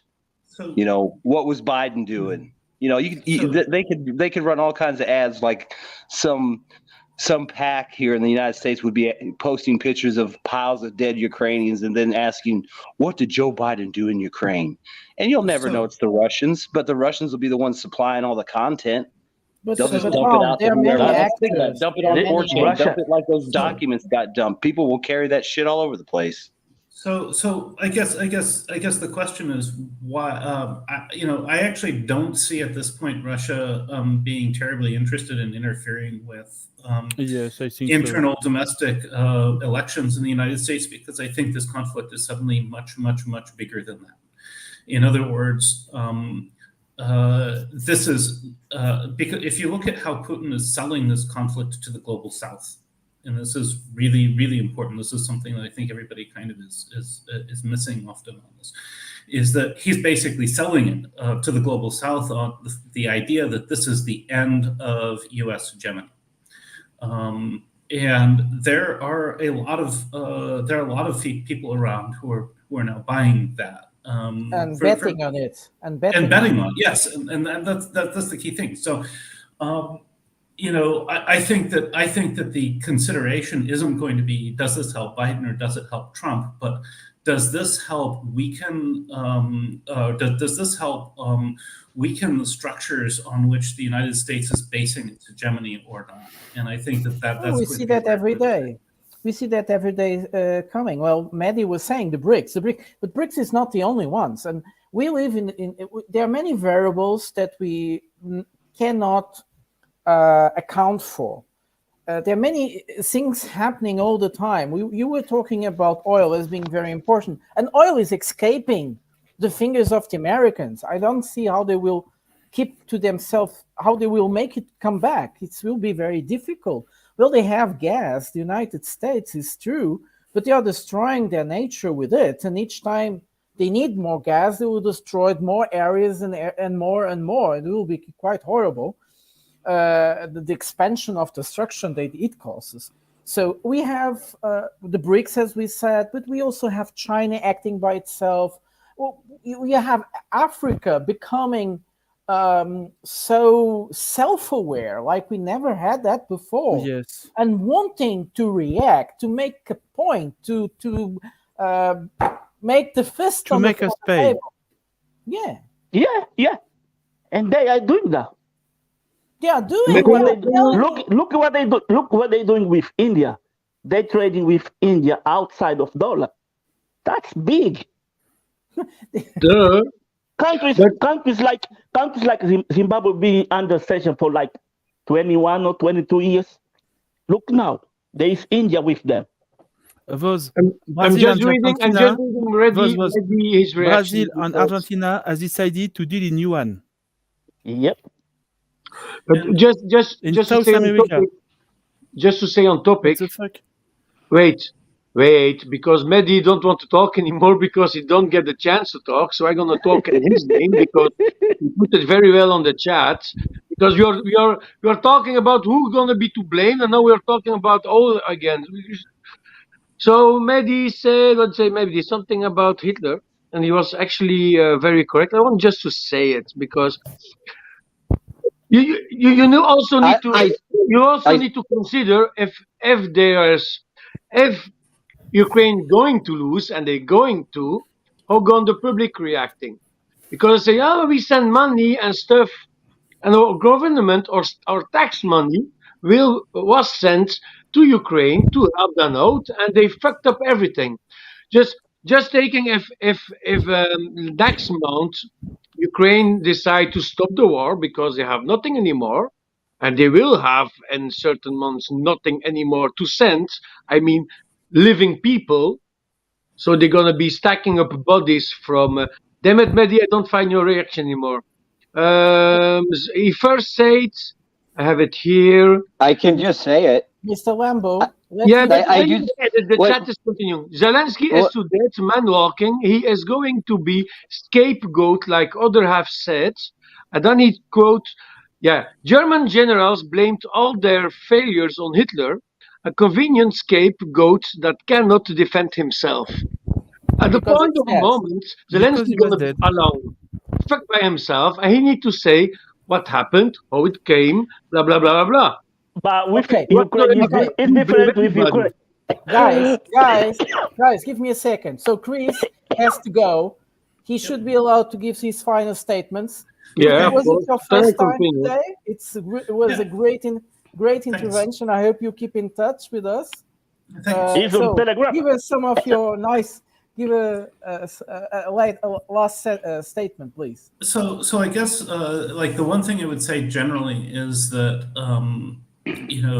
I think that we're seeing right now. I think when this war broke out, my first thought was this was likely to be a bigger geopolitical issue than World War I or World War II, or probably both of them together. And I think that we're seeing that slowly grind into reality. I think that as time goes on, we will see this be a massive watershed conflict historically, and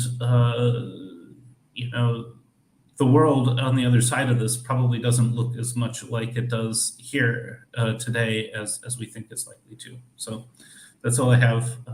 See everybody hopefully another time if the timing works out for me to participate. Thank you. Thank you. Chris, Yeah, nice one, mate. Nice one. Thanks. Bye, Chris. Bye. So But just to continue. Mr. Lambo, go on. Bye, Chris. Thank you. Mr. Lam, you know the difference with Ukraine and German. It's going to be the same. German had an economy. Ukraine depends on the United States to survive. If Uncle Sam say enough is enough, do you think all these people there gonna say, hey, I'm gonna be the next one? All of them gonna run away to Russia, ask for help. Yeah. All of them. But the thing is, after a few months, I don't know how long the war is going to continue. Somebody gonna need to tell to the world why there is more than 500,000 dead people, Ukrainian soldiers fighting for their country dead. No, look, search fucking numbers about how many casualties are in Ukrainian army. You don't gonna fucking find it. Ask for the Russians, you're gonna find it. Now they say more than 190,000. But Ukrainian gonna be more than the double. More than a double. But those numbers are never gonna reach why they fucked up a whole country. Somebody gonna need to tell to the world why a country been fucked up completely, why there are gonna be in the future approximately more than 500,000 dead people, dead men, and some women also. We are lucky there are not too many civilian tragedies. We are lucky about that. Because they're gonna find a whole bunch of dead bodies in Bakhmut under the buildings and the caves. They're gonna be hidden. By the way, one civilian dead is too many.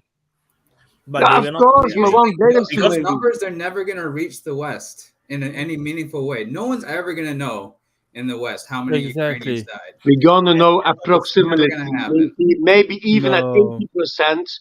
The number is gonna be disgusting. Now they are saying don't forget that most of these women. There is a complete. This is why I mentioned BRICS. They can ban and do their own investigation. The United States and the UN can't say shit about it because they're not involved in it. So I want to ask you, who do you think the world's going to trust to investigate what has happened in Ukraine? The UN Security Council? or maybe some type of SEO BRICS format where they actually try to find people, hopefully they still exist, that can at least appear to be fair in judgment and judge what has happened. But what media If here is going it's not on the BBC, it's not true. So I'm gonna stick with the BBC. Okay, guys, we live in the area of information. Everything is digitalized, so it's a bit more difficult to hide the casualties, like we did it in Yugoslavia. That's the point. It is a bit more difficult. Of course, we can hide a lot of casualties, but it will be a bit more difficult. I talked about that with Vaughn a few days, yesterday or 2 days ago, and we just talked by how much SD cards going on to find. They're going to be SD card hunters finding fucking footage of the war. Everything is. We have never saw a war. What we were talking about was it's fucked up, but think about all the guys that have made videos and video diaries that are buried underground that are going to be found in 50 or 70 years with cell phones on them. And it'll be the first time that footage has been seen since they were killed in Bakhmut or Lysychansk or where the fuck they got buried alive. Look at that video the other day of all those guys half buried in the trench. And you know there's guys buried under them, and you know there's guys buried in the bunkers. And we were talking about that. There literally could be treasure troves of video that come out over the years. Because think about it, they still find shit from World War I, World War II. Why wouldn't you find shit like that? You find an SD card on a dead body that's buried in a bunker 50 years later, plug it in, and maybe you get a whole other aspect of the war nobody ever saw. I mean, think about it. There's got to be fucking hundreds, if not thousands, of phones laying around out there with shit on them. What does the Ukrainian do? Views, right? But the pro-Ukrainian views is very different, because even if you say that, like Mr. Lambo said that, 500,000 Ukrainians are dead. Why? No, they will never ask this kind of question. They will straight away say that this is the people, these are heroes that fought for their country, for their freedom. They will never say, "Oh, why so many Ukrainians died?" That's the shit. That's the shit you see on mainstream media. They start with that shit. They start that shit. Do you really think these people want to fight to the last one? No. But the media will play it that way. But the media say that. I have to check out. But before I check out, one more point. I wanted to ask, how do you guys think the world is going to look like post-Ukraine war? So at that, I'm gonna have to check out. Guys, enjoy. Take care, man. That's a bad question. You should have asked. But we haven't it. What do you think about European values? No. Asia. Should have asked that in the beginning, brother. Come on. Asia is rising. Please, JS is having a good day. Don't ruin it, please. My quick answer is confused. So I want to add on, because if you look at the Soviet Union during World War II, the amount of losses that they have against the Nazi Germans, it doesn't matter. In the end, at the end of the day, as long as they can win the war, it's justified. Even if you lose the war, it's still justified.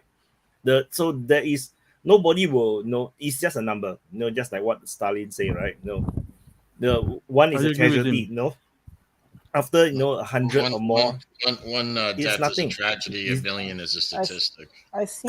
It's a statistic. Exactly. Who remembers any of the people who died in the Odessa fire? Nobody remember their names. They only remember. Some people only remember the numbers. Like, I don't even know it happens until this Ukraine war happens and people always like screaming about it. So I don't think the morals and ethics is important. Wyatt, just now with this war, what you get from the media is that everything is all right in Ukraine. They are fighting. They are doing their best. It is. So everybody in the world that don't follow this channel, you need to like and subscribe, by the way.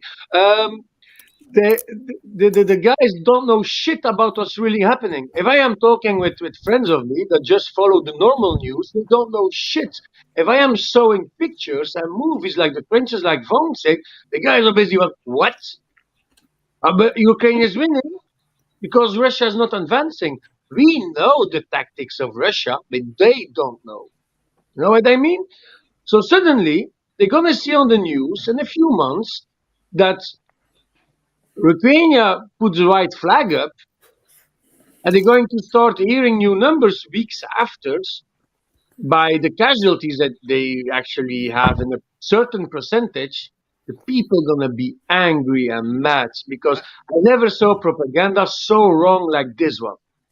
I wouldn't say that they will raise the white flag. What will happen is that, maybe in 3-4 months or even half a year's time, what will happen is that Ukraine will start to not demand F-16. They will forget about F-16. They will demand new tanks.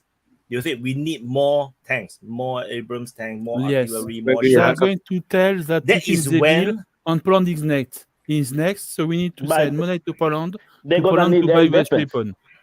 Because that will be the part where the public then will get confused. Because I thought we already sent you such a huge armada of weapons that you thought that you will win the offensive and whatnot. Because now they're asking about F-16 because they have the tanks and artillery. But if they suddenly ask for the tanks and artillery again, that's when I think most of the public will start to wake up to know the real situation in Ukraine. Because they will look at the front line, and then the front line has not changed much. For example, maybe in half a year's time, and then suddenly Ukraine is asking for more equipment. That's, I think, will be the red pill. I think there won't be white flags. Ukraine will not surrender. They would last week, much earlier. Just now we were talking about how Russians have historically never surrendered and they always fight to the end. Ukrainians are literally Russians. They are more or less the same type of people. They will fight on. I don't think Russia or Ukraine will surrender like that. I think when it goes down, it'll have to be a complete collapse where there's nothing left to stop the Russians. Yeah, well, Carr actually last week they said that Ukraine will go 95% of the thing they were promised. So that's enough to start.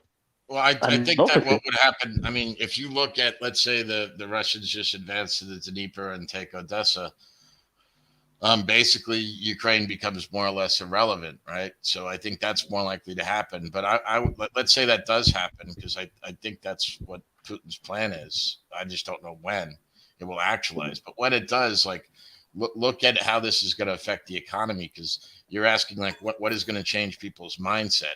I think when the economic system breaks down, everything breaks down. Once people can't afford to eat or keep a roof over their head, that's when people get upset and they look for someone to blame. So they're going to get pissed off. So if the Russians are able to seize all the areas of Ukraine, that is, the areas of the, wheat production and the gas fields there, and they become, their economic power goes up, while the European economic power decreases, and the United States, I mean, economically, they'll be, I think, the United States is self-sufficient as far as resources go.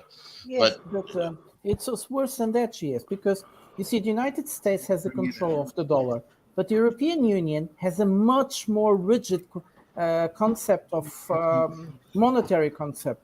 They can't be financing Ukraine ad eternum. Somewhere in time, they will be out of money. Yes. Yeah, I agree, and especially when they the thing is, you can give them money. They're gonna buy what with that? What do you mean? No, he's going to say there'll be a shortage of fuel. You can have money, but if there's no food, how are you gonna use that money? I mean, it's just really a matter of like they said, Ukraine will fight to the death, and that's. They're going to fight until they collapse, basically. So when they collapse, that'll be the end of it, and the Russians will be able to do what they want, and the Ukrainians won't be able to do anything. Zelensky will probably flee, or all the top people will be the scapegoats. It'll just be a free for all, but it'll probably just be a point where the military just fades away or disintegrates or whatever, and then it's just going to be a free for all. But wouldn't that be the most dangerous moment of the whole war? The moment that Ukraine disintegrates? The moment that Poland but I don't see how it's not going to happen, because they're not going to give up, and they're going to just keep going. And at some point, you're just not going to have any guys to stand in front of the Russians. So they're just going to, I mean, that's why I don't think they're going to go to Odessa. They'll just wait till there's no Ukrainian army left and they can just drive to Odessa. They're gonna say, some farmer going to take a pot shot at them? No. So they'll just drive. They're going to say, they don't have to do anything. They can just sit here and fucking wait until they fucking die. They're just going to go there and say, yeah, Odessa, I like. Give that to me. That's it. Exactly. Yeah, I mean, they're just going to wait until there's no Ukrainian army left, and they'll just drive around and take what they want, and there won't be anyone left to say anything. I mean, unless NATO wants to come in and try and stop them, which they won't, especially if it's all east of the Dnieper. But the thing is, everyone keeps Poland. If NATO came in, who's gonna go? Poland will take over Western Ukraine, and that's it. They ain't gonna go anywhere near fucking Russia. Can you see? Anything. I keep asking this question. Can you see American British troops in Ukraine? I can't. I don't know about America, but I know about the British. They go nowhere. What Arturo asked about what's the world going to look like after the war, the world's going to look like, especially in Europe, that they don't want no smoke from Russia. That's what's going to look like. Poland can take whatever the fuck they want from Ukraine, but I guarantee you they're not going to go anywhere near Russia and provoke Russia. They're going to take whatever they can get for fucking free on the cheap. And then, Ukraine will be a rump state. There is some Polish people who are completely crazy about Russian. On the political stance, that's the same. They could try something really stupid. I mean, they could try something really stupid and then they'll end up being like Ukraine too, the boogaloo. Von, the only bit Poland can take is West Ukraine. Yeah, and let them have it. These people there are the one who killed Polish in the Second World War. Mehdi. I don't think they want to mix up with these people. Well, think about this too. If there's no Ukrainian army left, everyone's going to get payback.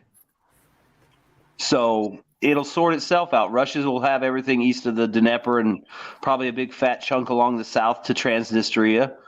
NATO will be stuck with like millions of refugees and debt. Yes.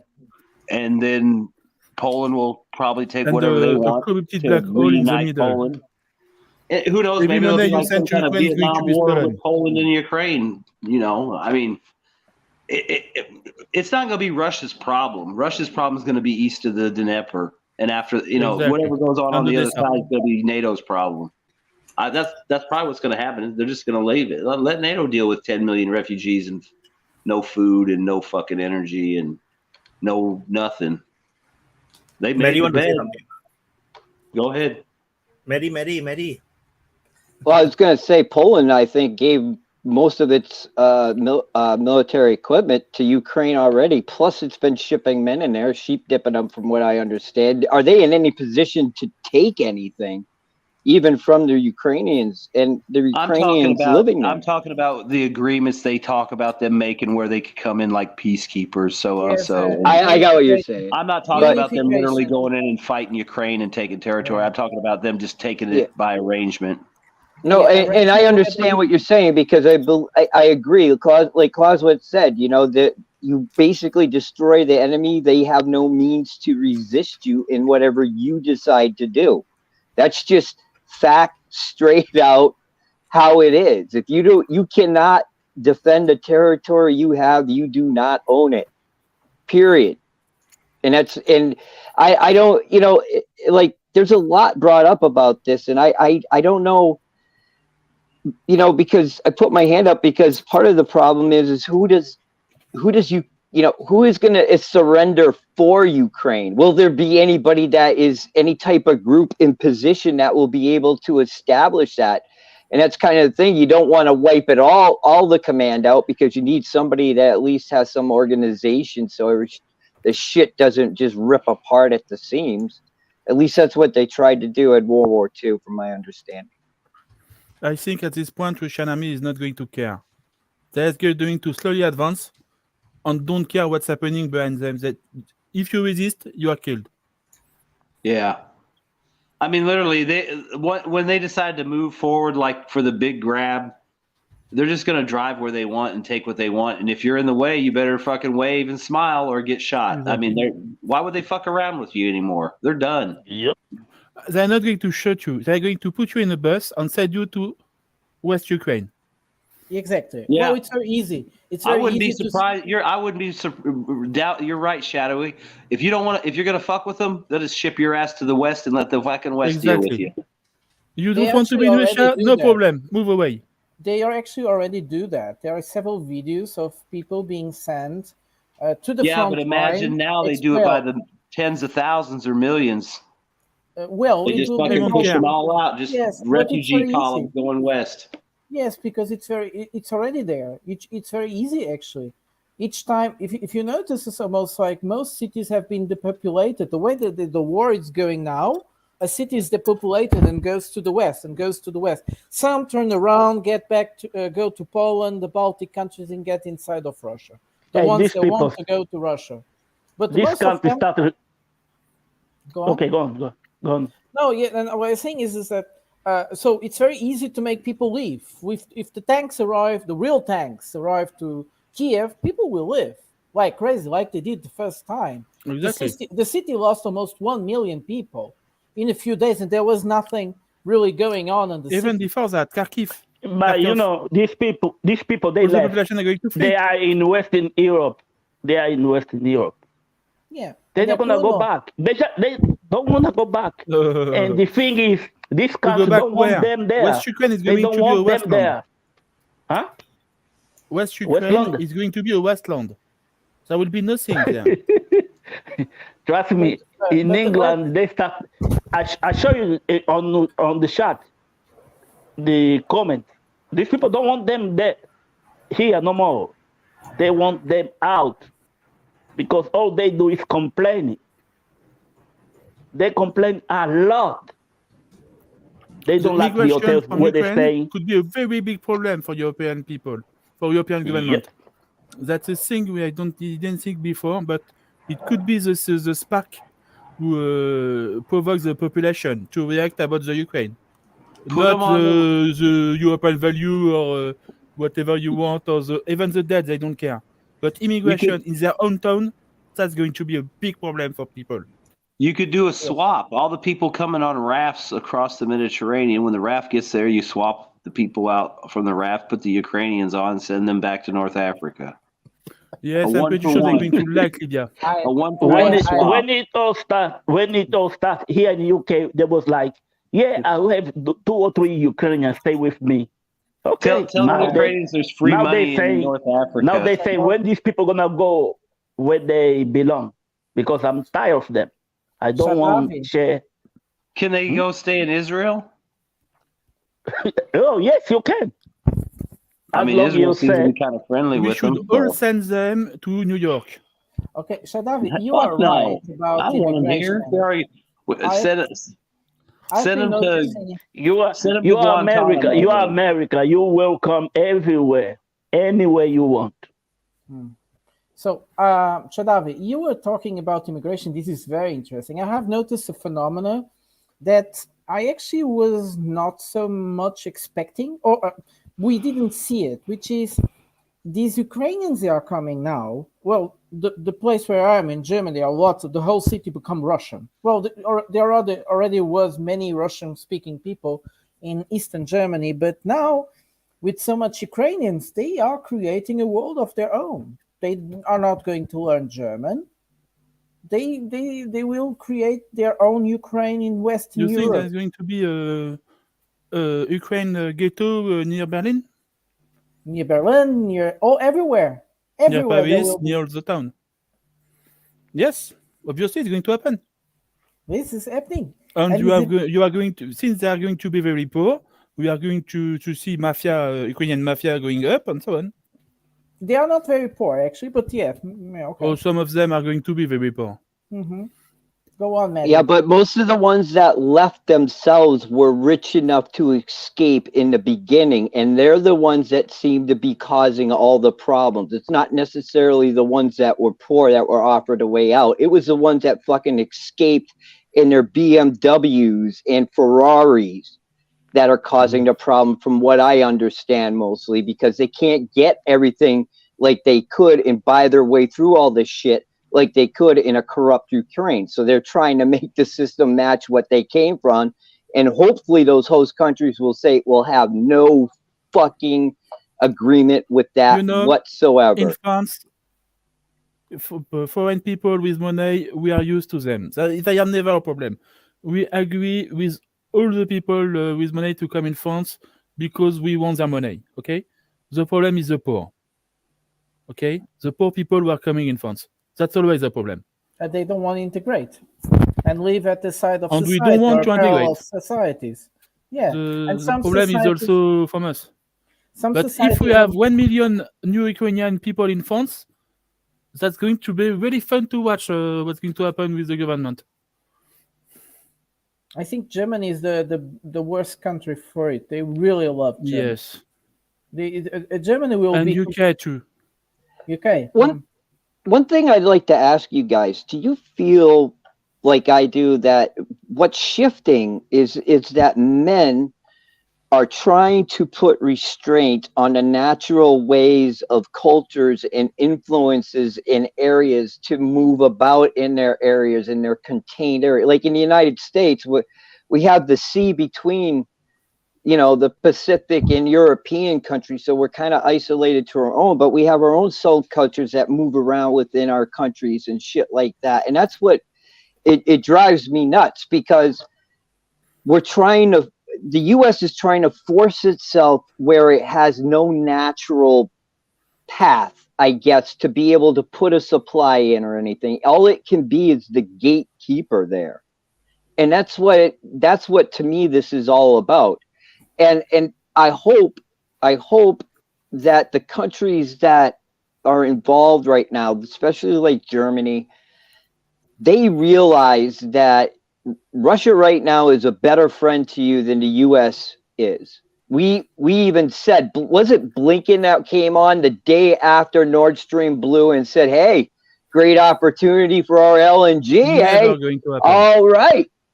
Yeah, that's what I mean, though. But they're trying. No, you have to understand what I'm saying. They are trying to force it outside of its natural progression.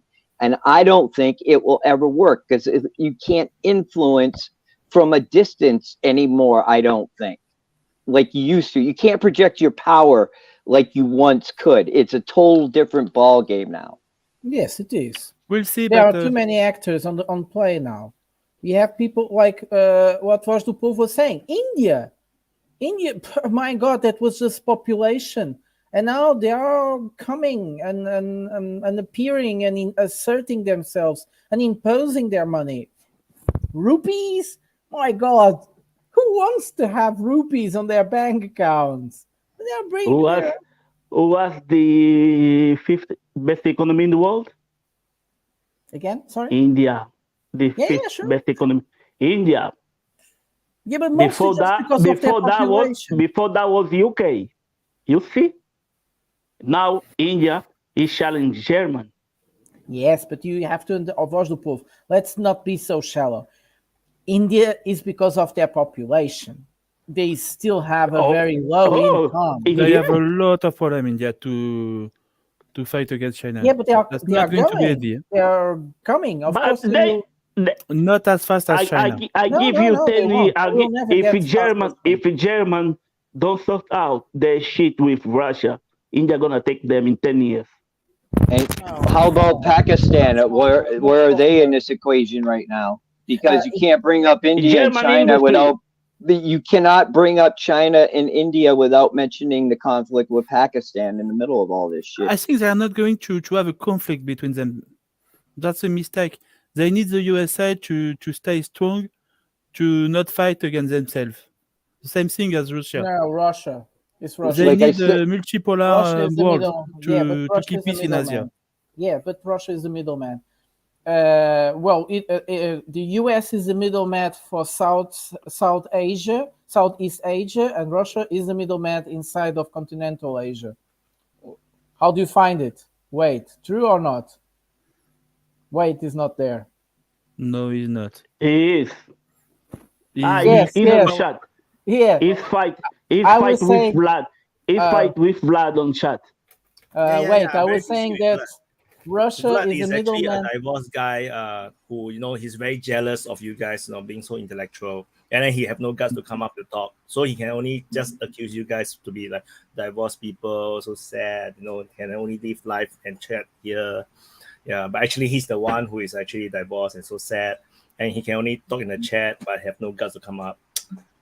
It's all right. I've been watching the little pussy in there. I'm not even responding to him. He's just fluff. He's the fluffer before the actual shot. So fuck him. I've got a big scream in front of me, I can't breathe. Why do you think I went like this up to the camera? And then I went like that. I was thinking 22 years, you fuckwit.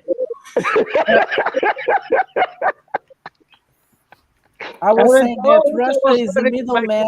An hour ago, I was getting see beautiful ladies trying to seduce some Ukrainian ladies. I didn't find them. Maybe at sleep or working at the OnlyFans factory. Yeah. Well, that's also a problem why cultural demographics will change in Europe. We are talking mostly of women. We had like Syrian men, and from other parts which were men. But culture is mostly, especially in Europe, is mostly transmitted by women because they make the education most and foremost. But anyways, now we are having a huge amount of women, and they are going to change the cultural diversity in Europe, especially, as I said, in Germany, I presume.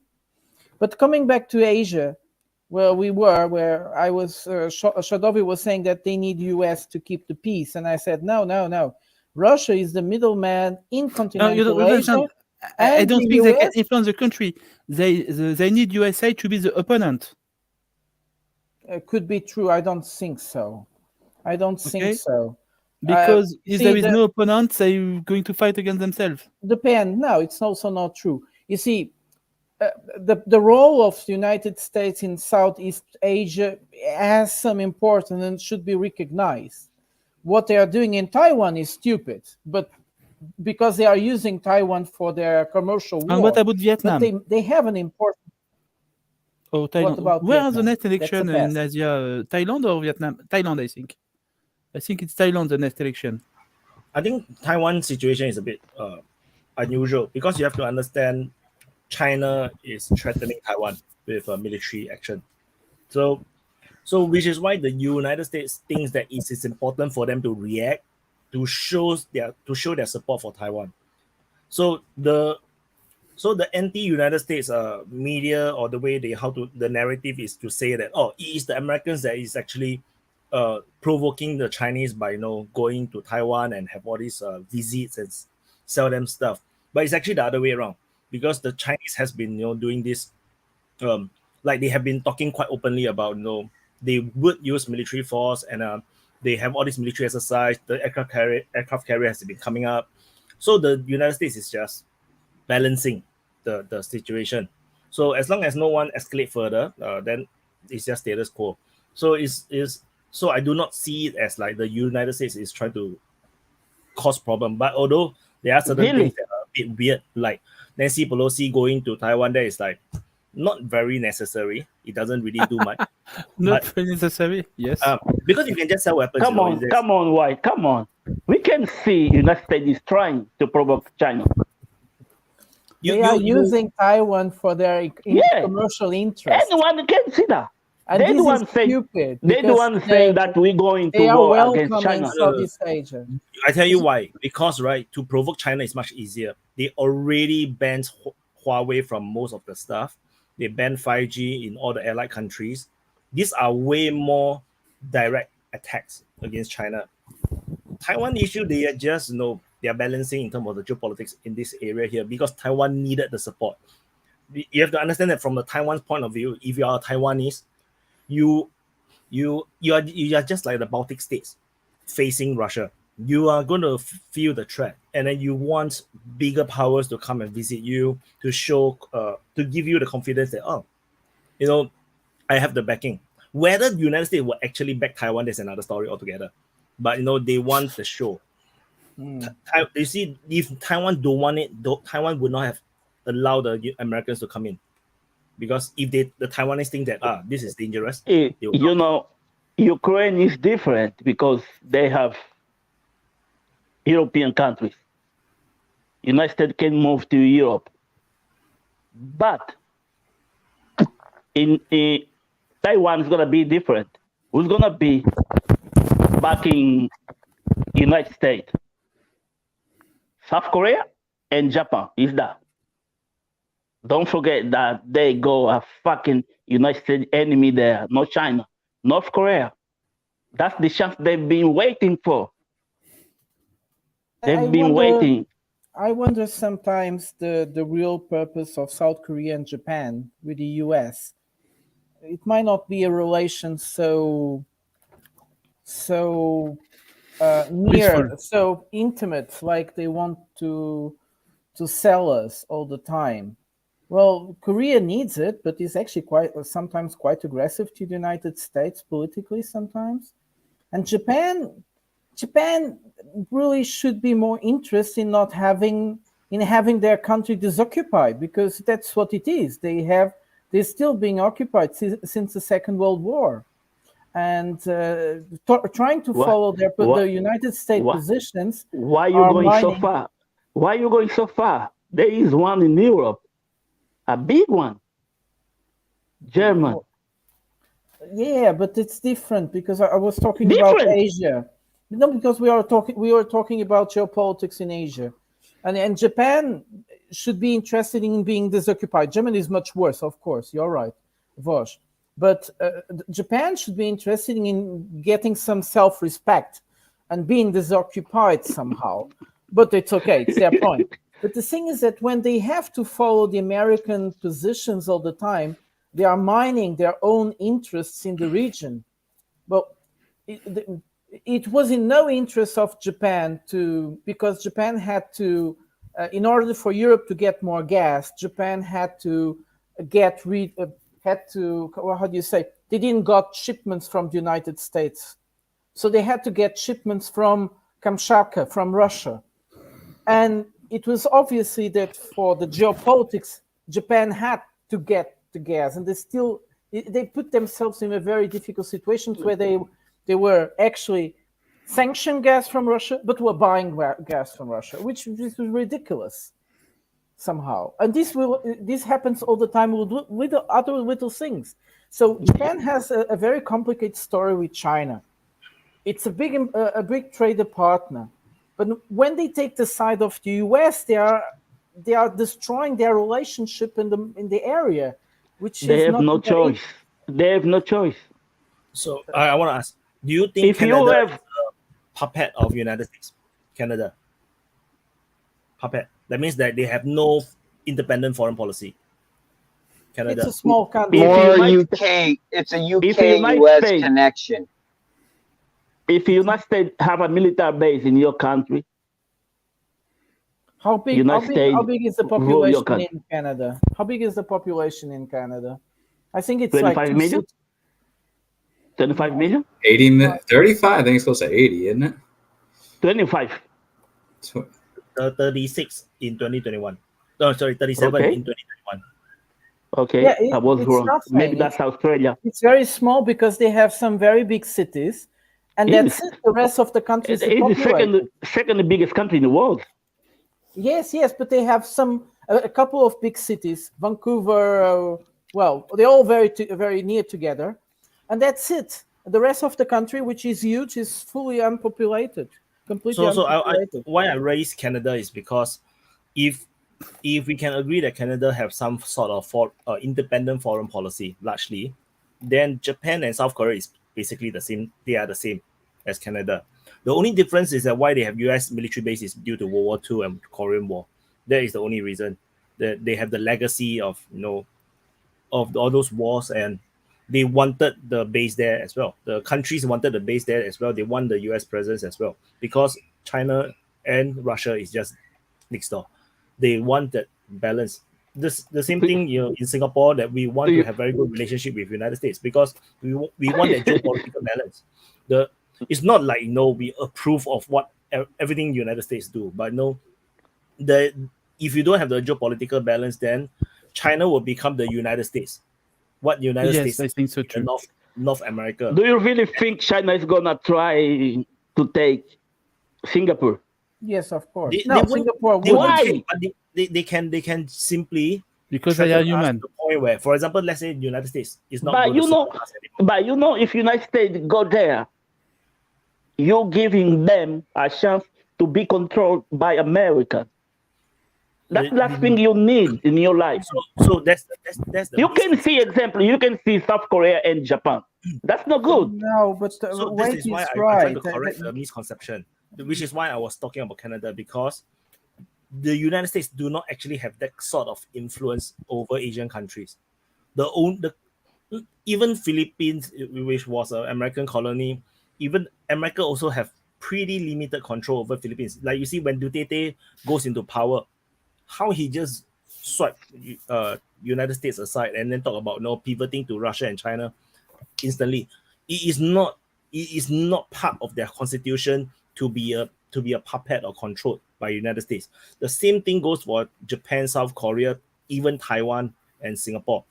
I disagree. None of the Asian countries are actually controlled by the United States in the way how perhaps Germany looks like. Now Germany looks really bad. But none of the countries around this area here, around in Asia, actually is at that level of we destroy our own national interest to the point where we self-pawn.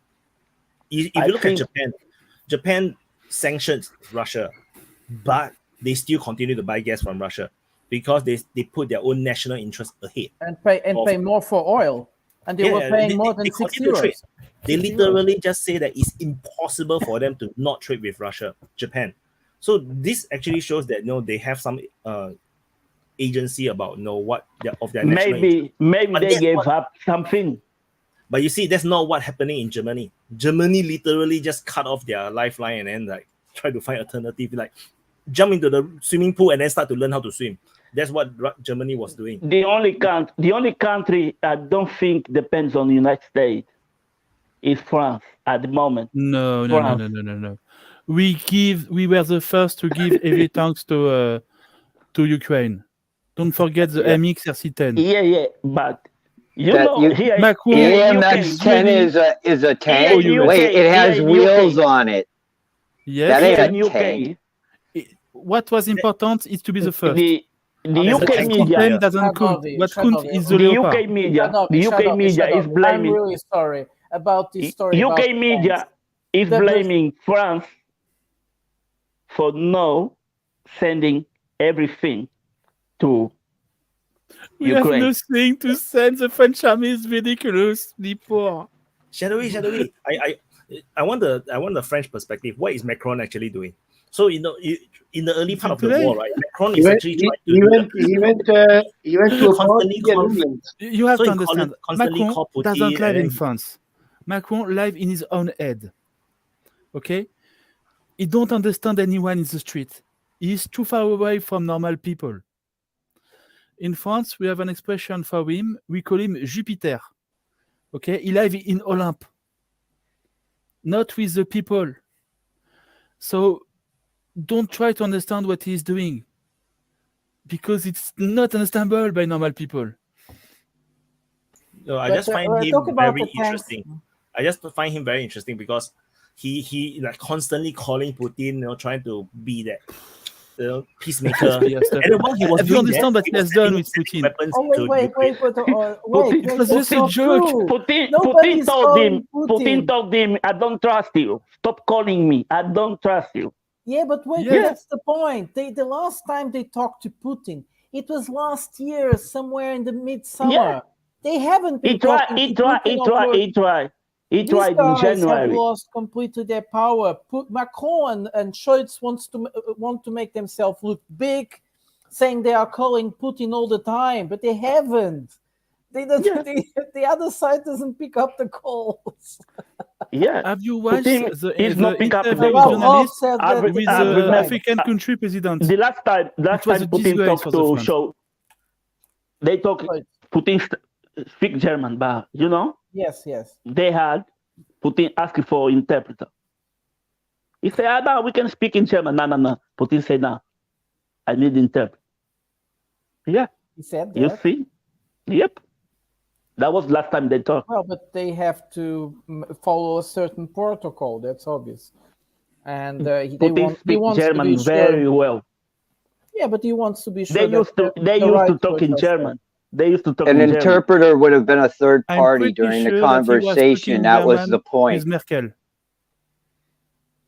The point is, Just Putin don't trust them.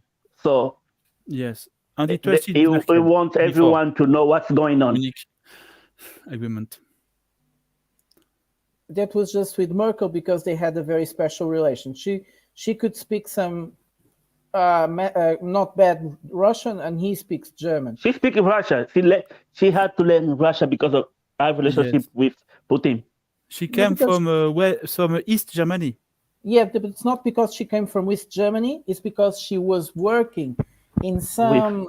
She was like the FTJ. What is this? It's like she was in an organization position, and when you got to work in some state organization, you always had to know Russian perfect. I met a woman that was ambassador in Egypt, in the GDR, and she could still speak Russian perfectly.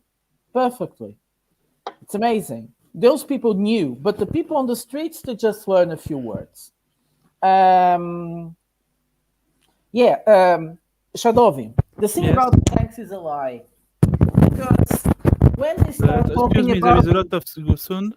Yes. You have to not touch your mic, or we actually hear a lot of it fall down. Yeah. So could you repeat this? The thing about the tanks is a big lie, because when the Germans start making all that spectacle, all that show about sending tanks, not sending tanks, sending tanks, not they asked in 2022. The Bolsonaro was still being president, and they asked Brazil to send weapons for the Leopard 1 because they knew they had no ammunitions for Leopard 1, and they were asking the Brazilians because they still produce these ammunitions, and they have them these tanks in their army. So this is a complete lie, and Bolsonaro told him, I don't want to decide because the new president is coming. And when Lula da Silva became president in January, he said no. So they already were deciding 2 months in advance. Yes, I understand what you say, but for the mainstream media and for the people in the street, yes, who begin first is important. Yeah. Okay. Yeah. And that has to be Macron because he's working for the USA. Oh, because he wants to play the macho that always comes first. Yes, exactly. My opinion of Macron is like he really want to revive the French prestige, of the colonial era. What prestige? No. You have to listen to him to speak with African president. Really, Wyatt, do that. You are going No, I know he's failing. I'm saying that he's trying, but he's failing. Trying on fail.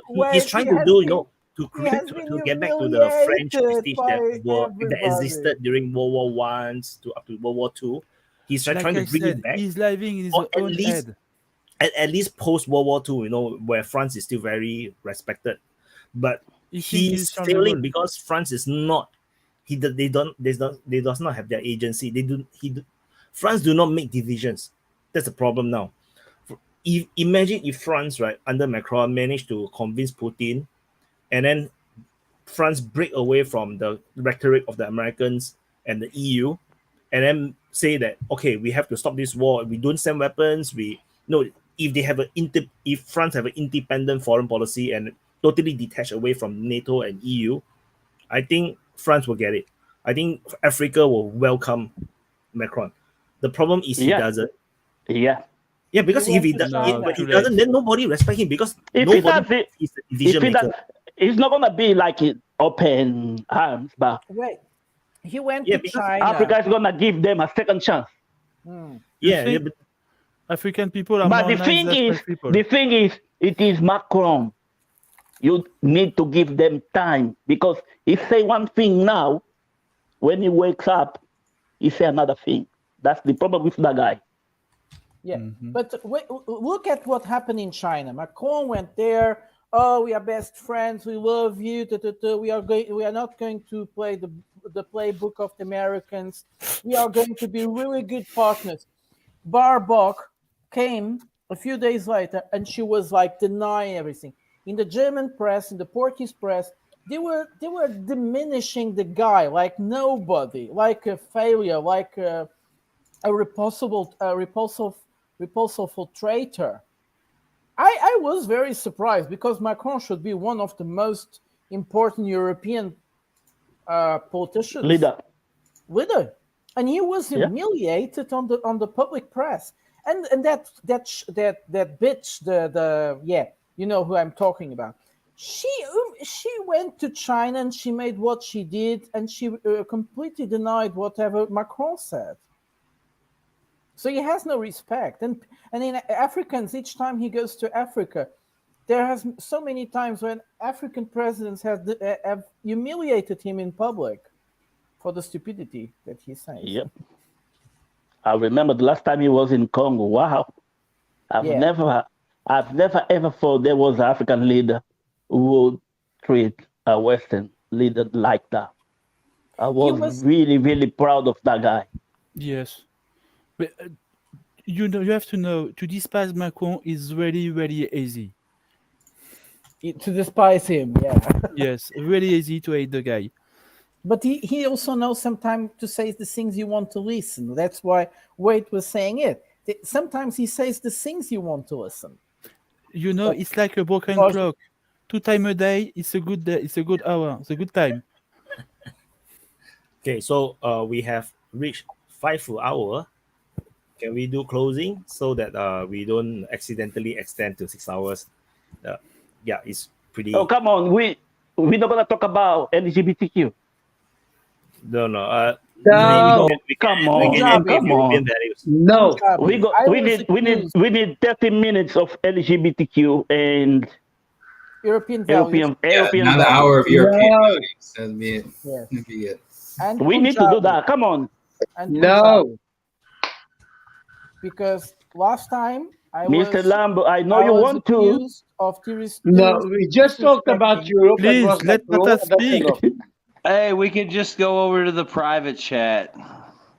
Yeah. Oh, that's where we're going after. It's way more fun anyway. The dark room. It's like the uncensored version. That's why you should come on the open mic. So who want to start first? Closing statements. Prata. Okay, so thank you so much. Fight back. No, I'm not Brazilian. I'm Angolan. This was a really great. Of course, you're not Brazilian. No. Someone in the chat is asking if I'm Brazilian. Don't worry. So this was a really interesting open mic today. I actually learned a lot of new things. I was very surprised because I am this kind of person that thinks he knows he knows about everything. So it's quite sad. Anyways, great to know that we won't get reading from oil anytime soon, especially if we want to keep making wars. Now jets can't work on batteries. And also not hypersonic weapons. Otherwise, yes, the counteroffensive has started, and it has been something very different than what everybody was thinking. So in the Western press, nobody's talking about the counteroffensive that already started. Great. So that was it. Okay, shadowy. Yes, I think that the less Ukraine has hope to win the war, the more we are going to see propaganda strike or asymmetric warfare from their part. It's like one of the people that said the last time, Dan, I think it was, who said that he was very surprised to not see more asymmetric warfare, more guerrilla from from Ukraine, and I think we're going to see more and more of it in the future because on the ground, Ukraine are not going to do anything now. Vaughn? I was just going to say probably keep an eye on Transnistria just to see what goes on there, whether it's a point of an attack or it's a point of getting a bunch of ammo. I'd be curious to see how that goes. I just keep an eye on where the bombs are hitting, the fuel air bombs. It'd be interesting to see if they do start covering the counteroffensive that begun. And maybe just look to see if there's more air activity, which would indicate that that was a pretty bad blow to the air defense of Ukraine. And like I said, come on the open mic. We always like new perspectives. You know, Vlad, you seem to have a different perspective, so why don't you come on and entertain us with your opinions? You said we need more diversity, so come on. And then you can come to the private chat. I agree with him. We need more diversity. Yes. Yeah, we need more opinions. At so least don't be. half of us should be Democrat. We need yellow. What is pronoun? It's a joke. The will come on Sunday. The I don't know. Okay, Vons. Yeah, like Von say, Vlad, we need you here. I'm not married, you know. I'm not divorced either. So, and meat grinder. The other thing is, I want this war to end. You know, too many innocent people are dying. So, I think it's time to call it a day before more innocent people is gonna die. And I saw two people on chat. I think they speak Portuguese and they're from South America, so basically Brazil. Feel free to join us. I think Vlad don't dare because of your shirt. The Portuguese world? He's probably planning to come up. Then he saw your shirt. Then he's like, no.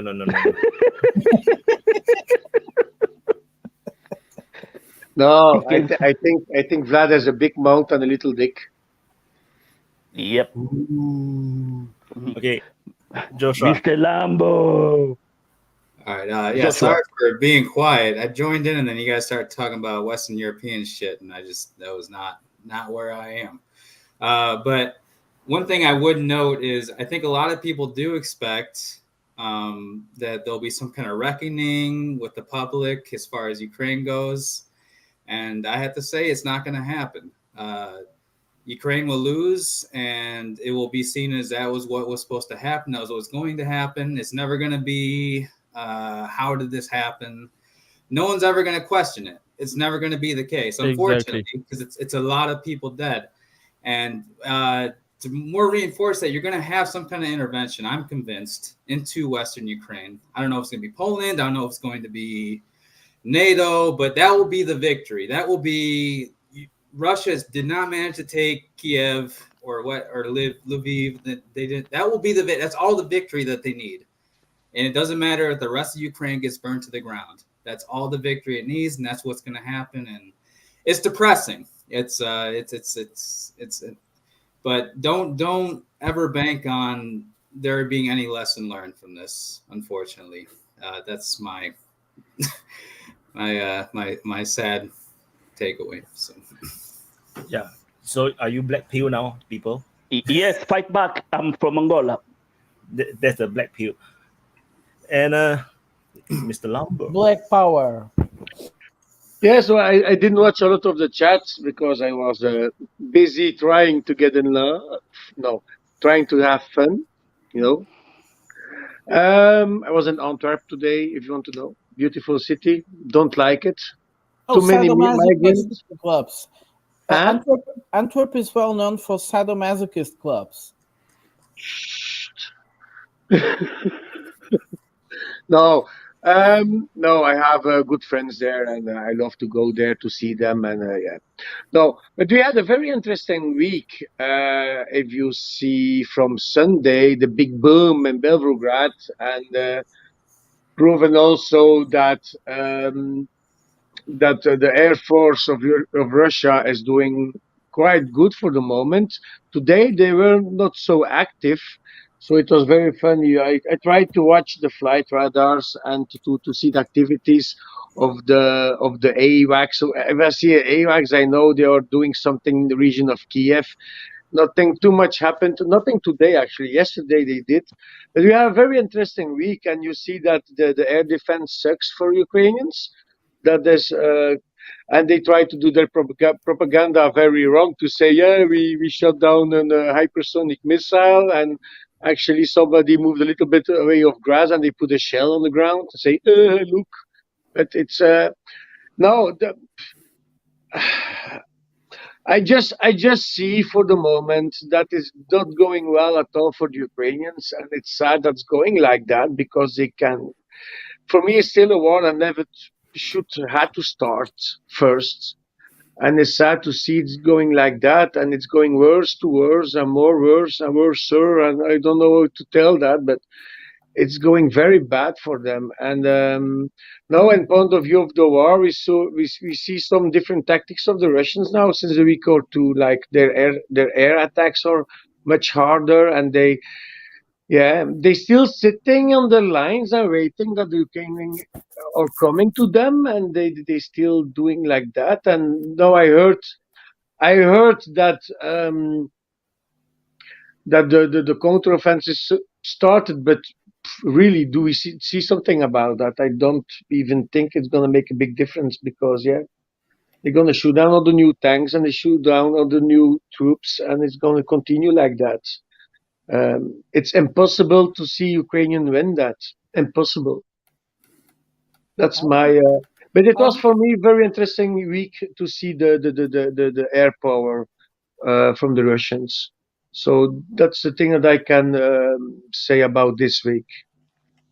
I should add that we shouldn't miss the Ukrainians. They're also very intelligent people, and they are supported by some of the best intelligence in Europe as well. We still will see surprises. Let's not be so dismissing. We still see surprises, and they actually somehow also have the right to have some. Yeah. So for me, it's just that you that's why I always say, when you come to casualty numbers, you just assume that it's 1:1. That will actually makes it easier to understand what is happening. So but that's how I look at it. So whatever there are claims, if you really know, if you play football or whatever, you know that it's usually pretty even. Fighting, you play computer games, when you fight, the kill numbers is usually very even. So you to expect one side to be killing the other side by multiple times, I prefer not to buy it. That's how I look at it. So anyway, thank you everyone for joining for today's open mic number 28, and hope you guys have enough chit chat. Not enough. Just one thing. Just one thing to our friend Vlad. Eat your pinky dick. So toxic, that guy. Come on, Mr. Lambo. Vlad said he's going to join us next week. So now I don't think he's going to come. The Belgians have a very strange sexual life. They have this kind of interest for strange things. It's really very well known. Well, the Germans are worse than us. Vlad is 100% going to be like an 11-year-old. Well, the Germans like now he's going to drink his little choco milk and go to sleep. Yeah, the Germans like sex in the highways. There is another one. Who the fuck named themselves Joseph Stalin? He has been Joseph Stalin has been around for a very long time. Yes. Yeah, I know. I've been seeing him, but only now I've got a chance to tell him. And fight back. I see you from Mozambique. I'm Dutch, Vlad. I am Belgium, so fuck off, dude. Come on. Don't try, Vlad. You can't argue with me. Come to the chat and argue with me. You're gonna lose, guy. You're gonna lose. Mr. Lambo, you're not welcome in Congo. You know that. No, doc, my dad is born there, dude. My dad was born in Kinshasa. Yeah, I have to do the United Kingdom salute. It looks like this. Yeah. Okay. Because of the king, right? The king is now coronated, so no. Yeah. Yeah, he was very happy He's today. not my He king. was so happy. He's not my king. Boss, did you go to swing the flag? In London. What? I was in bed all day watching football. Hey, Archimedes appeared. You want to do closing? Oh, you want to do closing? We're leaving and he's coming. He's not listening to us. Do you want to do closing? Because we are going to end. He just came on to sip his Red Bull. What are you doing? No, I'm not sure. I just got back to the conversation. I'll do a closing statement after someone else. There's no more. Everyone is done. We were talking about prostitutes and other stuff not important. Puta de vinho verde, pá.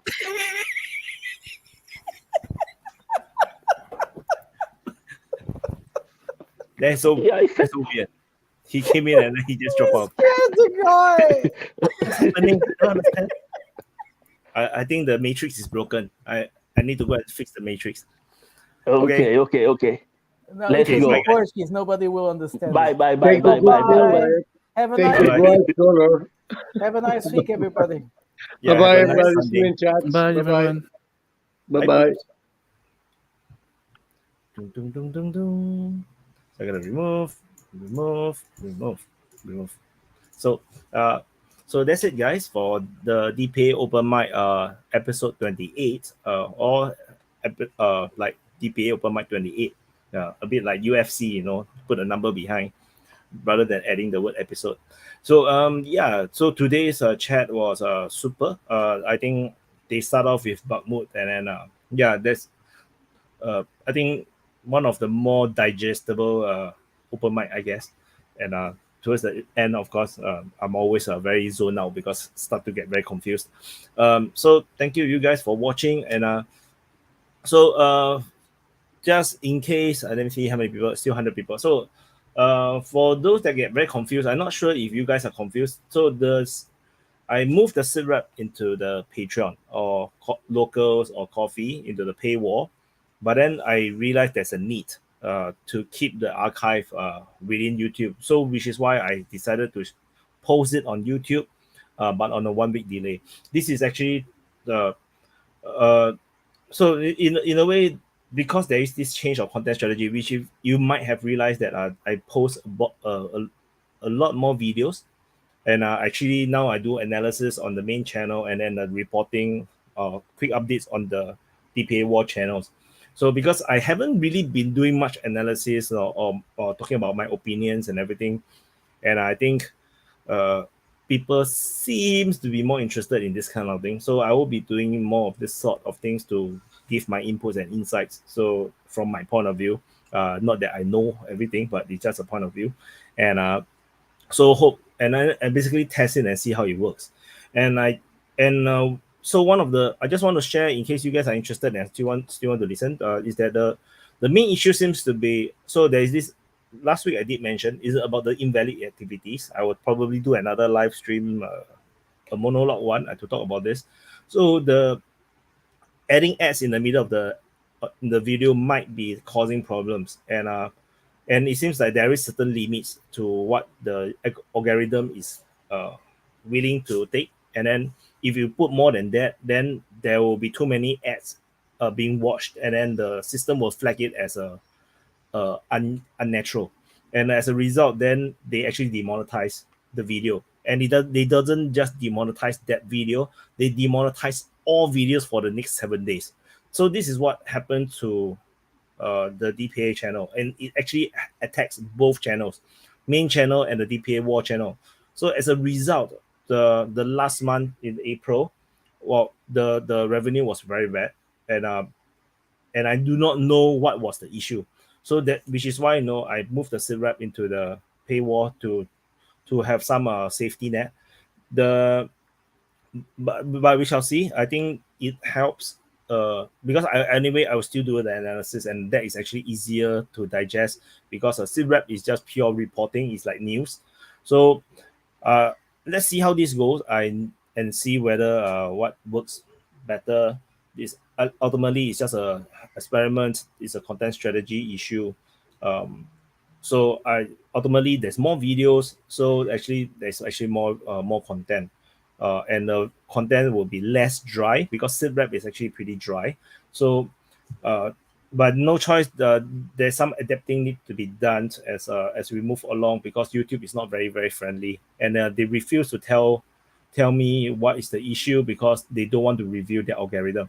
So because once they review algorithms or how they flag stuff, people will game the system, which is why YouTube refuse to tell me things, and I've been complaining for months. So that's how it is.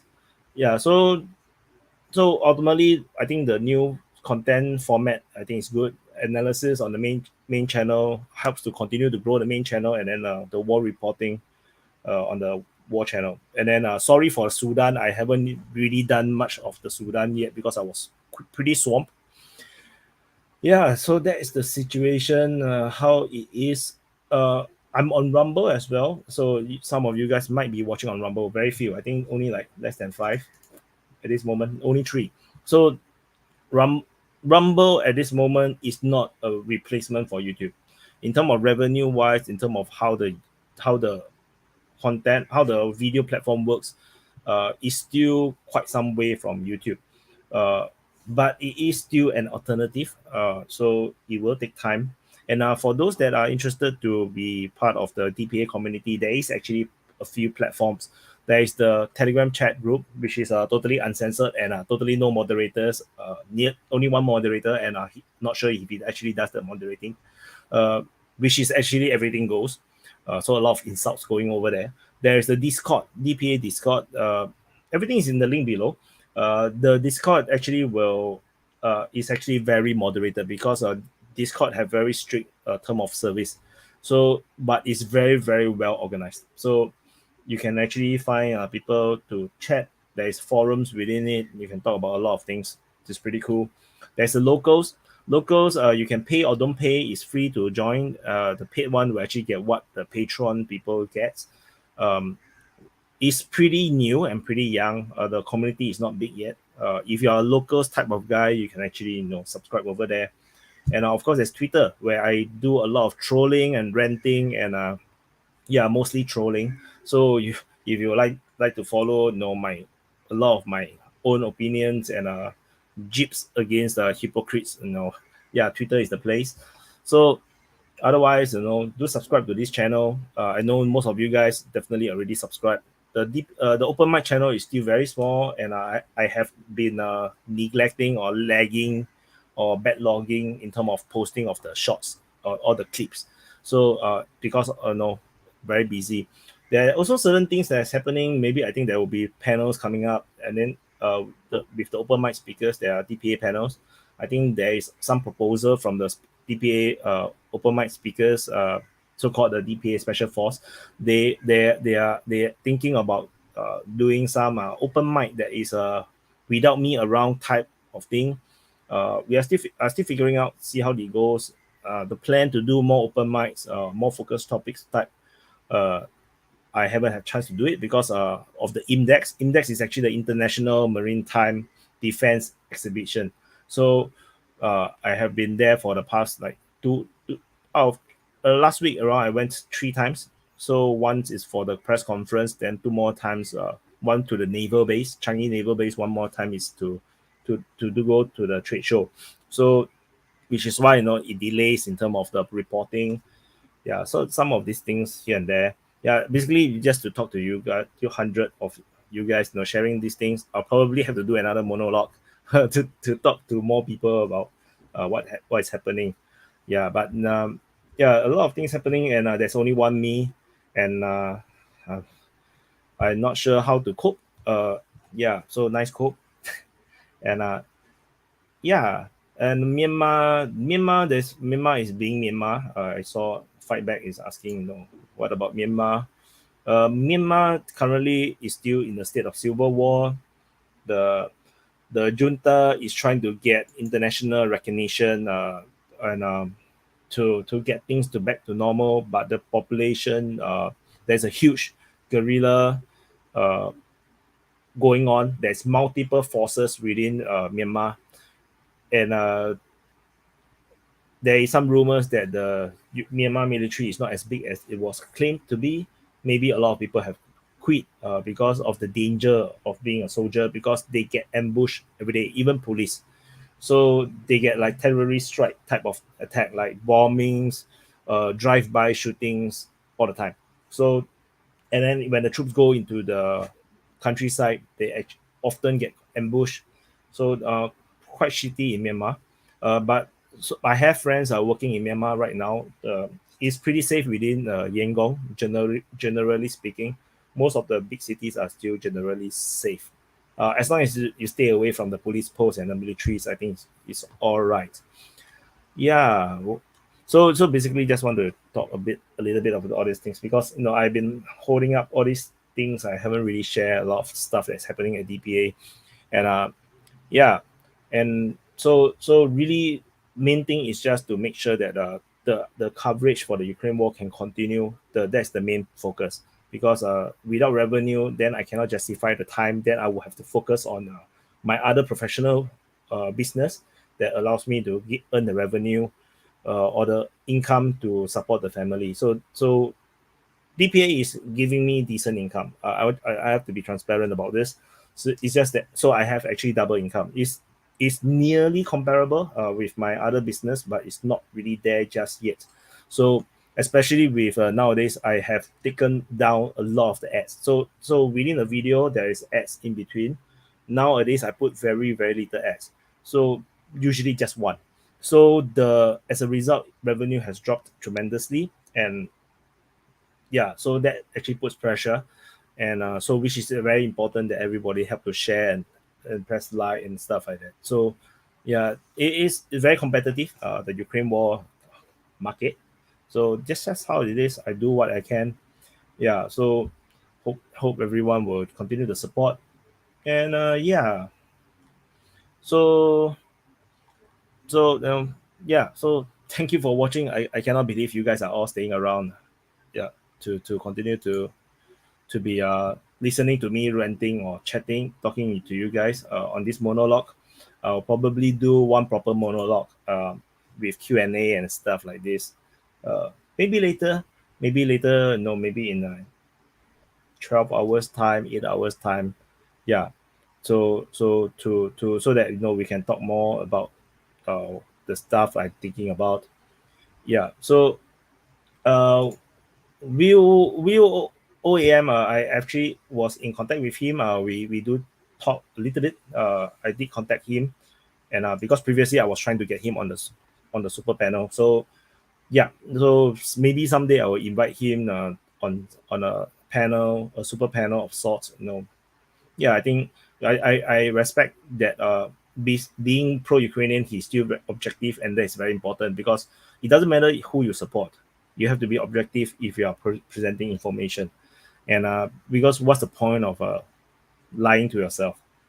Which is yeah, I do not know what other YouTubers are doing. I see the headlines sometimes. Yeah, but yeah, that's important to me. So generally, yeah, I just want you guys to to support. I think the open mic still needs a lot of support. So I will just leave things here. I do not know what else to talk. I think I'm going wrong and wrong. So thank you guys for watching, and do press the like button, and yeah, I don't know what else to say. If you are in United States, have a good night, have a good sleep. If you are in Europe, good morning. Sorry that you missed the open mic. And if you're in Asia, also good afternoon. Go and eat your lunch. Yeah. Thank you guys for watching. I'll probably catch up with you guys later. hopefully I can do some Ukraine war mapping later. Hopefully I don't need to sleep. Okay, thank you for watching, and I will see you in the next update. Where's the closing?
I don't mean it.